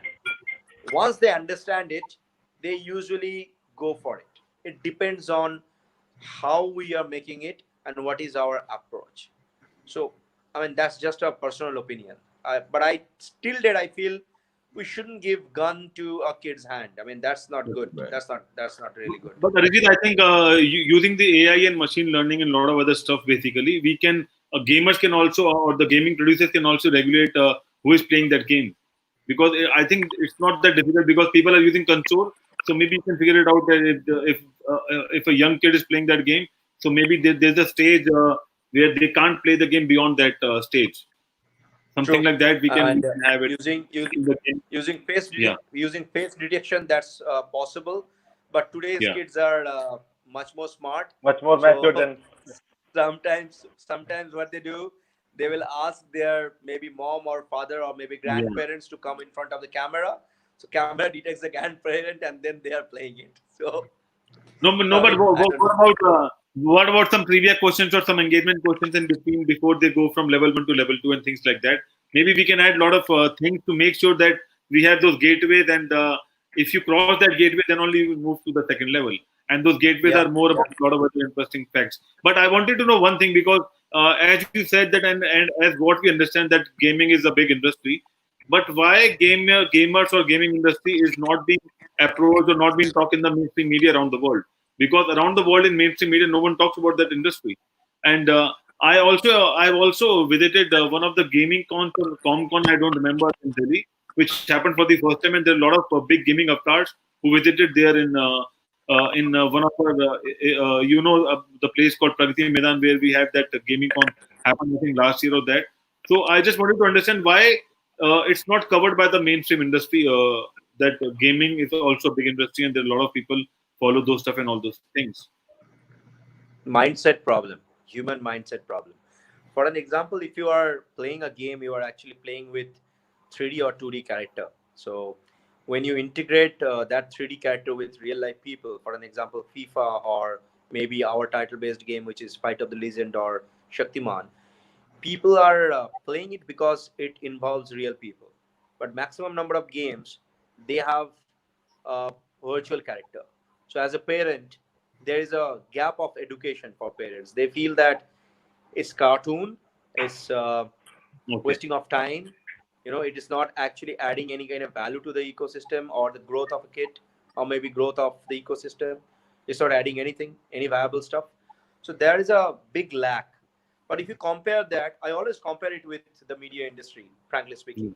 When you compare that with film industry, we watch movies on a big screen, right? So it's an approach which we have been for the last, I think we have been into this era for last 40 years, 35 years. We have been watching TV.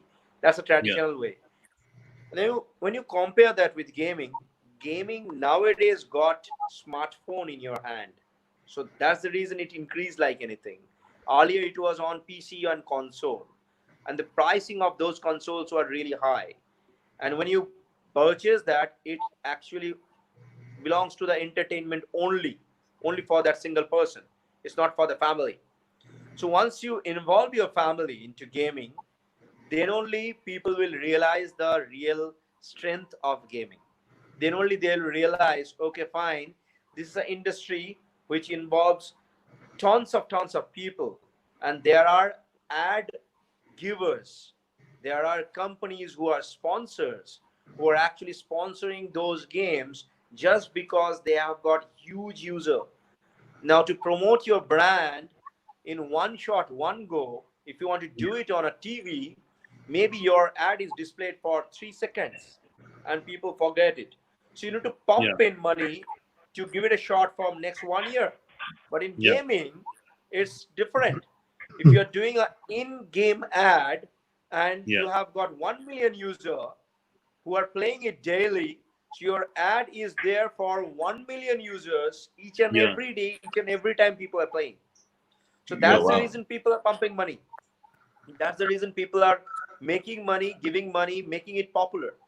In the other hand, give me a second. In the other hand, if you look at the ecosystem of esports, like people who are playing Olympics in esports, I think my friend from Hyderabad, he can add a lot of value on that. When you play esports, there are specific organizations who are saying that it's going to be a global event. You bring up people who will play the game. There will be sponsors. There are moderators. There are referee. There are huge number of money which is involved on playing a esports based game. The only challenge till date, I feel, after spending 22 years into gaming industry, now I am feeling, is it adding value to the ecosystem? Well, yes. Is it adding value to the ecosystem like the normal mainstream work, like mainstream software development work, or maybe agriculture work, or maybe the real estate work? Well, no, it's not real estate. It's never gonna be a physical thing. But yes, if you look at the digital world, the way it is moving forward, if you want to educate people, banking, security, go on. I mean, oil and gas, aircraft, you make gamification. It becomes easy, interactive. People learn fast. Their IQ level improvised like anything. So after this discussion, maybe I'll share a couple of links which I wrote, how it is improvising the IQ level of a human being.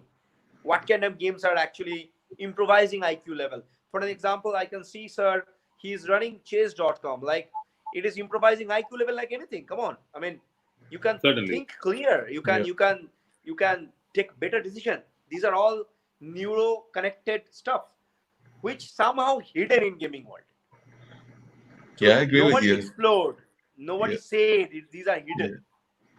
But in So I just movie, wanted to, yeah, please. So I just wanted to say that one of our gamers who would be joining us from New York, so he's having a bandwidth issue, so he's not able to join. I'm not sure what happened. So he said sorry, and he will be joining us next week. So we can discuss about that next week. But I'll tell you about the story that he is one of the coaches of E Games, a basketball team, which is the real team.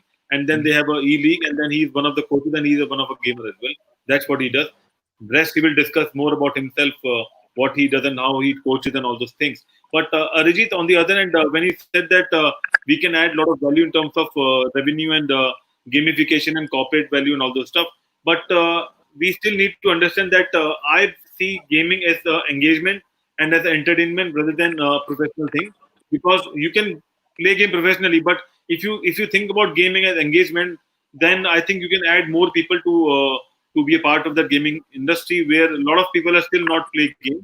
They might play a game somewhere or the other, but to add more value to it, if we talk about engagement and then add games to that point of view. So likewise, if you go to an airport, there are a lot of people sitting idle at the airport. So either they are talking to someone, watching a movie, or listening a song.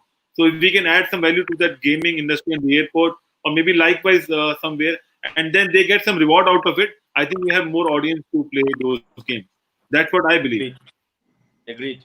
Fully agree. Hey, Ankit, I got a quick question for you, and then I got a question for the panel real quickly. But my question for you is, and just a quick answer, have you ever been to Las Vegas? Because Las Vegas, as soon as you walk off the plane, the games are waiting for you. If you've ever been to Las Vegas, I've only been once, but as soon as you step off the plane, the games are waiting for you. Just real quickly, they're trying to pull you into that question not for me. That question should go to Sasha. Sasha, what do you think? Well, I've been in Las Vegas many times, and indeed the game is everywhere, starting from the airport to hotels to restaurants, like everywhere, and of course the giant casinos where you have all games. And I've found that esports are becoming really popular. I'm doing a lot of bets on European soccer on site Bet365, and lately they've become quite involved in esports. It's kind of a interesting proposition. I never put any bets on esports simply because I'm afraid that it could be skewed and cheated and so on. But it's getting very popular. So probably I'm too cautious maybe and should try, but I haven't. But I want to ask you, Arijit, you're a lover of chess.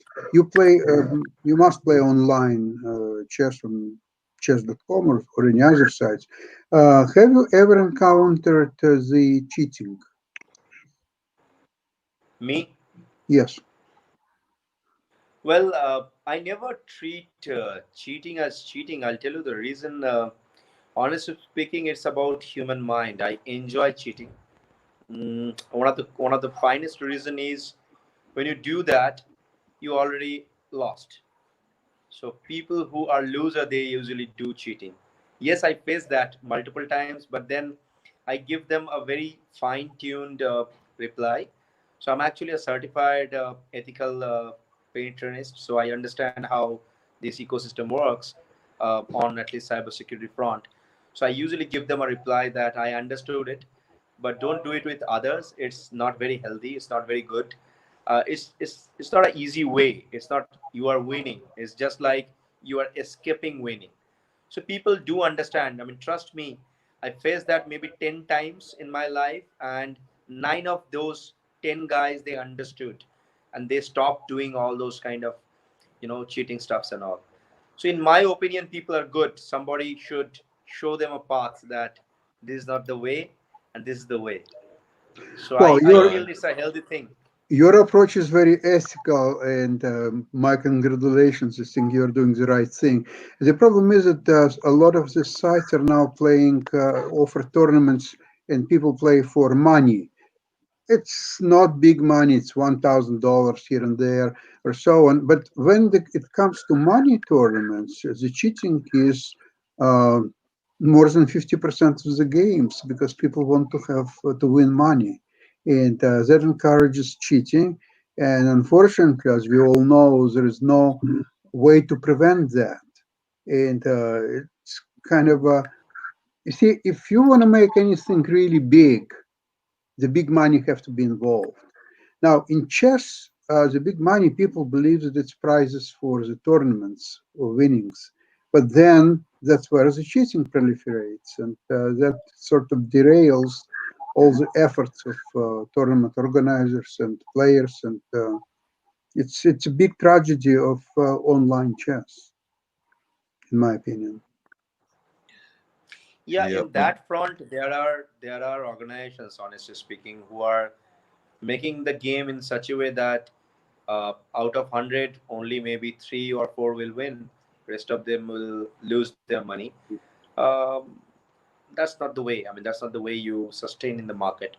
And eventually, you get a bad name, and they usually shut down. So that's a one-time involvement. People do understand it.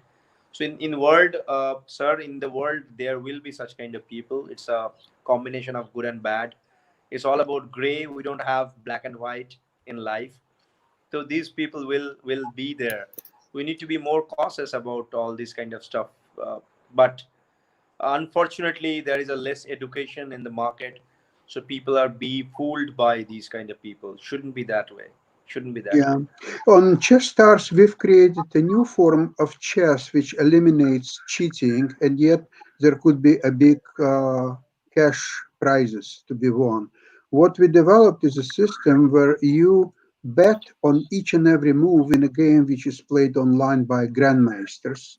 So you have 15 seconds during which you see the board, you listen to the commentaries by grandmasters or international masters or so, and also you have hints, 3 top moves by program by the name Stockfish, which is one of the strongest programs in the world these days. So there is no need to cheat because it's displayed right on your screen. And it's a level playing field. Nobody has any advantage. Even great Garry Kasparov, when he was doing commentaries on the opening of our site, and he was predicting moves. He predicted about slightly over 50% of the moves. So anyone has a chance to win. We have one contest which was won by 11 years old person. It's a boy from Vancouver. His chess rating is only 1500, and I had a couple of grandmasters who were playing in that contest, and he beat them all. And even I won a couple of contests. So it's a level playing field. It's an interesting proposition. I'm working now on the business plan on that, and I would like to really make it going. And if you really love chess, I may ask you for help if you can provide. Okay, you can write to me. Already raised my hand, sir. Yeah, I can see. Thank you so much. Thank you so much. Yeah, I have a developer who is based in San Francisco. He used to work for NASA, and he developed in '90s. He developed the first engine in chess, M Chess, I think that was the name, and it won twice in a row a world championship for the computers. Well, it was a long time ago, as you can see, but it just shows the caliber of person involved. It's excellent. But I need, you see, he's a little bit more kind of an old school developer. And now the games develop so much so, and I know what is a competition. It's all kind of video games which are extremely complicated. At the same time, they're very well developed. They're great pleasure to play. And I would like to have something at the end of the day where it will be just as pleasant and very inviting to play. And at the same time, it's quite sophisticated. It's not that every beginner can play. Of course, you have to understand chess. You have to know a little bit about strategy. Of course, with the hints displayed, makes your think easier a little bit.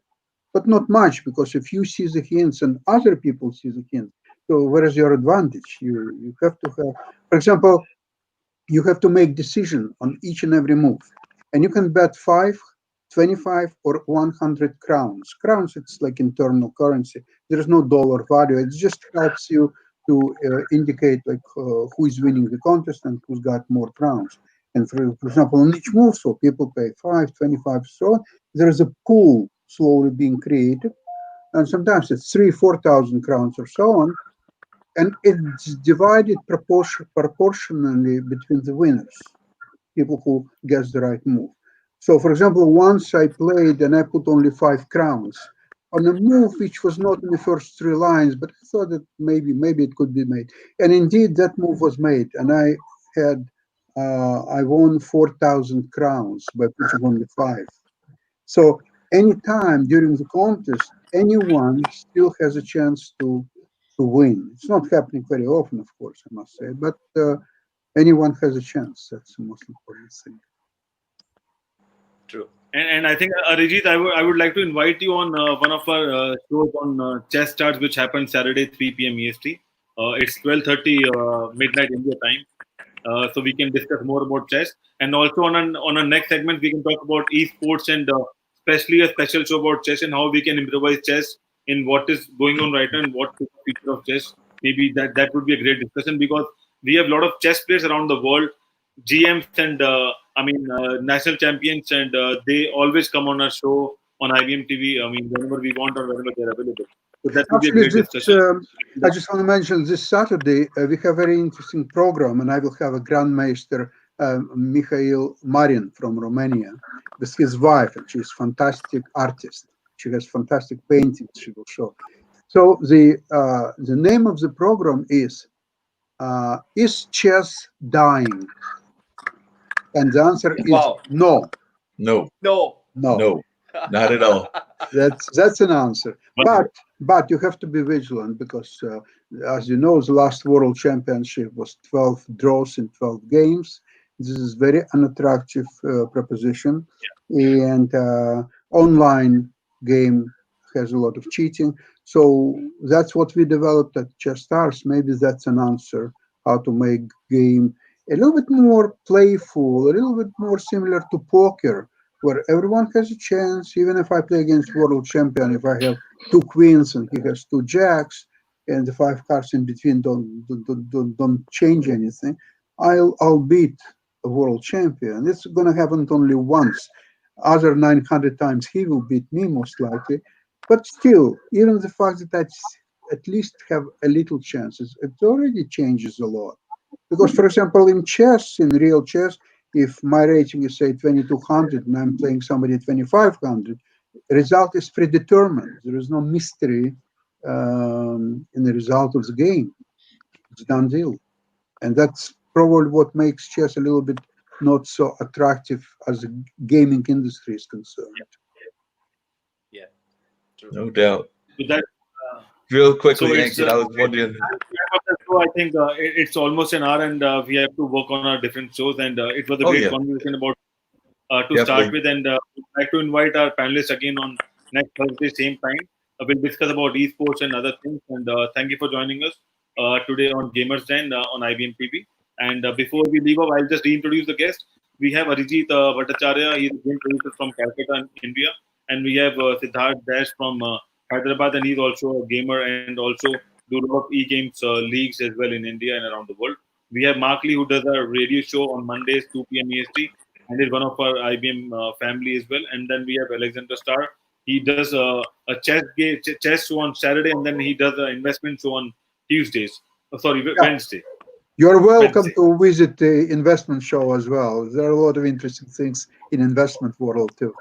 And just real quickly, I promise it'll be real quick and everything. One of the #1 games around the country, people always forget it because you talk about age and everything. One of the #1 games around the country is bingo. So definitely that's a game that a lot of older folks enjoy and things of that nature. I actually just won some money in a game because there was a tournament going on, a basketball tournament, and the fans got to vote for their favorite team. So I voted for my favorite team. They won. I won a little bit of money.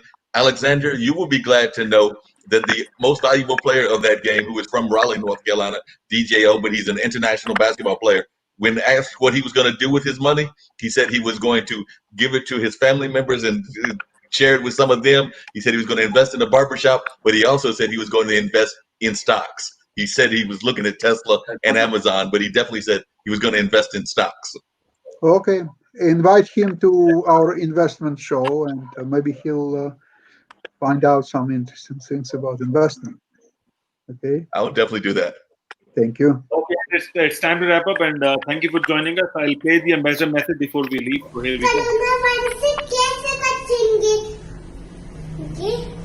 Hand होकर और ऐसे अपने खांसी जब आएगी तो ऐसे करेंगे अथू अथू और कोरोना वायरस को धन्यवाद हमारा म्यूजिक सुनने का. And thank you for joining us on Gamers Den, and we will see you tomorrow. And tomorrow we have our regular show, Medical Friday with doctors, followed by Financial Friday with Nick Palaveda.